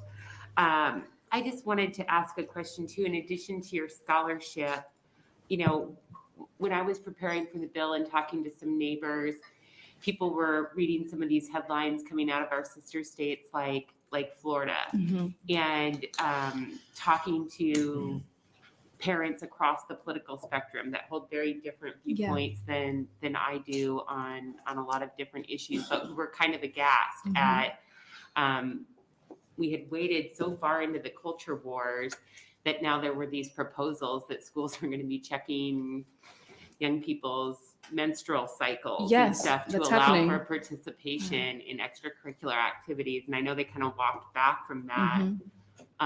But you talked about how different entities are utilizing a different criteria to establish gender than this bill does. And I'm thinking about some of those headlines, and also as a parent have can you just help us to understand maybe the big picture here about how we can really start to perhaps head down a slippery slope? Absolutely. So what we've learned from these large sports governing bodies that have already tried some of these sex-related factors to determine sex, who can play in women's sports. That's essentially what's being discussed. All of these things emerged once women were allowed to participate in sports, because there's the belief that because men can outperform women, right?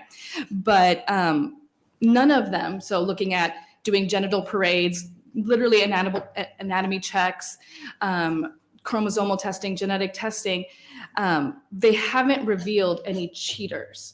What they've revealed is how diverse our chromosomal makeup is, how diverse our genital makeup is, many cases of intersex, as well as some disorders around sex development. It hasn't increased fairness. There's been many court cases, and yes, there are 2 studies that show some link between in naturally occurring testosterone and performance, but they were so badly conducted that their conclusions were that in certain sports, this athlete is a woman, and in certain other events, they're not. So like this is the case of Caster Semenya.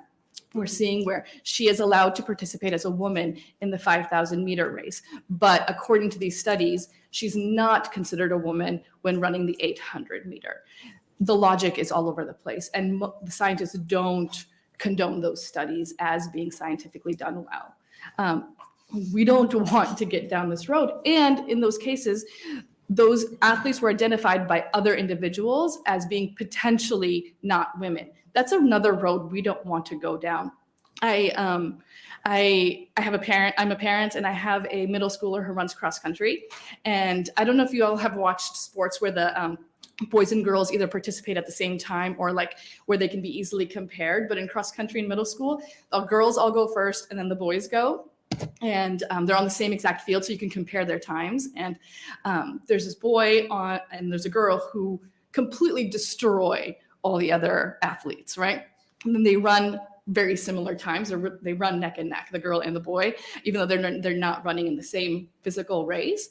I can't help but like think about girls like her who are dominating their sport, 13 years old, and she's beating the vast majority of boys in her races, right? This is going to bring scrutiny on girls like her too. Like not just trans girls, all girls who win big. People are going to wonder, well, is she actually a girl? They're going to want to scrutinize her anatomy, her chromosomal makeup. And what if she has a vagina, but it comes back with XY chromosomes? What do we do then? Do we want to go down that road? Do we want to hold back girls from winning big? Do we want to have them hold back their talent because they're worried about the genital scrutiny and the chromosomal scrutiny that might come up if they perform very, very well as boys? Thank you. I've got a question. Yes, yeah. Is it possible to be born with a vagina and have XY chromosomes? It is. And we see a lot of Olympians who do fall in that category who participate as women. Thank you. And like I said, I'm happy to like share any of the science and go over any of this stuff with anybody who might be interested. One more question. Yeah, yeah. Do you know what percentage that would be? I don't have the percentage off the top of my head, but I do know that there is an overrepresentation amongst elite athletes. But yeah, happy to share that with you later in an email or such. Thank you for your time. Thank you. Next, Curtis Taylor, a proponent. Curtis isn't here. Okay, Ryan Salem.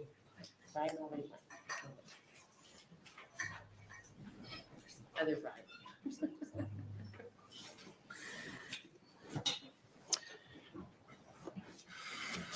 Chairman Merman, the committee members, thank you for having me. My name is Ryan Salem, R-Y-A-N S-A-L-E-M. My pronouns are he, him. I'm a Nebraska high school head coach and teacher.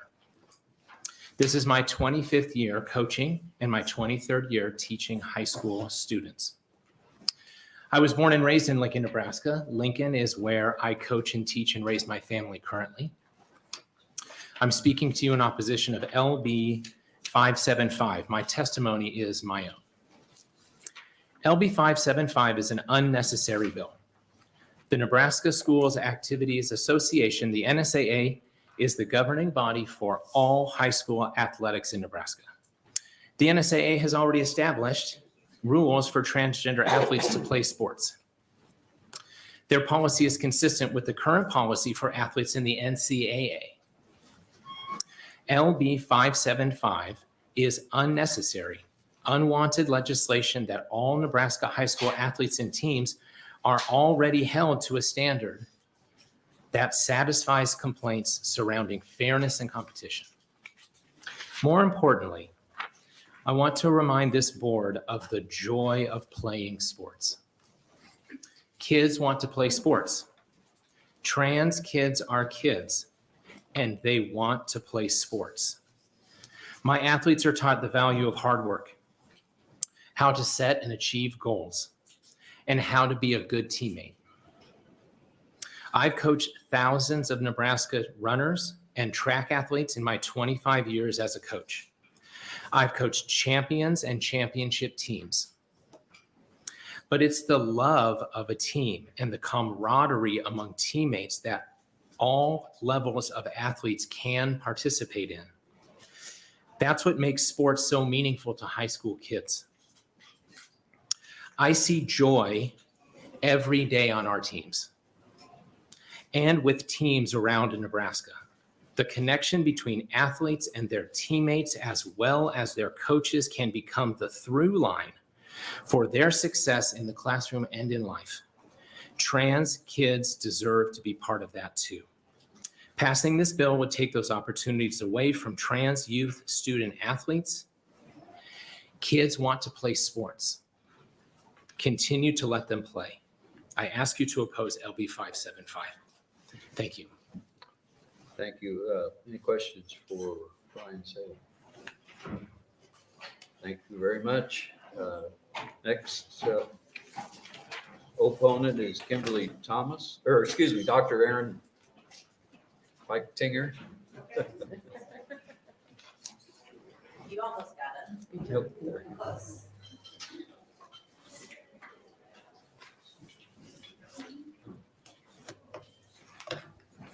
Chairperson Merman, members of the Education Committee, my name is Erin Feichtinger, ERIN-FEICHTINGER, and I'm the Policy Director for the Women's Fund of Omaha. We offer our strong opposition to LB 575. We have long advocated for policies that advance gender equity, particularly for women and girls, and are the leading organization in the state researching issues impacting those who experience gender-based oppression. There are many policies that protect and advance the well-being of women and girls in our community. LB 575 is not and never will be one of those policies. We would respectfully ask that this legislature not use women and a faux concern for our equality to oppress other communities. In fact, states that have transgender inclusive sports policies demonstrate increased participation of girls in sports, unlike those states that exclude transgender youth from sports. If Nebraskans really cared about equity in women's sports, they would fund women's sports at the same level as men's sports, provide equal training spaces and facilities, and promote women into athletic leadership positions, promote women's sports at all times, not just when using them for non-issues like this bill, give women's sports equal headlines and programming space, support women's sports with your ticket purchases and attendance, work to reduce sexual assaults and decrease intimate partner violence among young people. These are the inequities in women's sports. The issue LB 575 purports to solve is non-existent. This isn't about sports. This is about who gets to belong in our communities. LGBTQ plus youth have a right to feel safe and supported in all environments, including their sports and their spaces. Targeting LGBTQ plus youth and putting them at the center of toxic politics with bills like this has real life consequences on the mental health of a population already experiencing higher rates of discrimination and bullying. According to the Trevor Project, 85% of LGBTQ plus youth in Nebraska say that recent politics like this bill has negatively impacted their well-being. Across all of our differences, we want to be treated with dignity and respect. But anti-LGBTQ plus activists are pushing agendas that restrict our freedoms because of how we look or who we love. And by rejecting these divisive and discriminatory attempts, we can ensure each one of us has the freedom to be ourselves, pursue our dreams, and have a good life, no exceptions. And I'm happy to answer any questions to the best of my abilities. Thank you. Any questions for Dr. Feichtinger? You and I have played basketball against each other, Senator Mermin, so. Thank you. Yep, thank you. Kimberly Thomas.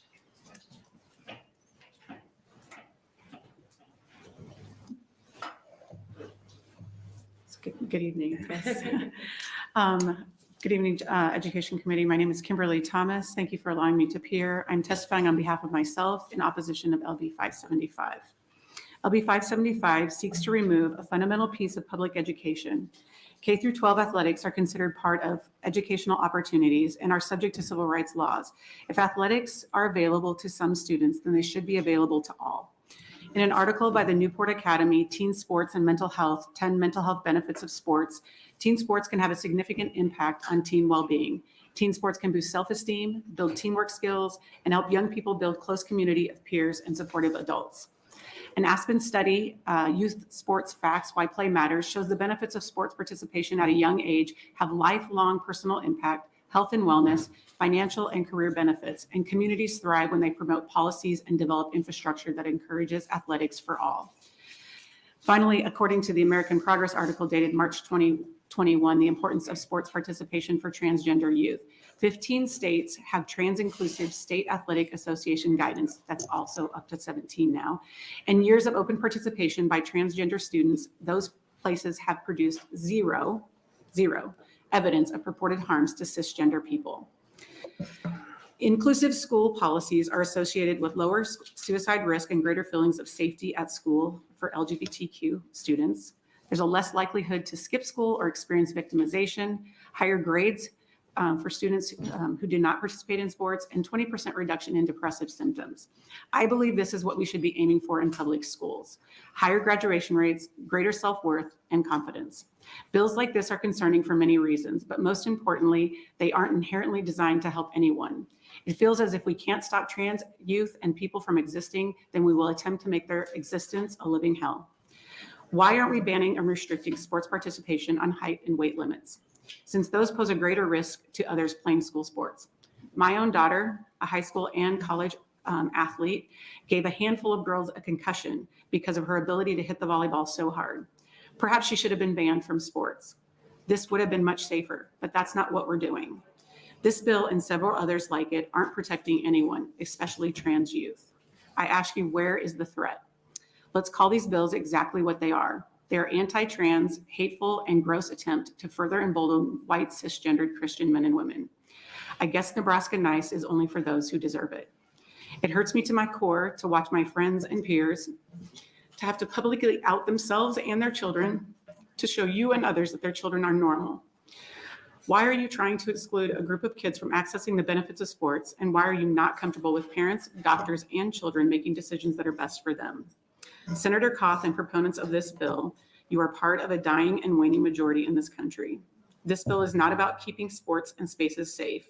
What are trans youth doing in spaces and sports that is unsafe? Where is the evidence? You're going to be on the wrong side of history. Thank you. Any questions for Kimberly Thomas? If not, thank you very much. Bree Full, I believe.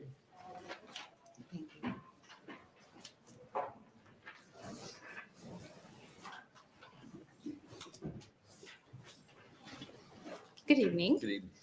Chairman Mermin and members of the Education Committee. My name is Bree Full, Brifull, and I am a member of the Board of Education and chairwoman of its legislative committee.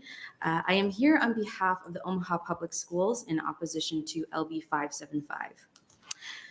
The Omaha Public Schools is the largest school district in Nebraska, serving over 52,000 students and is the third largest employer in the state.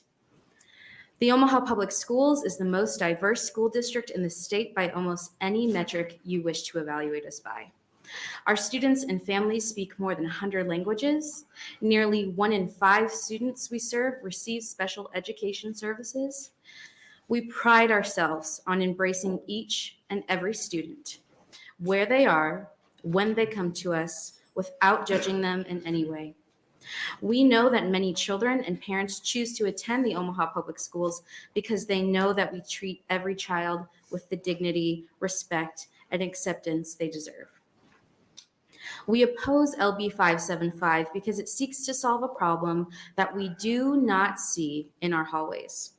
We oppose LB 575 because it seeks to solve a problem because it discourages student participation in sports and activities that keep them involved and active. Students should be able to come to school feeling safe, secure, and supported by their peers, and respected by their teachers and school administrators. We oppose LB 575 because it seeks to divide our students by telling some of them they are not welcome in our schools. District-based work through recent years has shown how local school communities can best identify how to support the young people they serve without the need for a one-size-fits-all approach set forth in LB 575. We are aware that many in the education community are reluctant to come forward and express their opposition to LB 575. We wish that weren't the case. We are here because we believe that all of our children, especially the most vulnerable and sometimes the least protected, deserve to know that they will be welcome at school with open arms and that we as educators will stand up for their rights. We appreciate your time and consideration and encourage you to oppose LB 575. Thank you. Thank you. Any questions for Bree Full? Senator Conrad. Thank you, Chair Merman. Good to see you, School Board Member Full. Thank you for being here and showing sharing OPS's position. I know you just got off the campaign trail not that long ago, like a lot of us. Yes. But I was hoping that maybe you could share some of your experience because it's such a rich experience talking to so many voters across the political spectrum. When you were running for school board, I don't want to guess, but based on my experience, it seems like I heard from people who are concerned about kids in education, about property taxes, about teacher shortages, about resources for kids with special needs. Those were like the top issues that I usually heard about when it came to education conversations when I was out on the campaign trail. This really didn't rise up in terms of being top of mind for my constituents. Did you have a similar or different experience? I'd just like to know what your constituents were thinking about the most pressing issues in education were. Yeah, thank you for the question, Senator Conrad. I appreciate it. Thank you for your service. I am recently off the campaign trail. I represent Subdistrict 2, which is primarily North Omaha and a little bit of Midtown. So I did not hear this conversation arise often. I heard about the shortage of teachers, that we need to solve that issue. That's very important to our students in our OPS community in Subdistrict 2. I also heard a lot about making sure that we can get our kids back on track with their mental health and with their learning outcomes, because the devastation that COVID, brought on all the school districts in Nebraska, not just OPS, is still being felt. And so those are some of the issues that were brought up. If these type of issues did arise, it's because someone who was having an issue specifically to LGBTQ rights in schools, they would come to me specifically for that reason. But when I was out knocking doors, no, it's not something that I heard incredibly often in Subdistrict 2. Thanks so much. Yes. Thank you. Thank you. Any other questions for Bree Full? Thank you very much. Thank you so much. I have Rosemary Essex up next.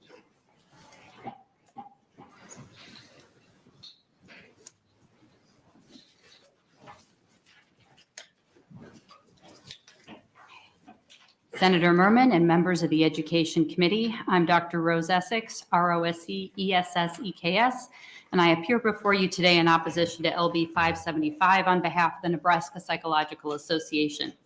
While American youth in general are increasingly experiencing mental health problems, transgender children and youth struggle even more than their cisgender peers because they are more likely to be bullied, assaulted, and discriminated against. Transgender youth are 6 times more likely than their peers to experience bullying and verbal and physical abuse. Because they often feel unwelcome and unsafe at school, transgender youth are more likely to skip school, get lower grades, and drop out. Research increasingly indicates these mental health issues are directly caused by discrimination. LGBTQ kids who have experienced discrimination report lower self-esteem and higher depression and are less likely to feel a connection to their school community. 40% of transgender youth have attempted suicide as compared to 4% of cisgender youth. Youth who participate in sports, including transgender children and teens, experience less depression, lower risk of suicide, and higher self-esteem. The NCAA and the International Olympic Committee protect the rights of transgender athletes. When schools allow transgender girls to play sports on teams with other girls, overall rates of youth participation remain the same or even increase. The American Psychological Association supports transgender and non-binary students' full and equal participation in youth sports. Access to school bathrooms that match a student's gender identity protects the health of transgender youth and presents no risk to their cisgender peers.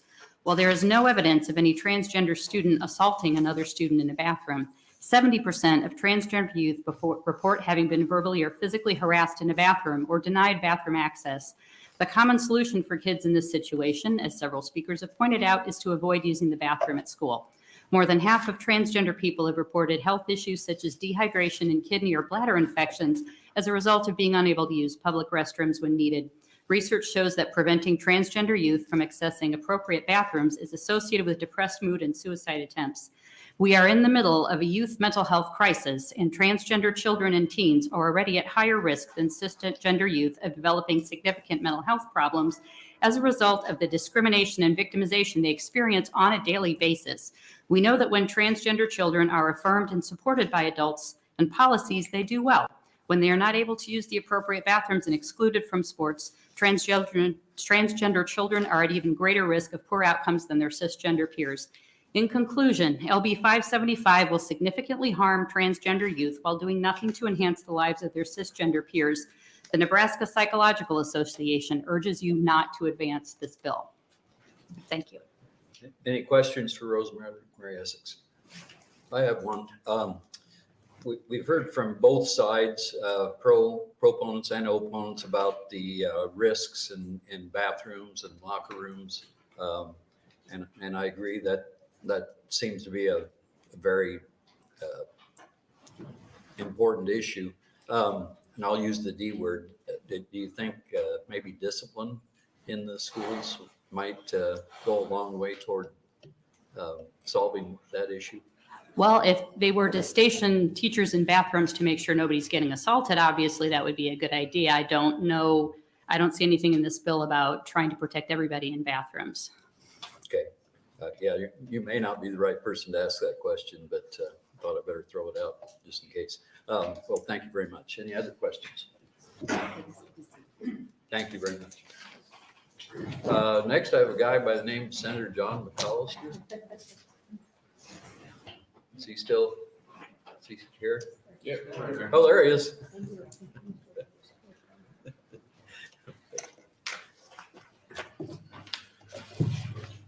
Welcome. The Revenue Committee and the Government Committee held shorter hearings. Good evening, Chairman Merman and members of the Education Committee. My name is John, J-O-H-N, McCollister, M-C-C-O-L-L-I-S-T-E-R, and I reside in the 20th Legislative District. LB 575 is a wrong-headed bill that injects government into an unnecessary culture war. The bill would offer a solution where there is no problem.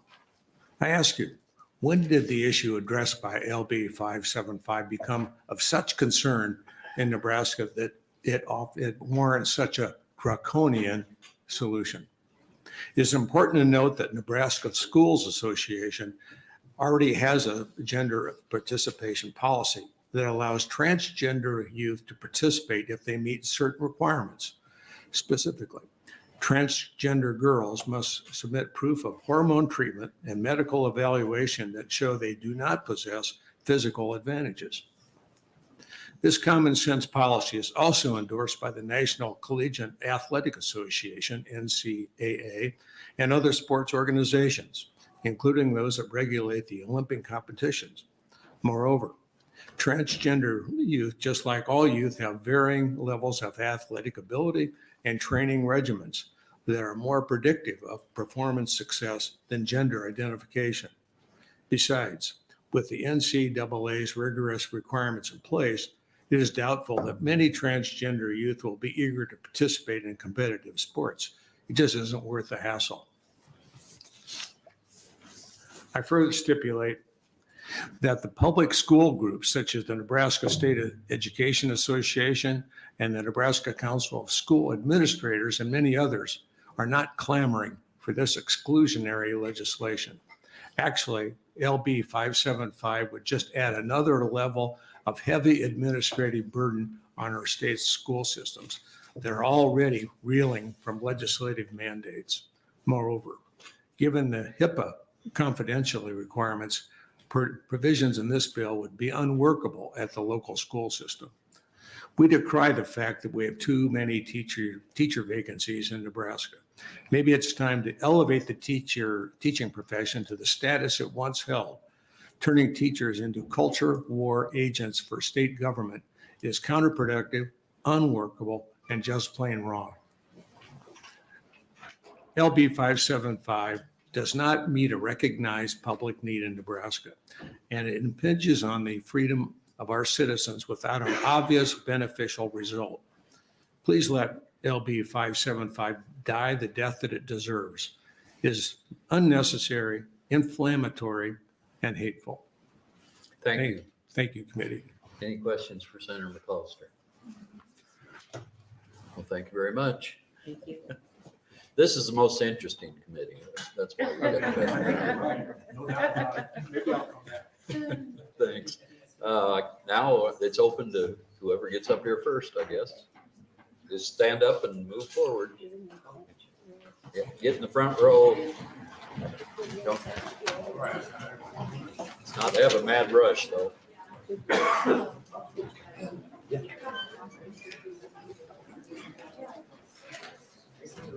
Good evening. Good evening. My name is Murdoch Stokes. That's MURDOCSTOKES. I am 17 years old. I'm from Omaha. I go to Central High School, and I'm missing school to be here today. I'm a transsexual. I'm a queer. And as someone who's experienced harassment and violence for who I am, I urge you to let this bill die. I find it appalling that something so blatantly discriminatory is being presented as policy. It is dehumanizing that intimate details of my life, of my childhood, such as where I go to the bathroom, my education, my decisions that I make between me and my doctor are being dissected in a courtroom. This is very telling of the larger issue at hand. And that is that the discrimination and exclusion and violence that trans children are experiencing. The truth is that we're everywhere. We have been here since the beginning of time, and we aren't going anywhere. The only thing that you can do by pushing this hate that is grounded in someplace so far from reality is make things more uncomfortable for everyone. There is something that I want to say to everybody in this room today, no matter why you're here or who you are, and that is that hatred will always wither in the face of trans joy. So I urge you to oppose Bill 575 and ones like it, to allow kids like me to blossom, because we are your children, we are your teammates, we are your children, we are your students, we are your children, and we aren't going anywhere. I'd like to end my testimony today with a quote from a man named Lou Sullivan. He was a gay transgender male. He lived from 1951 to 1991. He died of AIDS. He was a writer and an activist. How strange it seems that education and practice so often means suppression That instead of leading the mind outward into the light of day, it crowds things upon it that dampen and dreary it. Thank you. Thank you. Any questions for Murdoch Stokes? Thank you for testifying. Thank you. Go ahead and stand up and move on up.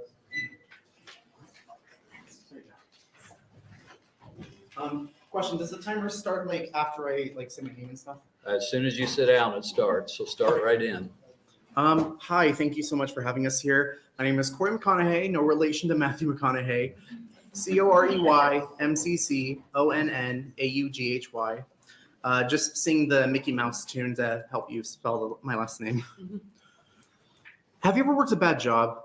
It wears you down and slowly gets under your skin. It spills into other areas of your life. You're always tired but restless, irritable and depressed.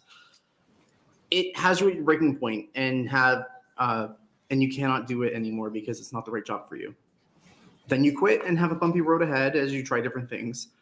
Eventually you get a new one where your problems don't disappear overnight, but you start to feel and sleep better with time. You start to feel happy. Think about that job you had, but instead it's your whole life and your body all the time. That's what transgender Nebraskans work towards. Now, trans athletes have no significant advantages in sports, especially given that hormones reverse any strength differences, yet they face substantial discrimination like Miss Senator's bill. Specific instances of trans athletes winning competitions do not actually prove anything about broader trends. Due to the lack of sufficient research, anti-trans sports bills, like Miss Senator's bill, are based on little, if any, empirical evidence. In fact, I bet that she doesn't realize that her vaguely worded bill would technically ban cisgender women too if they have naturally high testosterone levels. In fact, 2 African sprinters, they were disqualified in the last Summer Olympics for that very reason. In fact, discrimination of trans athletes mirrors that of African American athletes in the Jim Crow era. Just replace race with gender. Everybody's testosterone or estrogen levels are not exactly the same, and sports separated by sex doesn't somehow make everything fair. You could have 2 basketball players who are like the exact same sex and gender, and one of them has the biological advantage of being a foot taller. But then you could have a man who was never trans who can't play against a woman because he has the biological advantage of, on average, physical strength. What needs to be addressed is what kind of fairness we want to promote and for who, because everyone is different. I'm trying to save time. But basically, at this point, every attempt to argue against trans people's existence comes not from reason or a care for research, but an unwillingness to learn. For example, it's not that people during the Omaha race riot of 1919 had any rational reasons for lynching African Americans like Will Brown, who was hanged and burned by a white mob. They did so because they were angry idiots who hated Black people. If you were to ask transphobes today why they have a problem with trans people, they'll just recycle the same propaganda that attacks gay people like me. In fact, anti-LGBT propaganda in general copies negative opinions on racial integration in America.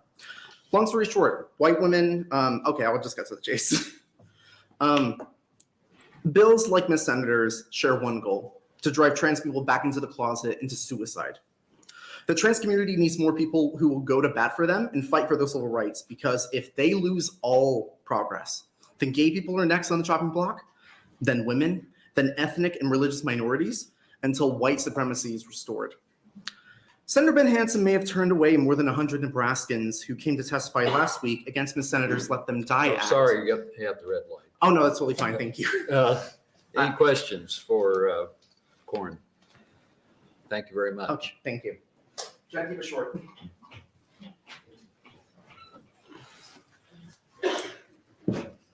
Hello, my name is Eliza Crotty, Eliza Crotty, and I am a student of Omaha Public High Schools. This bill specifically promotes segregation and degradation and exclusion for all children. Instead of having your child come home and tell you how they had fun playing at school, playing soccer with their friends, they get to tell you about how they got to watch their friends get told no, they're not allowed to play. How their reasoning was saying because, oh, well, you identify as this, because you want to be something. because your children get to come home and they get to tell you all about how, oh, well, their friends don't feel happy. Their friends are crying and they're sad. How about their friends want to kill themselves? How they want to kill themselves because their friends want to kill themselves. This is propagating an environment where none of your children will be happy or safe. Sports provides a community where your children get to learn and work together and grow together despite their differences, where they get to see each other and their physical differences and come up with a plan on how to best use each other to advantage and how to properly formulate a plan that will work and help provide each other towards a better goal. That's what sports does, and that's what this bill is taking away. It is taking away the opportunity for children to work together, for them to learn, and for them to spend time with each other. I yield the rest of my time. Thank you. Any questions for Lisa? Senator Conrad. Sorry, while you're in the chair, I just wanted to make sure to note for the record that the introducer of the measure, her name is Senator Kauth. It's not Miss Senator. Her name is Senator Kauth. And I would just encourage, yes, she is. And I would encourage everybody who's here to share their lived experiences, which are real and important, and their perspectives, to utilize the civility and the decorum that this institution demands for all of us when we visit the People's House, okay? And you just happen to be in the chair. You did a great job, so I'm sorry to make that point while you were sitting there, but I did just want to let everybody know the introducer's name is Senator Kauth. Okay.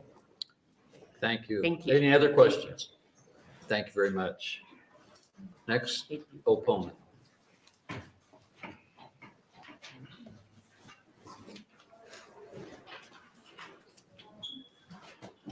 Chairman Merman and members of the Education Committee. My name is Jesse McGrath, Jessiemcgrath, and I am here to oppose LB 575. I'm a transgender woman, and I am very proud of my Nebraska heritage. I trace myself back to my great-great-grandmother who homesteaded in 1887 in the Dundee County area.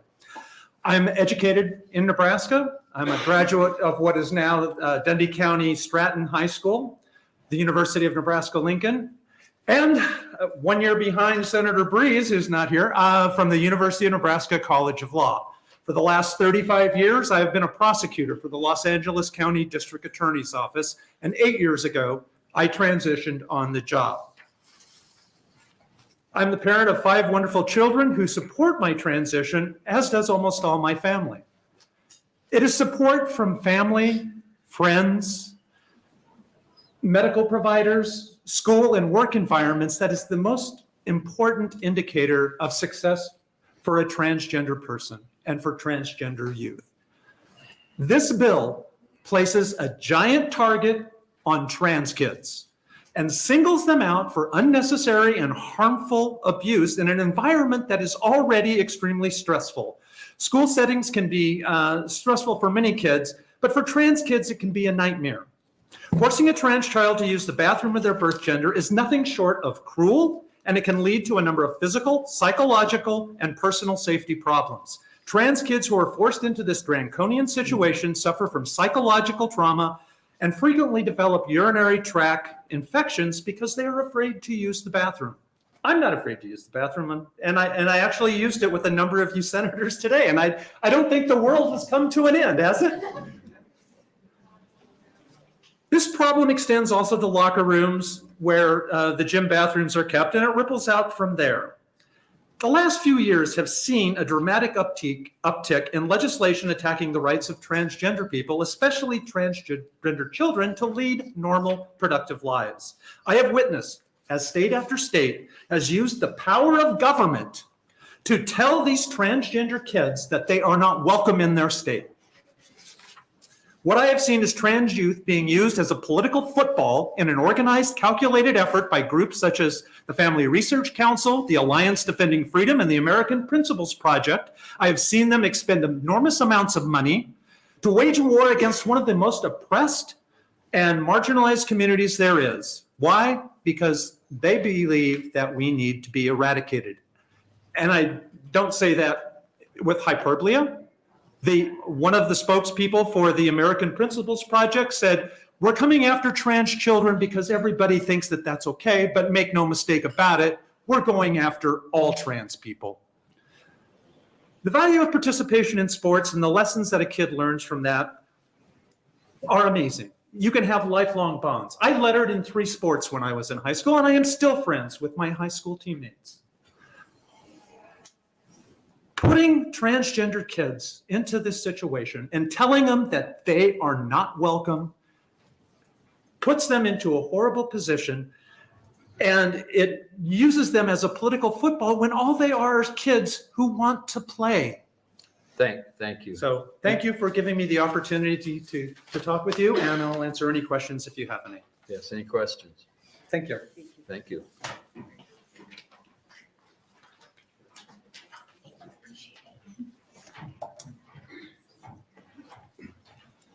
Adam Downs, ADAM, DOWNS. My pronouns are he, him. Bigotry, an obstinate or unreasonable attachment to a belief, opinion, or faction, in particular prejudice against a person or people on the basis of their membership with a particular group. Gender is based on genitalia. Gender is binary. There are decades of research proving these beliefs are incorrect. All the major medical and mental health associations say these beliefs are incorrect. If you don't trust those organizations, use your own eyes and look around. There is evidence those beliefs are incorrect in this very room. So we are here and we're standing up against an obstinate or unreasonable attachment to a belief and trying to keep those views out of our schools. I brought a handout today that you should have in front of you. It's the Nebraska Department of Education Standards of Professional Practices. The very first sentence reads, "The educator shall believe in the worth and dignity of human beings." LB 575 would force educators to deny the worth and dignity of our transgender youth. Next, the educator shall not discriminate on the basis of race, color, creed, gender, marital status, age, national origin, ethnic background, or disability. In 2021, the Supreme Court refused to take up the case of Gavin Grimm and left in place the lower court's ruling that denying transgender students use of the bathroom that corresponds to their gender identity is discrimination. LB 575 would force educators to engage in a practice that has been ruled discriminatory. The educator shall make reasonable effort to protect the student from conditions which interfere with the learning process or are harmful to health and safety. Transgender girls are girls. Transgender boys are boys. Forcing a student to utilize a bathroom that is opposite of their gender is certainly an interference to the learning process and could also be harmful to health and safety. If you are a proponent of this bill, imagine your child or grandchild, who I assume is cisgender or you would likely oppose this bill, being forced to use a bathroom or locker room that is the opposite of their gender. Imagine how that would make your child or grandchild feel, how it would disrupt their learning, how it may impact their health. That is what you are doing to our transgender youth. I repeat, transgender girls are girls, transgender boys are boys. In short, LB 575 would turn our classrooms and schools from venerated institutions of learning to a hive of bigotry and discrimination. I urge you to let this bill die in committee. But if it moves forward, I urge you to listen to the second house and vote no on LB 575. Thank you. Thank you. Any questions for Adam? Thank you very much.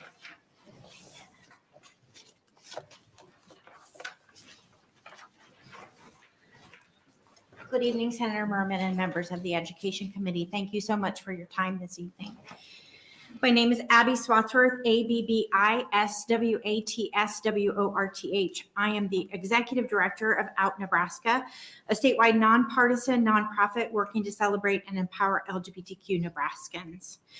Every child deserves the opportunity to participate in sports, to challenge themselves, improve fitness, and be part of a team. LB 575 would exclude transgender youth from participating in school sports and would deny kids those benefits, ignore nuance, and overlook established athletic policies here in Nebraska. I know that Senator Kauth has suggested that transgender youth can participate in sports as long as they play on the team by the sex they are assigned at birth. However, this is unfair.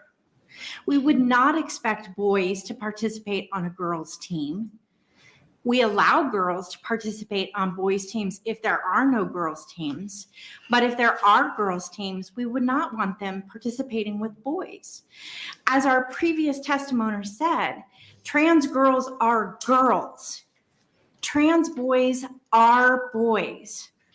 Biological sex is much more complicated.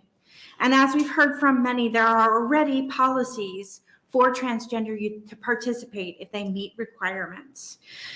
Transgender athletes vary in athletic ability, just like everyone else. Factors such as physical training, conditioning, dedication, and experience are all factors that determine athletic performance.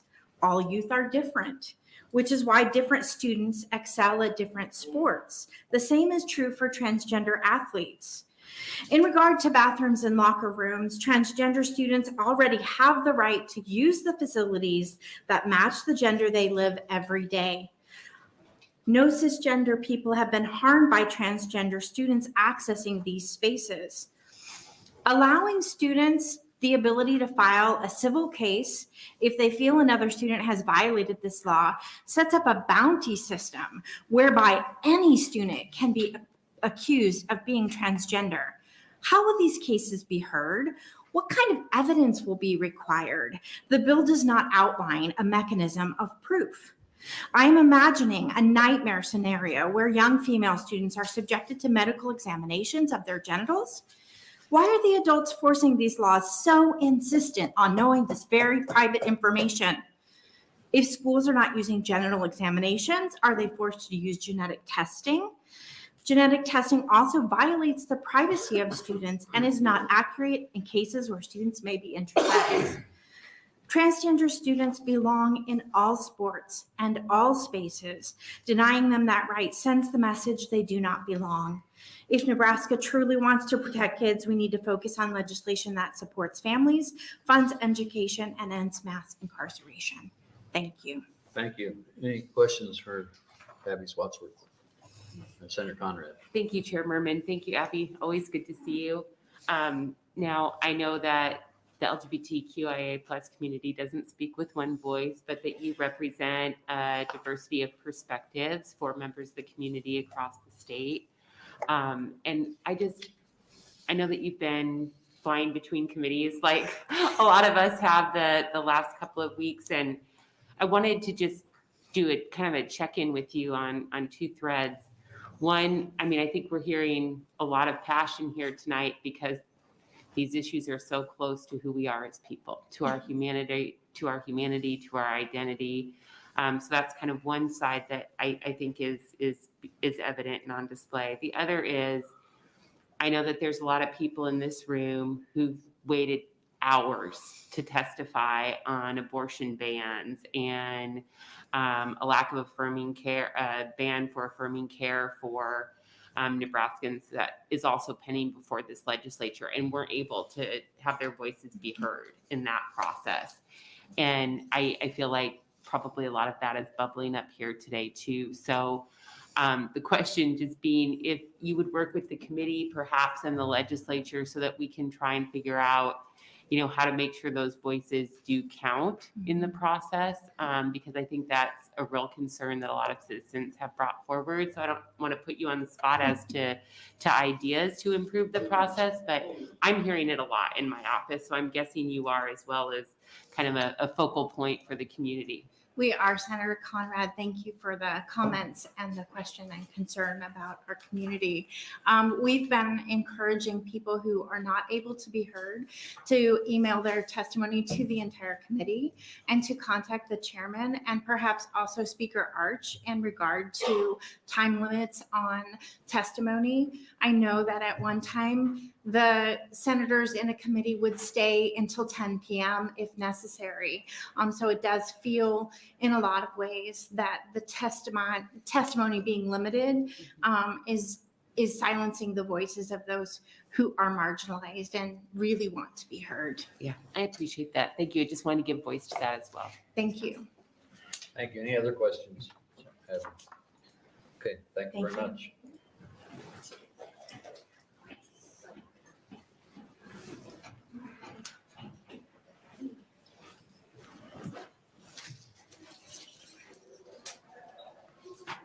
Good evening.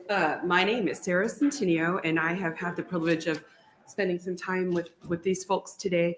SARAHCENTINEO. I am here on behalf of the Bellevue Public School System in Senator Sanders' district in a limited capacity. And also as an individual, I am a pediatric nurse of 25 years of experience. I'm also a lawyer. I'm also on the Nebraska Association for School Boards Executive Committee, their legislative committee, and their board. I also participate in other nonprofits. I'm here today on behalf of Bellevue Public Schools because we are one of the few school districts that have an existing administrative regulation that addresses transgender in our schools. That policy, that reg, has been in place since 2015. And I can sit here with absolute certainty and tell you that it has not been a problem. Our policy, our regulation requires us to, we honor the gender identity of the students. The way that has happened in real life in the district is that we work with students and parents in order to accommodate them so that they can participate the fullest way possible, and to ensure that if there's not a bathroom that's, I can't tell you, I never knew it was such a privilege to be able to go to the bathroom when I needed to. It really does impact school time. If there's not a restroom that's close to, say, because there's only so many minutes between classes, we will accommodate that extra time. And that's part of our policy, because we acknowledge that if a student needs to use a certain bathroom, that we do that. This bill takes away that flexibility from us. This bill is contrary to our current reg and our current practice. This is a practice of which we have had absolutely zero complaints in almost 7 years of implementation. I would also, something that personally, this is not as a representation of BPS. My husband's a coach. He's a bowling coach. One of the things of reading this policy, reading this proposed bill, was who is the one that checks. My husband coaches both boys and girls bowling in middle school and high school. Is it my, God bless him, 52-year-old husband's job to question if a girl should be bowling on the girls? Is he expected to pull this girl aside and make her prove that she's a girl? That destroys trust between a coach and between a student. And personally, I would tell him not to be a coach anymore, because I think it opens him up to some liability and some very real mental and emotional strain on the child, which is always our priority, but also on him and on our family. And I just think that this is an unnecessary burden that creates so many more obstacles to supporting our kids and our families. So I ask you all to oppose 575. I'm welcome to any questions about any of our policies or anything I've said. Thank you. Any questions? Thank you very much.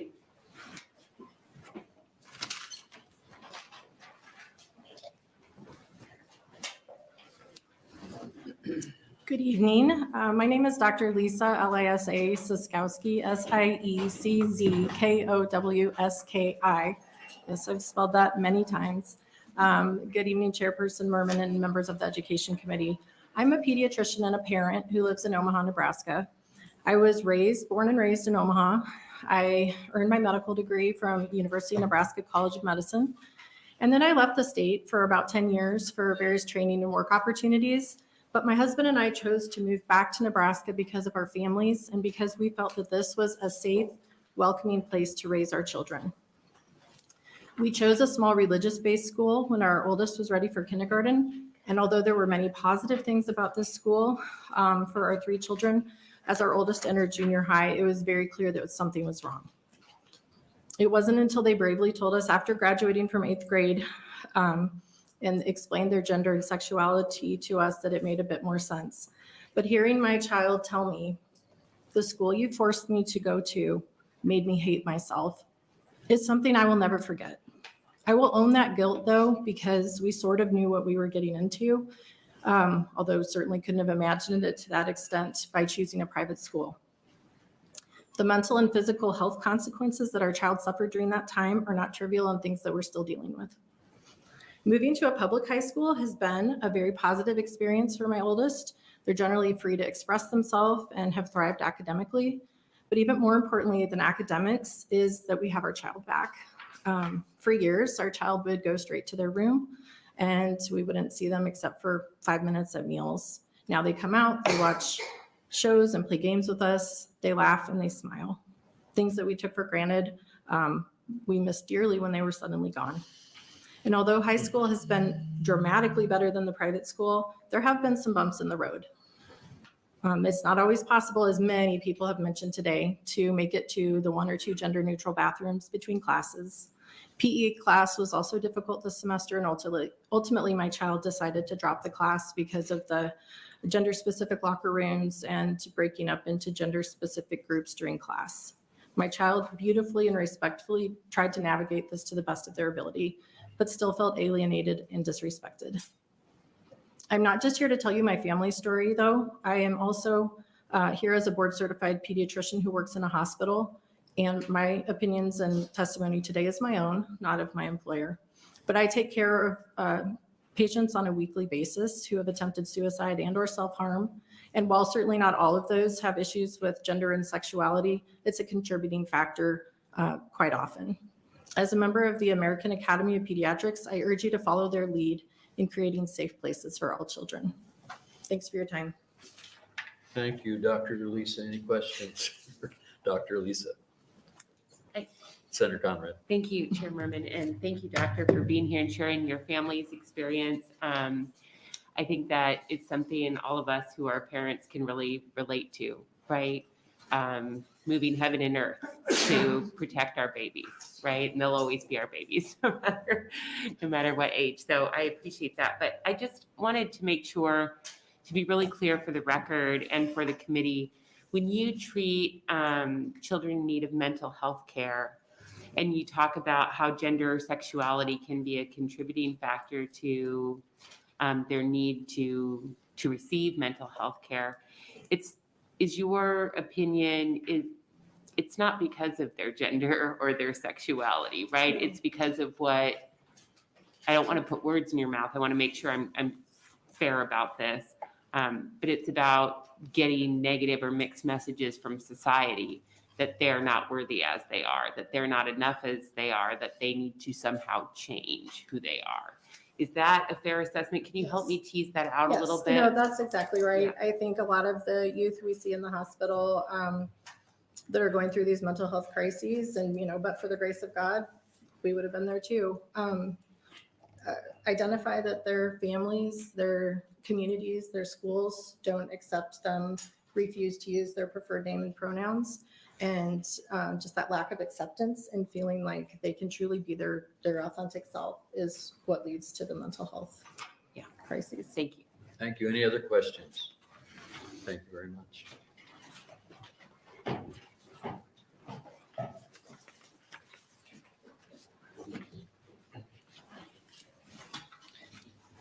Dear Senators of the Education Committee, my name is Austin Christensen, Christensen. I am speaking on behalf of the Omaha GLBT Sports League. I am one of the members. The Omaha GLBT Sports League offers year-round activities, games, and sporting events. Everyone is welcome, regardless of their experience, sexual orientation, or gender identity. It's our goal to excite and unite the gay and straight community through sports. We believe that all players are welcome in sports, and this includes our transgender friends and teammates. In this spirit, we ask you to oppose LB 575, which seeks to ban transgender youth from playing the sports they love and from accessing the same facilities as their peers and teammates. Our sports community thrives when all players are welcome. Many of us identify as LGBTQ+, and we know what it's like to be made to feel unwelcome and excluded. The reason why we have a queer inclusive sports league is because so many of us have been excluded from the sports we love. We know that when LGBTQ+ youth do not have supportive school environments, their grades and mental health suffer. We should be providing a supportive, inclusive environment so every youth can thrive. Transgender youth are not that different from other youth. They just want to fit in, play with their friends, learn, and have fun. Sports build confidence, provide exercise, and grow team building skills. Why would we rob young people of this? Transgender youth belong in school, in sports they love, and in all spaces. Please oppose LB 575, which would cause incredible harm to our youth transgender siblings. And here I have signed signatures from members of the GLBT Sports League, including our president and vice president. That's it. Thank you. Any questions? Yes, Senator Conrad.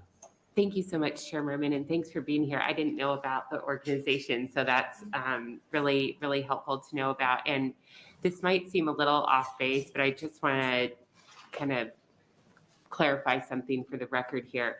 Do the members of your organization pay taxes in Nebraska? Yes. Do they contribute to their communities through their jobs? Yes.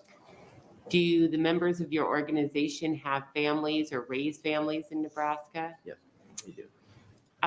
Do you know if there's any members of your organization that serve in the military? Yes, I do know a few that serve in the military. Yep. Do you know if there are members of your organization that own businesses in Nebraska? Yes. Okay. Thank you for helping me to get that information on the record, because it just hasn't been clear yet. And I wanted to just remind my colleagues and those reading the transcript in the future that LGBTQ Nebraskans pay their taxes, raise families, own businesses, serve in the military. And we need to remember that when we're taking up these issues as well. Thank you. Thanks. Any other questions? I have one. Oh, yes.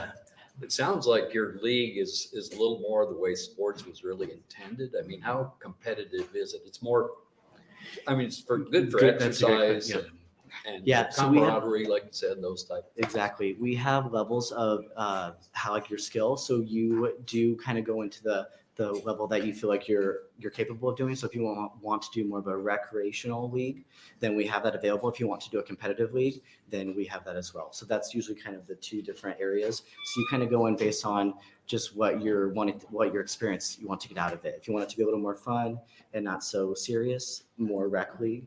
Then if you want to be competitive and really like you want to have that really intense kind of games going on, then that is more of the competitive side, which is what I play on. And we welcome everyone who wants to play at that level. Thank you very much. I appreciate that. It sounds like it's good for health. It is, yeah. We have of all ages too. So it's a great league to me. Thank you. Any other questions? Okay. Who's next? Thank you.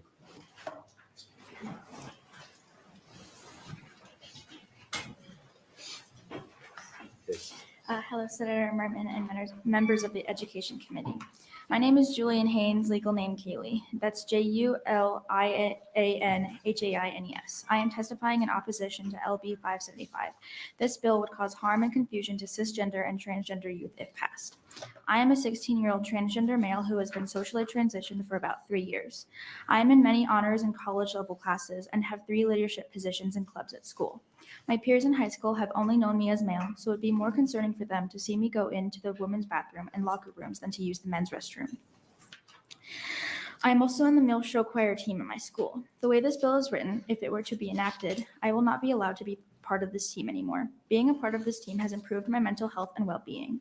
Show choir has allowed me to become more confident in myself, and being part of this team has taught me the importance of being part of something more than just myself. Everyone in the show choir accepts me for who I am and are always super supportive and kind, and they see me as one of the guys. It would be wrong for me to be a part of the girls' show choir.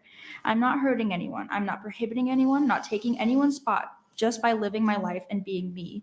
Please let trans youth like me live our lives and stop telling us which bathroom to use and what team to play on. Please don't let this bill pass committee and make my peers and trans kids like me experience the fear that we can't live our lives as ourselves.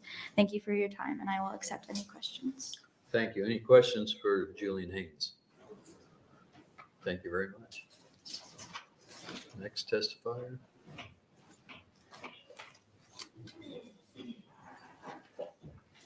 Senator Merman and members of the Education Committee. My name is Isabella Manhart, ISABELLA MANHART, and I'm speaking to you today as a trans young person, a future teacher, an older sibling, and a lifelong Nebraskan. I'm studying to be a teacher at the University of Nebraska, Omaha, and I've committed to teach with the largest school district in the state of Nebraska when I graduate. I love this state and I want to teach here and help support future generations of Nebraskans. But bills like this make me question if our state is as committed to serving young people as I am. For those of you who don't have a background in education, unlike Senator Waltz, I want to share the facts. LB 575 violates Title IX of the 1972 Education Amendments, meaning that schools in our state could lose federal funding if forced to comply with it. It also violates the non-discrimination policies of major school districts in the state and the educational best practices I'm currently studying at a Nebraska State University. It also violates the already restrictive policies of the NSAA regarding trans youth's ability to play in school sports and use locker rooms.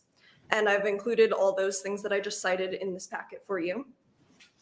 But most importantly, this bill harms Nebraska kids. 30% of LGBTQ students in Nebraska were physically harassed or assaulted based on their gender, according to a 2019 study from leading LGBT education organization GLSEN. If anything, you should be passing bills to protect us instead of attack us. To families like mine, this bill is heartbreaking. My 10-year-old brother is transgender, and he's known he's a boy since he could talk. Last week when I picked him up from school, I had to explain to him that there are people who've never met him, who've never met any kids like him, who don't think he should be able to play on the soccer and basketball teams with his friends and the boys in his class. He was quiet in the backseat of my car when I told him this, and then he asked me, why did they get to decide what I'm allowed to do? And I didn't know what to tell him, because I cannot understand why anyone would want to make my baby brother feel like he deserves anything less than any of the other students in his class.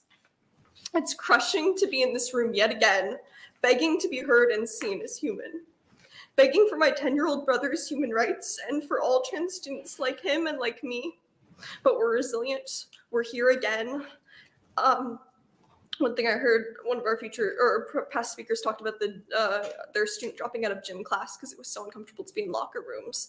And gym is a required class to graduate high school in this state. So what do you want trans students to do? Not graduate high school, not go on to have college careers like me and become teachers in this state? We've been talking about this teacher shortage, and I'm standing here as a trans person studying to be a teacher in this state and to be the solution to that problem, but instead you're telling people like me that we don't belong here. So as the Education Committee, I expect that those are things you're taking into consideration when thinking about this bill, is what's happening to these generations of Nebraskans who are being told that they don't belong here. This state needs to serve everyone who lives here, all Nebraskans. Trans youth deserve the same rights that all students have access to, and you need to protect trans Nebraskans as you would any other Nebraska kids. Do not advance LB 575. Thank you. I welcome any questions. Any questions for Isabel Manhart? Thank you very much.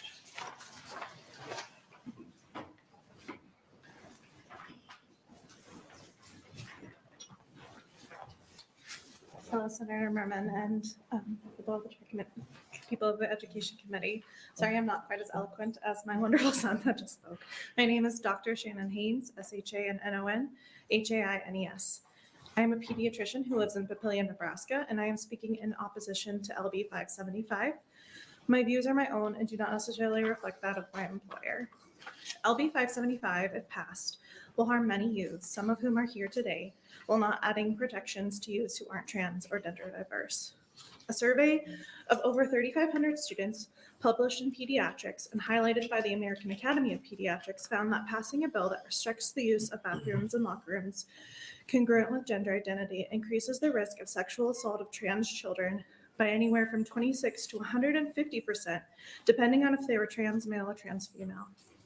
A study of more than 7,000 youth published in the Journal of Adolescent Health found that when trans children are prohibited or even discouraged from using the bathroom corresponding to their gender identity, they were 66 times more likely than their other transgender peers who were allowed to use the bathrooms to attempt suicide.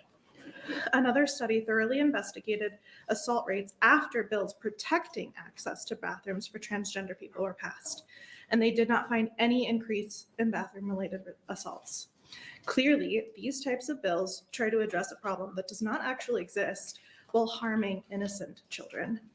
I interpret this bill as prohibiting trans children from participating in activities like show choir, which has been a majorly positive influence in my trans son's life. By denying trans youth the ability to participate in team-based activities, you would be discriminating against a class of people and subjecting them to poorer long-term health outcomes than those of their peers. If this bill were passed, you would be forcing children like my son out of physical activities or into a group where he clearly does not belong. Please oppose LB 575 as it will lead to poorer mental health, increased suicidality, and decreased overall well-being of trans youth. Thank you very much. I'm happy to take any questions that you have. Thank you. Any questions for Dr. Haynes? Thank you very much.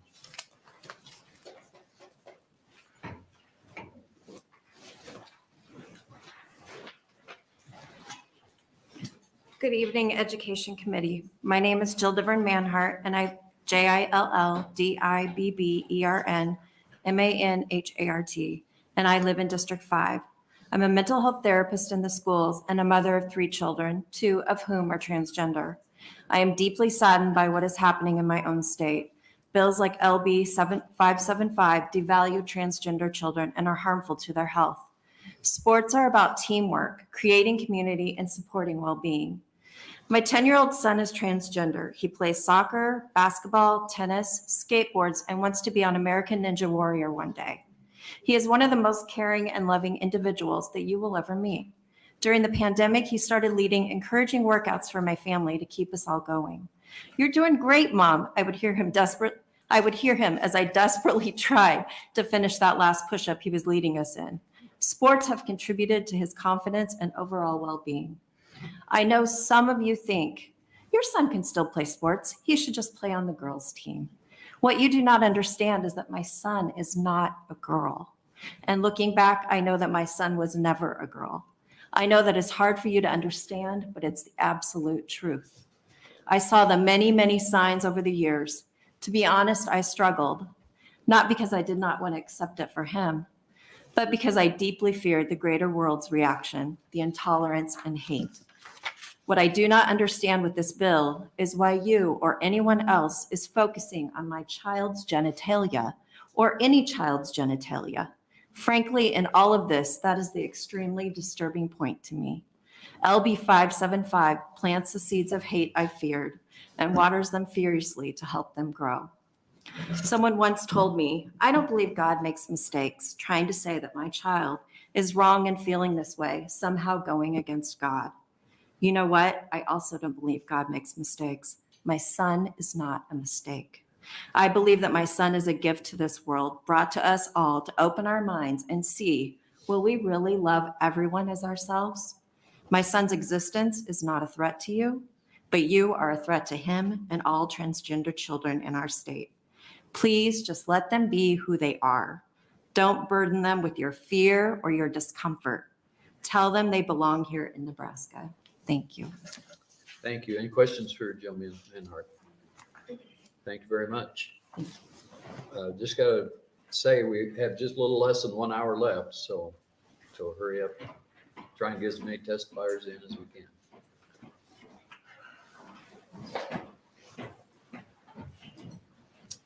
Good evening. Good evening.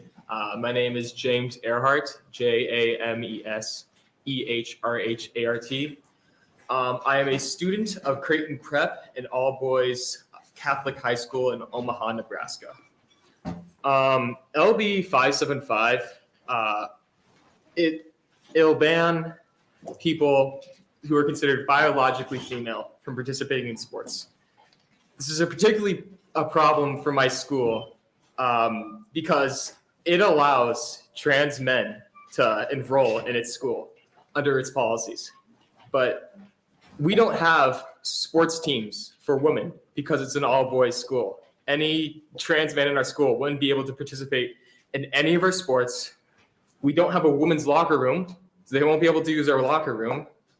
Most of the restrooms in the school are for men alone. We have a visitor's locker room, but that would be forced to be given a gender, and that would probably be to male because the only other teams that come to our school are male teams. So that is what I have to say on that. I also believe that LB 575 represents state overstep in Nebraska's public schools and private schools.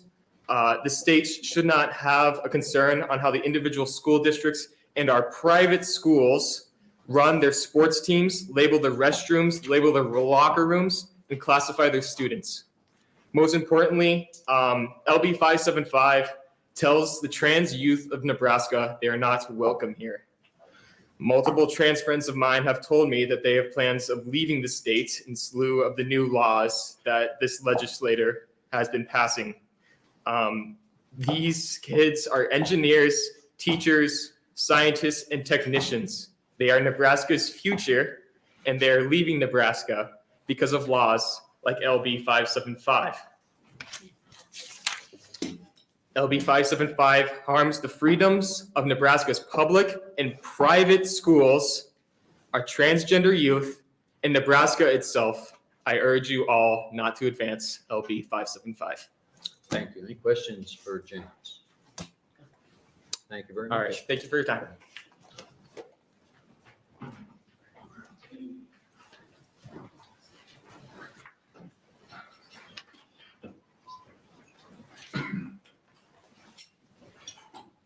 Good evening. Good evening. I'm stuck to my mask. Hi, my name is Wes Staley, Wesstaley. I'm a lifelong Lincoln citizen. I'm a Lincoln High graduate. I'm a tattooer. I'm non-binary, and I use they, them pronouns. I previously was a co-organizer for a Nebraska trans support group and have experience giving educational presentations about LGBTQ+ issues to LPD, DHHS, UNL, UNO, Lincoln's 911 Dispatch Center, Bryan Hospital, and other organizations. I'm speaking in opposition to LB 575 because of how troubling and dangerous this bill would be for gender nonconforming youth who are already at such a high risk for harassment, assault, and suicide. The bill refers to female anatomy and XX chromosomes and male anatomy with XY chromosomes. I would venture to guess that a majority of the people in this room have never had a karyotype test done, in which case you don't know for certain what your exact chromosomes are. So I have a few questions that I would like this committee to consider regarding the bathroom portion of this bill. Will there be funding set aside for schools to do a full karyotype of every student so that we may maintain unnecessary invasive records of the entire state's student body of chromosomes? And to address the reference to male and female anatomy, who is going to be checking students' genitals? Will this be a coach's duty, a teacher, the school nurse? Will there be funding set aside for each school to have an authorized genital inspection officer? Will we be testing the chromosomes and inspecting the genitals of school staff? What about visitors and guest speakers? The fact of the matter is that everyone needs to use the restroom, so how does this bill apply to adults in the school? Do you see how ridiculous and disgusting this already sounds before any legislation has even been passed? How on earth is this going to be put into practice? In an environment that is already hostile towards gender nonconforming youth, do we really want to legislate schools into being a culture of students filing reports on their minority and marginalized peers? Trans people live in every culture and country and corner of the world. We thrive, we create, we make meaningful contributions to our communities. But bills such as this aim to legislate us out of existence by making it dangerous and impossible for us to participate in society. Nebraska's state motto is equality before the law, and I'd like to believe that that's true. But the longer I live here, the more I'm realizing that honestly, it's not for everyone. Thank you. Thank you. Any questions for Wes? Thank you.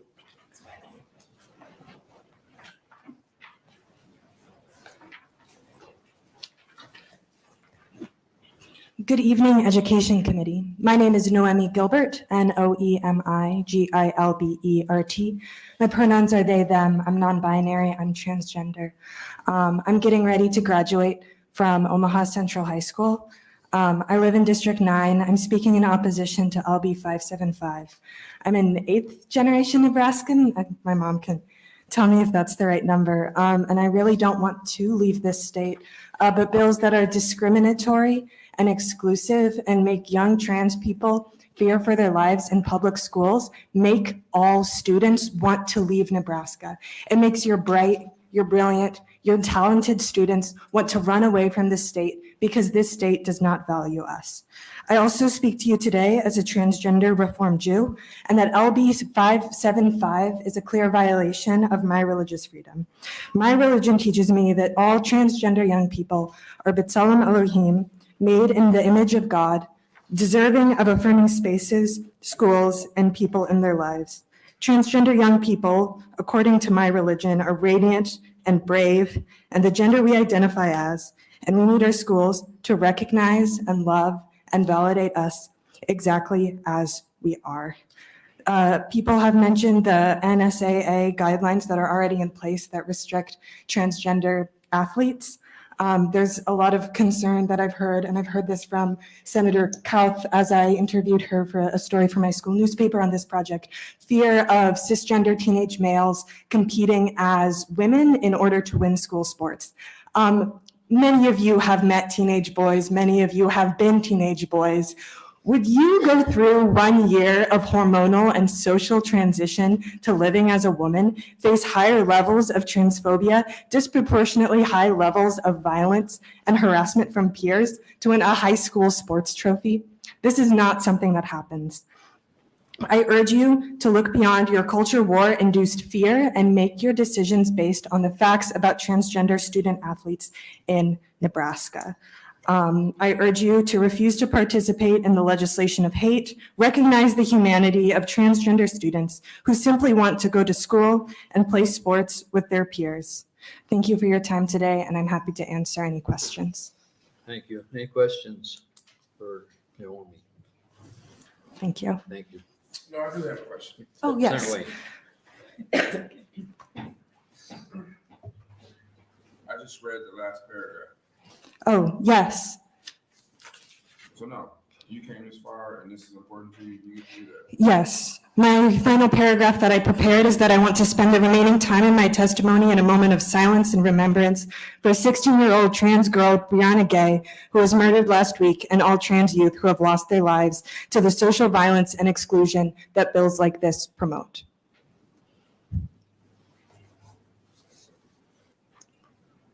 Thank you. Thank you very much. Any other questions? Thank you.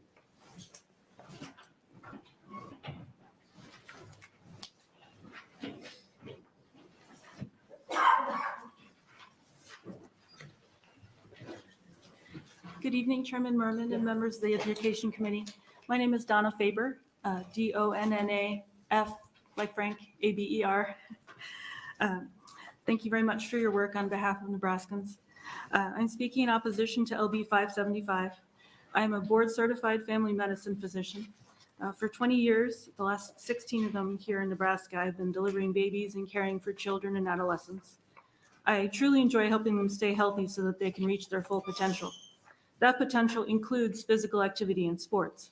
As a former professional athlete, I can attest to the importance of sports and being part of a team. I played on the women's professional tennis tour for 6 years, from 1988 to 1993.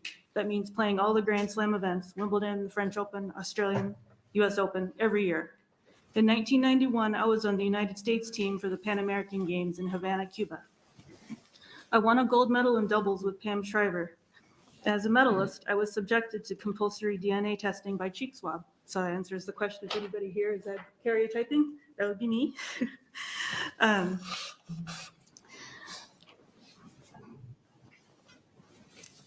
To prove that I am female. As a young person with no medical background yet or no knowledge of genetic testing, I just had a vague feeling that this was inappropriate. And my DNA might still be running around in a warehouse in Cuba somewhere. I know I am female because my brain tells me I am.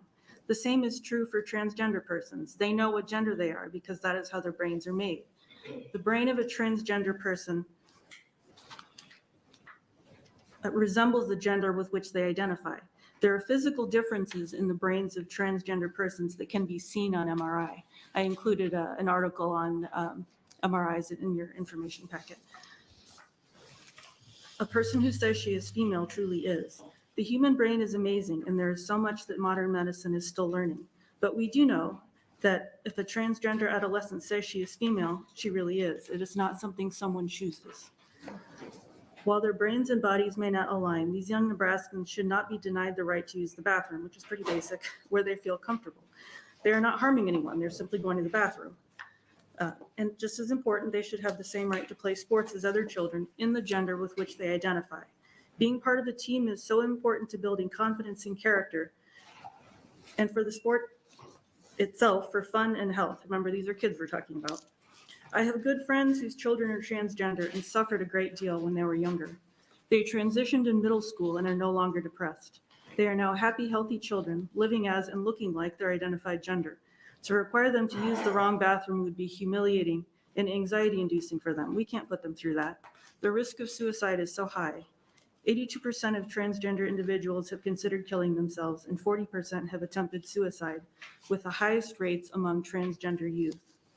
Olympic medalist testing in the past revealed that one gold medalist had XXY mosaicism, yet further testing confirmed that this individual was female, as she stated she was.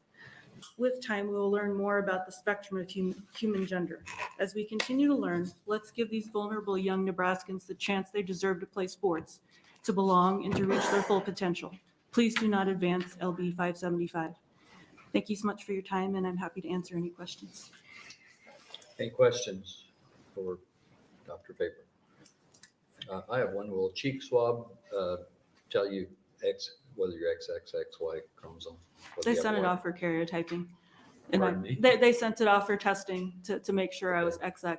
But there's a lot of conditions. The more we test people, the more we learn. Mosaicism, different variations, people's whose, they have ovaries, but there's a Y in there. There's a lot we don't know yet.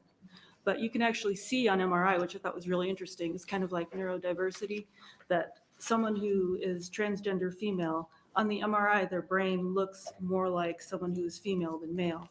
And the same thing shows up on functional MRI testing. When someone's doing a task and being scanned, their pattern of brain activity more resembles the gender that they identify with. It's really fascinating. Thank you. Any other questions? Yes, Senator Sorry. Donovan. Thank you, Chair Merman, and thank you, Doctor. I mean, I think you could probably feel a collective wow from the committee. I didn't know that we had an Olympic athlete who is also practicing medicine in Omaha. So if we're ever feeling good about ourselves, we'll check our ego for a minute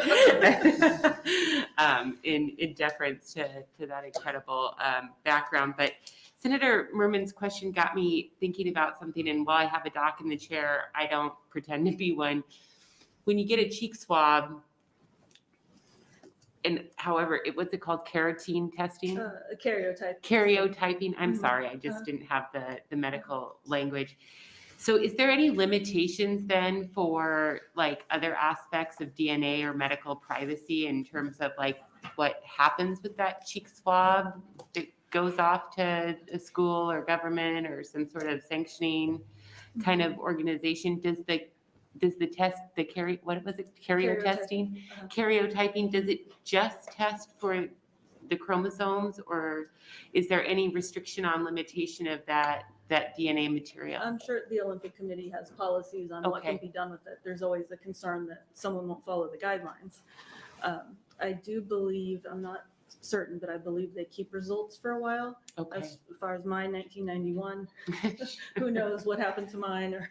No, sure. And I know that, Nebraskans across the political spectrum get kind of nervous with giving up their DNA to big government databases. And so I wanted to learn a little bit more about that medical terminology because I wasn't familiar. Thank I hadn't you. even thought about privacy at that point. I hadn't either until Senator Merman brought it up. So this is very helpful in the committee hearing. Thank you. Thank you. Thank you. Any other questions? Okay, thank you very much.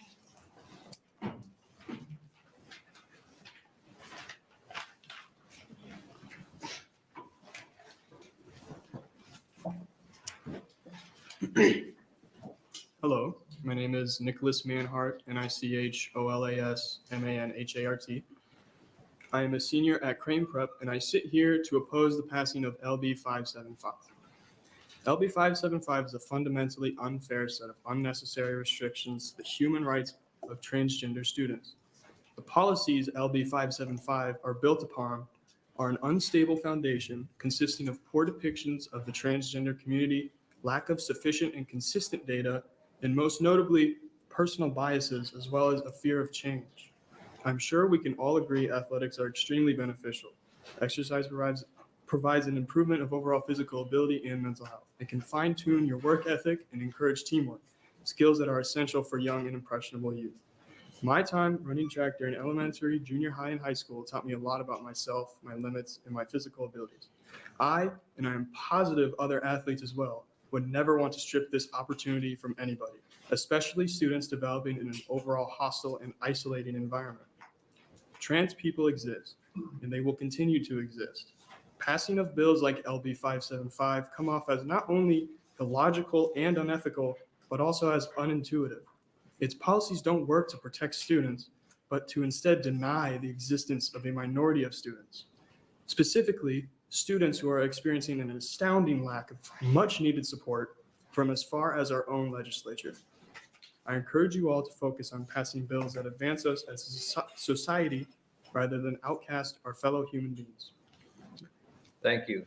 Any questions for Nicholas Snapper? Thank you very much.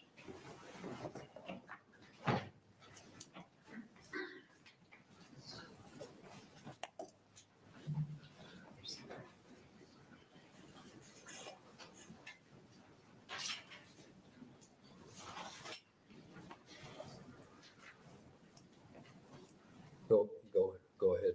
Good evening. Hello, committee members. My name is Dr. Cami Nitzel, Camienitzel. I am submitting this testimony in fervent opposition to the proposed LB 575. I'm a licensed psychologist in the state of Nebraska, as well as the founder of Kindred Psychology, an inclusive and affirming mental health practice in Lincoln, Nebraska.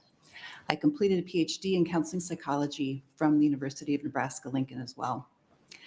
I have obtained a significant amount of postdoctoral training in working with gender diverse youth, a population that I've been serving since 1995. I am also the independent psychologist representative for the Nebraska State Activities Association, NSAA, Gender Identity Eligibility Committee, together with a physician, various school administrators from districts across the state, and an SIA executive. My testimony here today does not reflect an official statement by this committee, but is mine alone. In my limited time for testimony, I wish to emphasize one really crucial point. There is no demonstrated need for this legislative bill. Schools are already handling these issues with aplomb. Comprehensive statewide policies are already in place and being followed and implemented by school districts without issue, as we've already heard. There's most certainly not grounds for the declaration of an emergency, except for the youth who will in fact be directly harmed by LB 575. The NSA policy is already in existence and works to evaluate each student's unique situation on an individual basis, as should be the case in public education. Prior to this testimony, I distributed to you the NSAA's gender participation policy, which has already been in effect for 7 years. This policy was developed to address the eligibility and participation of students in NSAA-sponsored athletics based upon gender. The policy was developed by educators with expertise in the field of student activities. It was well-researched and is heavily cited with legal interpretation and case precedent. This already existing and effective NSAA policy explicitly balances the goals of equal opportunity, physical safety, and personal privacy of all students, preserving Title IX protections, maintaining competitive equity, and a level playing field for all students. The policy does cover bathroom and locker room usage so that no one is made to feel uncomfortable. I also distributed the NSAA participant application form. This form requires students to include written personal statements, as well as statements from parents, school, friends, teachers, and a school representative affirming the student's consistent gender identification and expression. Students are required to submit medical documentation of hormone suppression and/or replacement therapy. For transgender females, an additional requirement of at least 1 year hormone therapy is required, as well as blood work documenting testosterone suppression to the level of a cisgender female. I see that my light has turned, and I'll be respectful of that. I am happy to answer any questions. Any about the questions remaining. for Dr. Nitzel? I've got one. So according to the NSAA policy now, a person born male So would be transgender allowed female. to participate in female sports if they did the criteria that you said. So there's specific criterion that have to be met, one of which is to have testosterone suppression to a level at or below that of a cisgender female. There's also other ways that other body markers that can be part of the criteria as well. So it's not the only criteria. Okay, but you do acknowledge that there are differences between persons born male, persons born female, as far as, body type and lung capacity and all the things we've discussed today, no matter what the hormone level is. I am saying that as part of this, as part of LB 575, it's unnecessary and it's a waste of taxpayer dollars when we already have a policy that spells out all of those questions that you're posing about gender differences and how do we equalize the playing field. Those are already taken care of and spelled out by this policy. Well, one reason I'm asking, my daughter was a pole vaulter, third in the state all time when she graduated, but there were boys pole vaulting 2 feet higher at that time. I think no matter what their hormone level would have been, I think they would still had an advantage. So if you look at this policy specifically also gives body mechanic changes like height and weight and BMI and stature. There's all sorts of things within the policy. And so those are things that we need to recognize that are already part of a policy that we don't have to legislate. Okay. Any other questions? Yes, Senator Conrad. Thank you, Chair Merman. And I'm learning a lot about your love for all kinds of athletic activities in your family. So that's a neat part of the learning experience. But Doc, while I have you in the chair, you mentioned this has been on the books for about 7 years. I think I've seen media reports that maybe 5 student athletes have utilized this process to participate in that time. Is that roughly square with your understanding or experience? I just want to make sure to have clarity on the record because I don't know if anybody else mentioned that yet. Right. I will say that it is 10 or less. Okay. I think there's some gray between students who may have applied and been granted permission but have not actually participated or did 1 year or people who were not eligible based on them not meeting the criteria. Okay. And so it isn't that we just have a policy that says anyone can play for any reason or any body mechanic. It's people have to follow the policy, and so it's already there. Yeah, that's helpful. And just in reading kind of through the policy and looking at the application, which you reaffirmed some of your experiences working with all the stakeholders on thus far.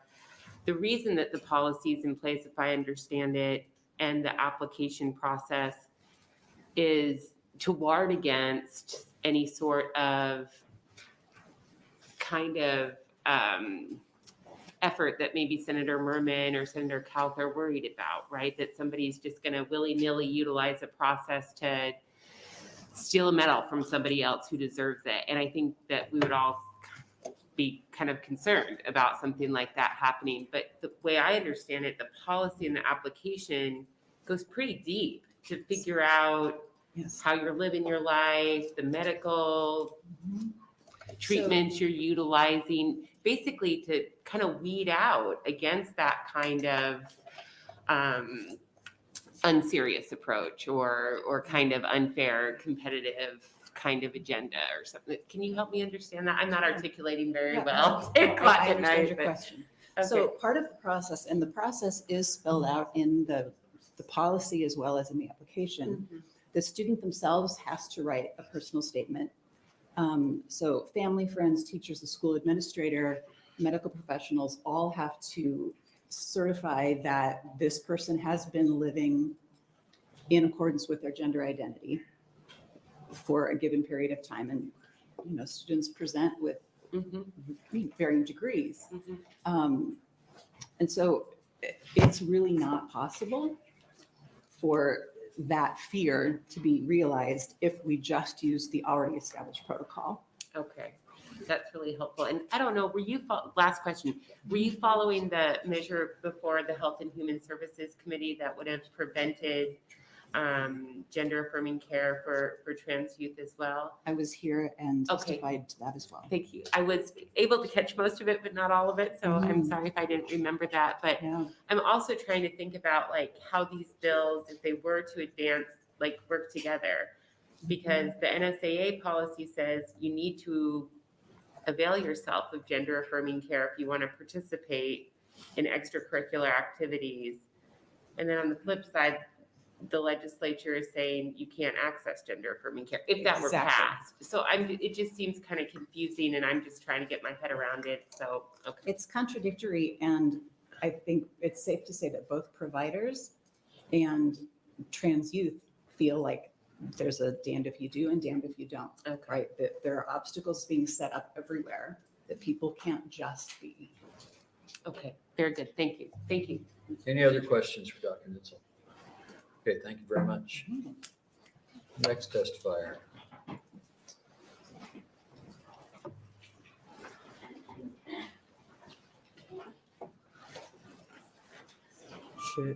Chairman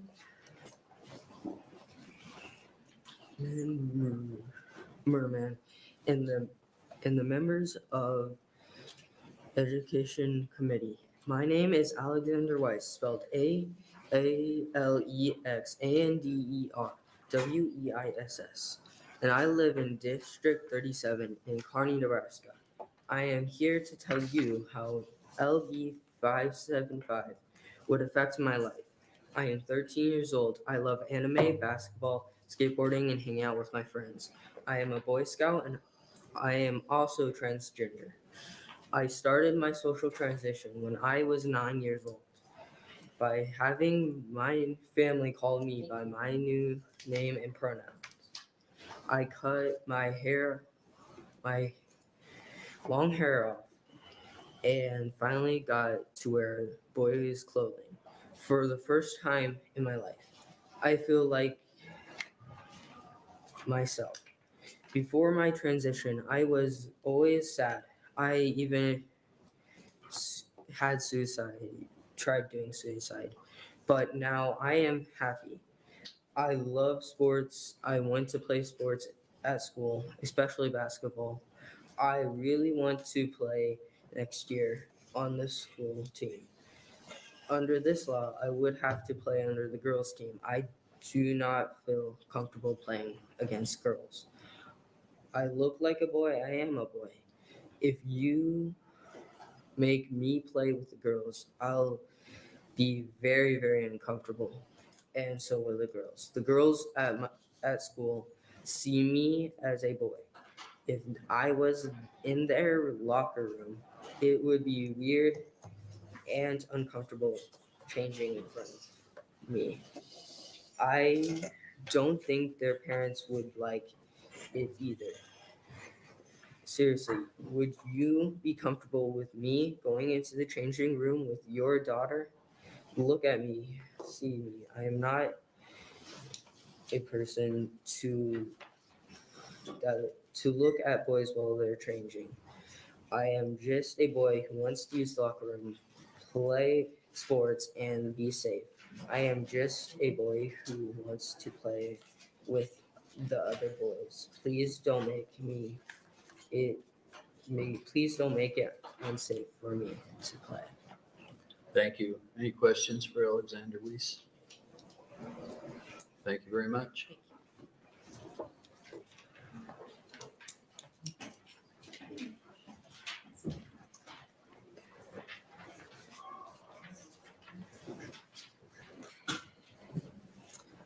Good evening. My name is Jackson Grace. That's Jacksongrase, or CE, sorry.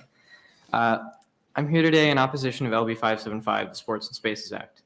I'm a sophomore at Omaha Central High, and I've been participating in cross country as well as track and field since I was in middle school. Because of this, I can confidently speak for the overwhelming benefits of participating in a school sport. Over the last several years, I've observed the positive changes in myself and my team, both physically and mentally.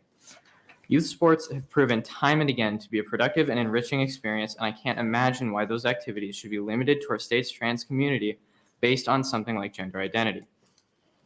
It is explicitly stated by the Omaha Public Schools District that they do not discriminate on the basis of race, color, national origin, religion, sex, marital status, sexual orientation, disability, age, genetic information, gender identity, gender expression, citizenship status, veteran status, political affiliation, or economic status in its programs, activities, and employment, and that they provide equal access to the Boy Scouts and other designated youth groups.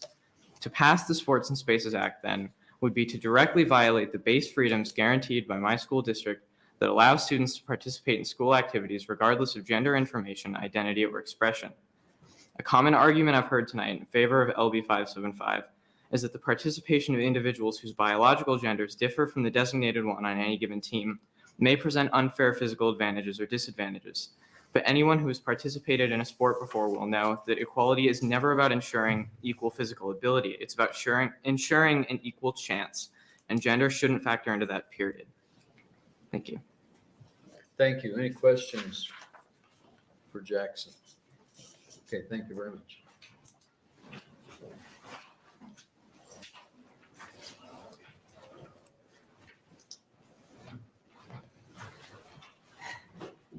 A lot more intimidating when you're sitting here. Hi, my name is Kimberly Metzger, KIMBERLYMETZGER. I am a 40-year-old mother of two. My eldest is a trans girl. She came out to me 2 years ago.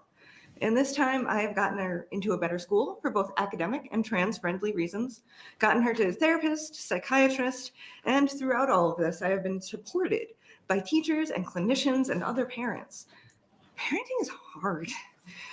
And regardless of the situation, but parenting a trans child is even harder. There are so many things that you have to consider, and bullying and what bathroom to use are terrible things to have to even think about. And now people who don't know my child, people who possibly haven't met any other trans people who listen to the fear mongering and the senseless hatred being espoused by the talking heads on television, are trying to take the rights to sports and bathrooms of their choice away from my child. And children, they understand so much. They understand more than we give them credit for. They learn from what we do, even if we don't explicitly try to teach them, as any parent of a toddler repeating their newest swear word can attest. By introducing this legislation, by passing this legislation, and segregating those who are different from bathrooms that match their gender that they express, by keeping them off sports teams in high school, by even humoring that transphobic adults far enough to make this bill in the first place, we are showing children that they don't need to care about people that are different from themselves. We are explicitly telling them that it's okay. Block people from certain places, from certain activities, because they have a different gender alignment than their bodies show. We are teaching them that personal and religious views absolutely can and should infringe upon other people's views and their ability to be in sports in school. That's not what America's about. That's not what Nebraska stands for. We celebrate those who would fight for our freedom. Yet, when given the chance, many within our borders would gladly strip those freedoms away to make themselves more comfortable. Don't do that. Don't make yourself more comfortable at the expense of our trans youth. Stop this. Stop this bill from going to any further votes because our children are watching. Thank you. Any questions for Kimberly Metzger? Thank you very much.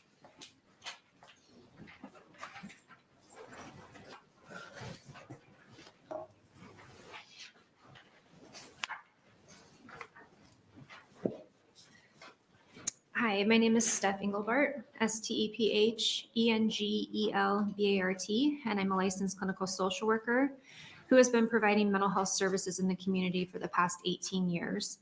In recent years, opponents of LGBTQ equality have zeroed in on the participation of trans youth in sports as part of their attack on the existence of trans people. Trans student athletes are driven to play sports for the exact same reason as all of the other athletes, and denying them the right to engage in school sports is transphobic. This policy will also deny trans athletes access to the numerous benefits sports can offer to their overall well-being, educational, and social experiences. These bills rely largely on scare tactics, stereotypes, and unwarranted claims that trans people have a physiological advantage over cisgender athletes, specifically trans girls and women, despite a complete lack of evidence that the participation of trans athletes has had any measurable impact on the success of cisgender athletes. Though cisgender athletes remain unharmed by participation of trans athletes, these bills will instead cause substantial harm to the mental health, well-being, and lives of trans youth altogether. If these bills are passed, trans youth and young adults are more likely than their peers to report worsened mental health, including substantially higher risk for depression, suicidal ideation, and attempts. Trans youth and young adults are substantially more likely than their cisgender peers to experience bullying, victimization, harassment, violence, and rejection from their peers. When trans youth encounter accepting and affirming policies and peers, including trans affirming sports policies, the risk of poor mental health and suicidality decreases. Playing sports as a child can have incredible benefits, including psychological, social, and emotional. In addition to the physiological benefits, research has found that high school student athletes may be at lower risk for anxiety and depression, suicide attempts, and tobacco and illegal drug use. Participation in athletics has also been associated with increased self-esteem, self-confidence, improved academic performance, strong feelings of connectedness, and school-based support. It also leads to lifelong friendships with teammates and coaches and promotes feelings of camaraderie, sportsmanship, and perseverance. These types of benefits are crucial for trans youth who are at increased risk for family and peer rejection, victimization, stigmatization, and discrimination. The resilience learned in sports translates directly to the social realities of many trans youth, and it remains a lifelong characteristic. Trans youth face more challenges than you and I will ever experience on a day-to-day basis, even without the risk of harmful legislation geared at disenfranchising their very lives. Please allow trans youth equal access to benefit from sports participation like their peers. This will not harm you or me or any other youth participating in sports, regardless of their gender identity. It will only hurt an already vulnerable population. It is up to us to care for all youth in our community and provide equal opportunities for our children. I urge you to really think about how allowing trans youth to participate in sports will actually harm our athletic programs, our players, our coaches, or our fans. Thank you. Thank you for your time. Any questions for Steph?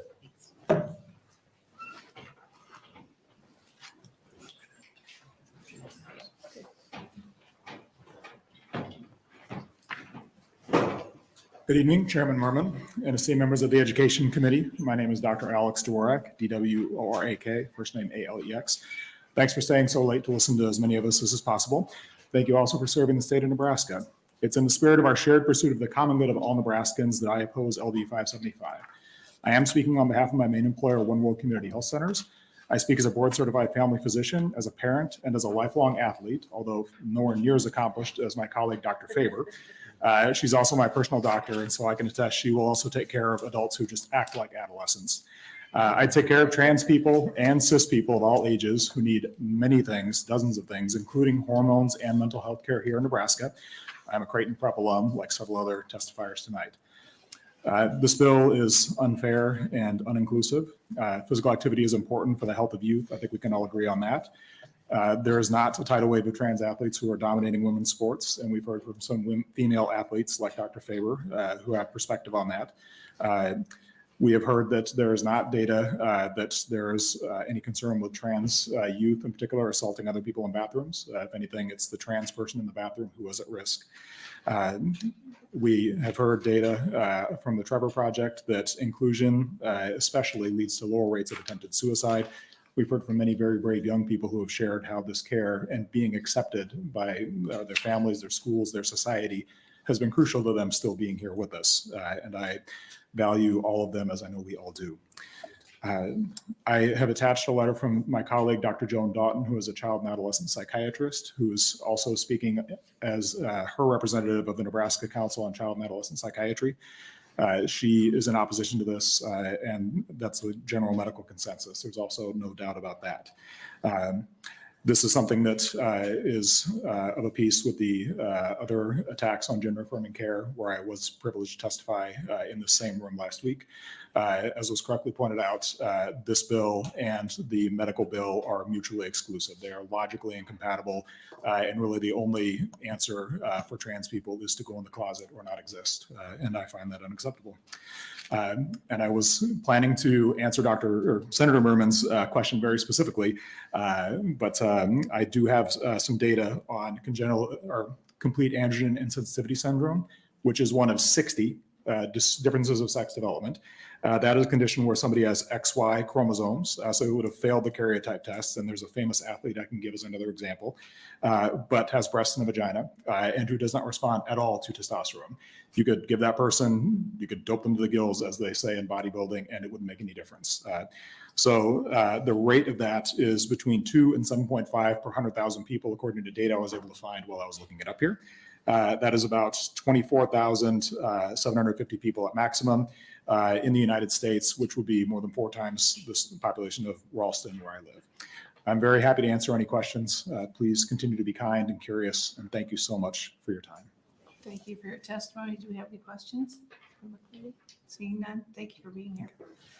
The next opponent.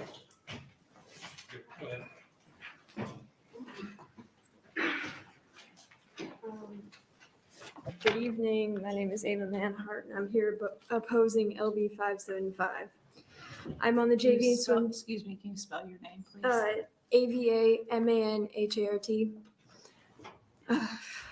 Hi, I'm Ava Manhart. I'm here opposing LB 575. I'm on the JV swim team at my school, and it is one of the most supportive and embracing communities I've been in. Sports are good for everyone. They allow you to be a part of a group and stay physically fit. Some uneducated people are worried about trans kids in sports because of the locker rooms. They seem to believe that trans kids are a threat to the others there. Do any of you realize that this bill will still allow male coaches into female locker rooms and vice versa? Frankly, I'm much more afraid of being sexually assaulted by a male coach than I am of any of my trans classmates. If it's the locker rooms you're worried about, there are ways to fix that without excluding trans youth from sports. My little brother is trans. He participates in multiple sports, including soccer and basketball. All his teammates accept him for who he is, so why can't you? Trans people should be allowed to participate in sports just as any other person is allowed. Why should they be denied the ability to be a part of a team and the opportunity to do physical fitness with people who have the same interests as them? Would any of you like to be the one to tell my 10-year-old brother that he can't play basketball with his friends anymore because you all decided that he was born in the wrong body? Attempted suicide has been mentioned in the previous testimonies, and I just cannot imagine losing my little brother because you can't see past your own bigotry. Suicides are preventable among trans youth, and to pass bills like LB 574 and LB 575 would be to do the opposite. Please vote against LB 575. Thank you for your testimony. Any questions? Seeing none, thank you. Next opponent.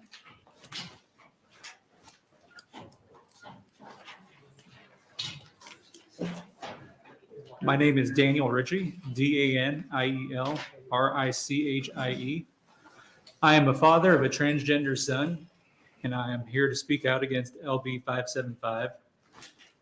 My son enjoys football, baseball, basketball, wrestling, and plans to give track a try when it comes around.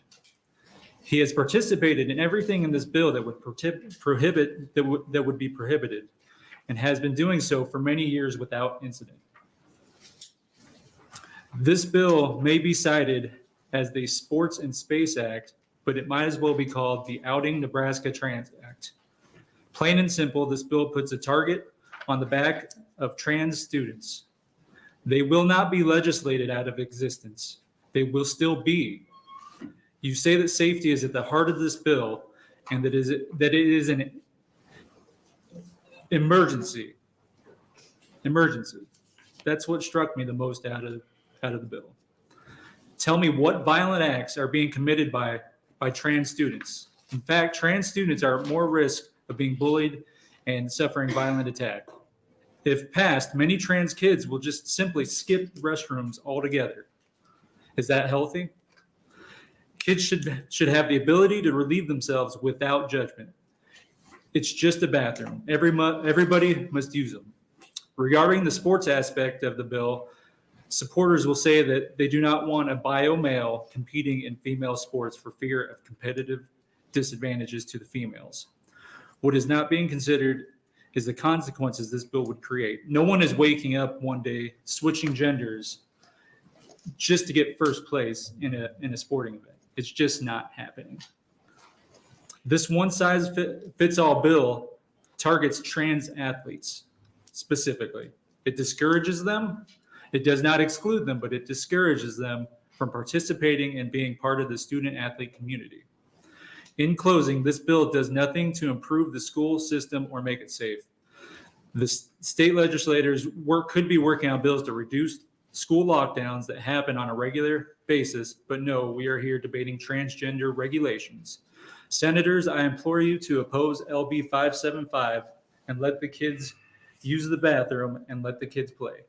If I may read just a little bit from my son, who is actually at a sporting event right now. Go ahead. I do not understand what you are gaining by doing this. I have done nothing wrong to hurt anyone. I like to play football. I ended up getting a game-winning touchdown. And in baseball, I had 8 strikeouts, but no one would have known unless they knew me. And I'm assuming he was talking about being transgender. I love to play guitar, and I like playing Xbox. Please don't take away my rights. It would hurt me a lot, and I just want to have fun without worrying about all this. I just want to be me. I want to continue to play sports I love. Thank you. Thank you, Mr. Ritchie. Appreciate the testimony. Any questions from the committee? Seeing none, Thank you thanks so for being much. here. Next opponent.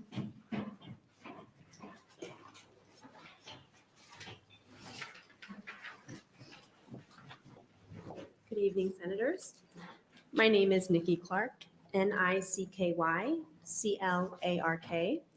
and I'm a lifelong resident of Nebraska, currently residing in District 8. I'm very nervous actually to be here. Sorry. Don't be. I speak to you today as a social worker and a nonprofit executive that has worked with people in community across the lifespan. Most importantly, I speak to you today as a mother of a beautiful 6-year-old who identifies as non-binary. When my child, who was assigned male at birth, was 3 years old, they asked me if I would buy them dresses to wear. By 5 years old, they told me they were both a boy and a girl, and they wanted to use they, them pronouns. They know who they are because they have grown up in a home that allowed them to discover that authentically and without judgment or barriers. Imagine if our community and our laws allowed that as well.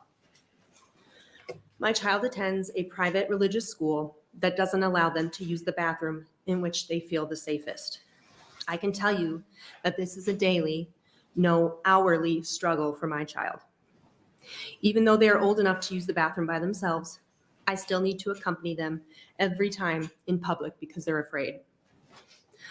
Obviously, there are many other struggles that I don't need to get into here, but hopefully you can empathize that being non-binary and trans in this society is very difficult, to say the absolute least, especially when you have legislation that intentionally is trying to make it even harder.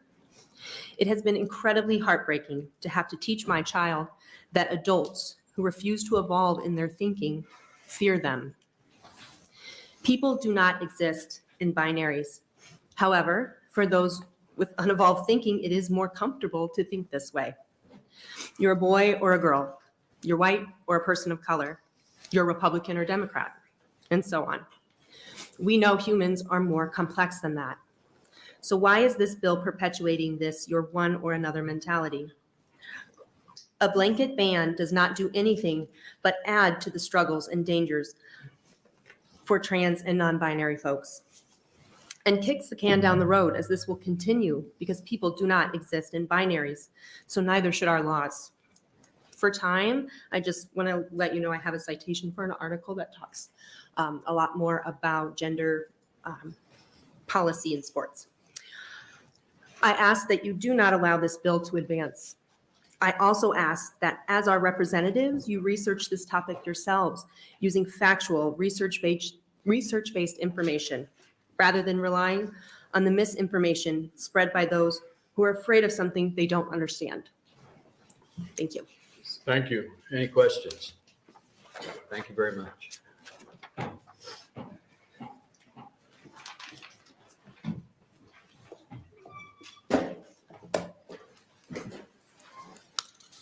Hi, my name is Jeremy Erickson. I do prefer Julia. I am here to oppose LB 575.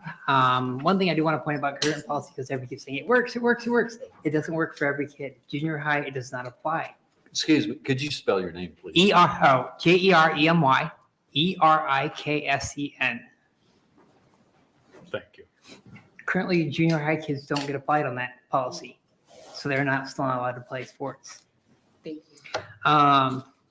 Now, with this saying kids can't play sports, honestly, to me, it's a modern day version of sexism. Because making a child also use the bathroom of their choice, many will actually, or that they don't identify with, many of them will hold it. And we keep talking about UTIs, but we also don't mention the fact that this actually puts them at extreme risk of their bladder bursting, which can cause them to die. It is actually proven. Have you ever tried seeing how long you can hold going to the bathroom? It's difficult. Also, I do want to point out when we talk about locker rooms and how we want to have our children checked, one thing that really bothers me with this is honestly, it reminds me because even though I didn't come out until I was 39, I was subject to a lot of physical abuse from peers. I've been raped several times, things like that, just because I was more feminine. And it honestly reminds me of when we talk about doing gender checks, it's like, what are we going to do? I've been stared at by a doctor's office because the doctor said I had to have a felony drug test where somebody stood a foot within my genitalia and stared at it while I tried to pee. I've been groped going into a bar by the owner. What are we going to do these kids to check? It's just quite disturbing. And as far as when they talk about the effects of what this does to people with mental health, physical health, stuff like that, unfortunately, I can say I'm a poster child of that. I have a lot of mental health disorders, physical health disorders, all from the trauma I have been through, both intestinal, everything that possibly could go wrong. It's a pretty long list. So with that, please oppose LB 575. Protect these trans kids. They deserve it, honestly. Thank you. Do we have any questions? Thank you very much.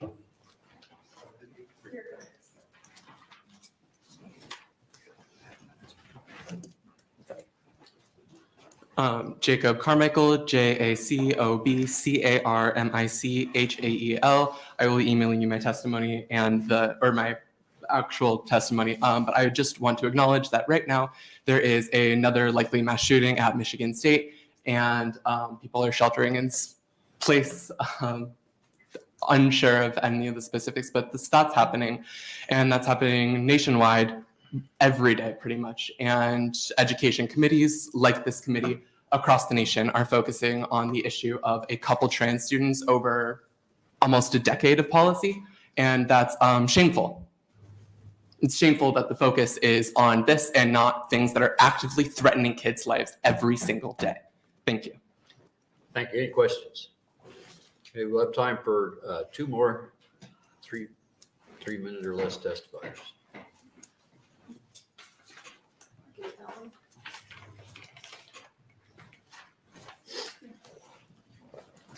Chairman Merman and members of the Education Committee. My name is Tiffany Weiss, spelled TIFFANYWEISS, and I live in Kearney, Nebraska, District 37, and I'm here today to oppose LB 575. I have 5 amazing children, and 2 of them happen to be transgender. This bill would severely impact both of those children in a negative way. For example, with my 13-year-old son, who has been living as a male for 4 years, he is on hormone blockers and just started cross hormones. So we legally changed his name to a very masculine name. We call him Alex. When we go to a restaurant, he uses the men's bathroom. And when we go shopping, he uses the men's dressing room. The reason for this is simple. He looks like a boy. He wears boys' clothes. He has a boy haircut. No one ever questions if that's his gender. He doesn't have breasts, and he does have the beginning of a mustache. It would be unsafe for him to use a ladies' restroom, regardless of what is in his pants. If he went into a women's restroom, people would be up in arms about the teen boy who is in the ladies' bathroom. I'm sure the ladies in here would not be super comfortable with him using the women's bathroom with them. The same goes for his peers. Many don't even know he's transgender, but those who do know view him as a boy because, again, trans boys are boys. His female peers would be uncomfortable with him using the girls' locker room with him, just like they would be with any other boy. Even worse for him is that he wants to play basketball so much. Under this law, he would have to play on the girls' team. Let's let that sink in for just a second. A boy who's on testosterone, who has a mustache, who has a boy's name, who looks like a boy is going to be playing on the girls' team. This would be unsafe for him. The parents of all the girls on the team he's competing with are going to ask, why is there a boy playing? And what are we going to tell them? Are we going to tell everyone that he's transgender? That's his private medical information. Or do we not say anything and we just let him be in danger? And I think you're going to have a lot of irate dads when he's going into the locker room after the game. Let's just be honest. My son wants to play, and I just want him to be safe. And this puts me in an impossible place as his parent. I have to choose between keeping him safe or letting him follow his passions. Every kid deserves to play. Every kid deserves to be safe. This bill makes it impossible for my son. So please oppose LB 575. I'll take any questions. Sorry, thank you. Do you have any questions? Okay, we'll have one more testifier. My wife from Texas, where I'm at. I was first in line today. Well, you made it at least. Yes, I did. Senator Merman and fellow committee members. I'm going to cut this down to 1 minute, try to, okay? So I may be choppy. In my opinion, far too many of our leaders and legislators in Nebraska are choosing to use scare tactics. I think back to the 30. You have to state your name and spell. Oh, Ron Cunningham. Ron, R-O-N, Cunningham, C-U-N-N-I-N-G-H-A-M. In my opinion, far too many of our Nebraska leaders and legislators are choosing to govern by scare tactics. Examples of that are the 30 by 30 land grab, the voter fraud, virtually non-existent, the Second Amendment rights that we're talking about here recently, to confiscate all your guns. They're all promoted to scare. And now you're adding trans kids. The NSAA was up here and you can go online and read their guidelines. And this is overreach by our government again. There's no need for it. I'm a teammate in the Lincoln Public School System. Each week I see hundreds of kids in a hallway and they're all different types. I look at them and I think, what's the future hold for them? And so I'm going to leave you with this. Governor Pillen said, we need to give every child, quote, we need to give every child the chance to pursue their dreams right here in Nebraska. Also, Governor Pillen, in his State of the State address, he said, and I quote, Nebraska will never, ever give up on a single kid. And he emphasizes ever again, ever again. Is there an exception for trans kids? Thank you. Thank you. Any questions for Mr. Cunningham? If not, thank you very much. And I'll say, if you have a written testimony, I ask that you, in an organized way, give your testimony to the committee clerk on the end of the table here. And still wanted to testify. There are so many of them, and just a show of hands. okay, and we're going to go ahead and close. I'll ask Senator Kauth to come up and close. And while she's coming up, we have 481 proponents, 481, 314 opponents, and 2 neutral. And letters written in emails. Oh, There's still 2 minutes left. is there any neutral testimony by agencies? Only by agencies. It have to be an agency, can't be an individual. Okay, if not, I'll ask Senator Kauth to come up and close. We went just over 3 hours for opponents and right at 3 for proponents. Thank you very much, committee, for sticking with us the whole day. We've heard some very emotional testimony today. To reiterate, LB 575 Sports and Spaces is a fair, common sense law to uphold Title IX and provides clarity and instruction to K through 12 schools. Sports and Spaces uses biological sex at birth based on chromosomes to identify male and female, prohibits biological males from competing on biological female sports teams, and maintains the integrity of Title IX by identifying group bathrooms and locker rooms based on biological sex. This bill does not discriminate against students based on their gender identity. The determinant of biological sex is applied to every student. Youth who are dealing with gender dysphoria are not prevented from playing sports. They and all students must play on the sports teams and use the locker and bathrooms that match their biological sex. And we heard a lot about genital inspections.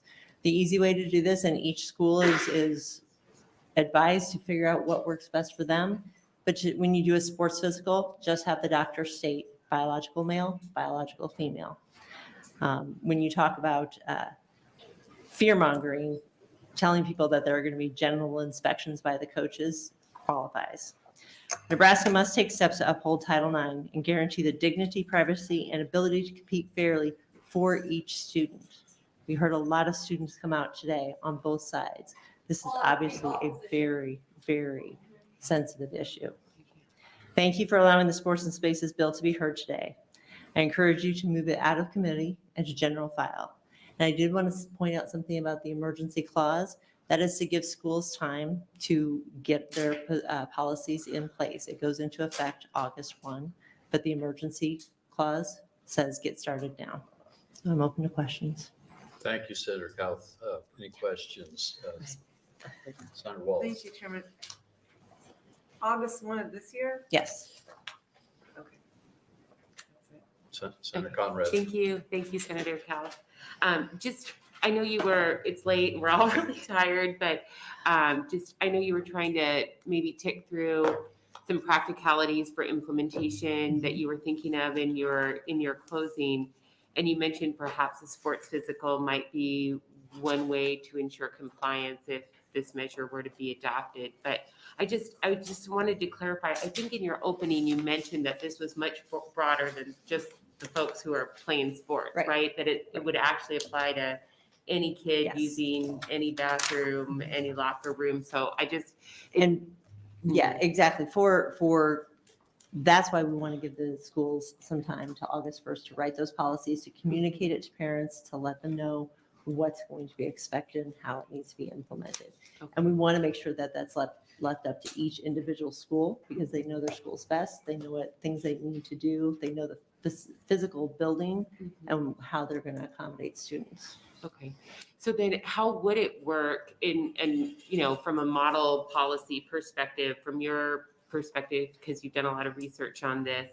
So you're saying for implementation, for compliance, for folks who want to play athletics, perhaps it could happen in a sports physical, but how does it happen for any trans kid that needs to use any bathroom or any locker room that's not trying to play athletics? I mean, it's not really dramatic to say that when people are concerned about inspection or evasive medical tests by government or school officials, there would have to be some way to prove that up. So how does that work? I would think that that would be something they would put on enrollment paperwork. When you Okay. enroll in school, are you biological male, biological female? And do it that way. Okay. How do single gender No, schools no, deal no, with that? no, we I- can't. If you have to keep quiet in the audience or you'll be escorted out immediately. One more word. Okay, thank you. Yeah, no, I appreciate that. And I know it's late and there are a lot of passions, as you know, in working on this measure. And I think it's helpful to the process if we can all maintain some decorum, but I also know it's hard because it's hard work, right? And it goes to the core of identity for the people that are here. And what I'm trying to figure out, Senator Kauth, though, is more about implementation and enforcement. We talked a little bit about this in your opening, and then I know you brought an amendment that would perhaps change some of the enforcement mechanisms, but and talking through some of the legal issues with folks like Marion Miner and Russ Barger, they seemed a little confused as well in terms of how the enforcement would work from a legal perspective. And I know that it changes through the process, but what I'm trying to figure out then is just, really what is your thinking in terms of enforcement? Because ultimately, if you pass a policy, it has to have some sort of teeth, right? And are you, with the amendment, is your plan that it's all up to the AG to figure this out, or I'm just not following. So the amendment basically was to give schools and institutions who are going to be following this the clarity that if they are in good faith abiding by this law, the AG defends the laws of the state. So to make that very clear that if they're, as long as they are in good faith doing what the law intends. So if they're saying, oh, well, we're just not going to worry about it and people can change wherever they can, and someone is hurt by that, then they would have a cause of action. If they said, look, we've done all the paperwork, we don't know, who this student is, I would hope that people would not go crazy suing, but they certainly may, but then the AG would step in. Okay, I don't disagree that the AG defends the laws of the state. That 100% I think we agree on, but I'm just not quite following it. I don't think it's common practice that the AG steps in to defend an individual entity of government on a specific policy. So we can talk more about that. I've reached out to them tonight, so they're writing up what they intend with that. So then in terms of, and I know you're just kind of brainstorming on implementation. So if a parent says, they're going to check it on the enrollment form, whatever the gender of their child is, and then the school uses that for compliance. If I'm a parent of a trans kid and I put down what their gender identity is and the school uses that for compliance, that's all good faith, right? It is good faith for the school. It's not good faith for the parent. And that is part of the policies that the school is going to have to develop and communicate very clearly to the parents how it needs to work. Okay, so then your plan is that the AG and the school come between me and my kid in terms of what I say their gender identity is. No, it has nothing to do with gender identity. It's biological sex. Okay. Okay. I think we could have maybe a need to tease that out a little bit more there because I'm not quite following that. So what if this leads to attorney's fees, all kinds of economic damages if there is a violation? So what's the penalty if somebody makes a false report? That's a good question. We should look at that. I think that would be good. All right, because I would be concerned about that. And just the updated fiscal note, if we add these extra duties to the Attorney General's office, I think that's something that we probably need to learn a little bit more about from the committee perspective, but thank you. Any other questions for Senator Kauth? I mean, just because Senator Conrad, sorry, Senator Conrad had me going, and now I can't move my seat up. Yeah, the amendment on the AG it puts the AG in an attorney conflict. He can't enforce the law and then hypothetical ACLU or some organization sue saying this is a violation of Title IX, he can't be defending that lawsuit by being a party of an enforcer of somewhere else. So he's gonna, yeah. Anyway, We'll get that okay. cleaned up. Okay. Thank you. Thank you. Thank you. Any other questions? If not, thank you very much. And like I said, single file, you can turn in any testimony to the committee clerk. No, no, no.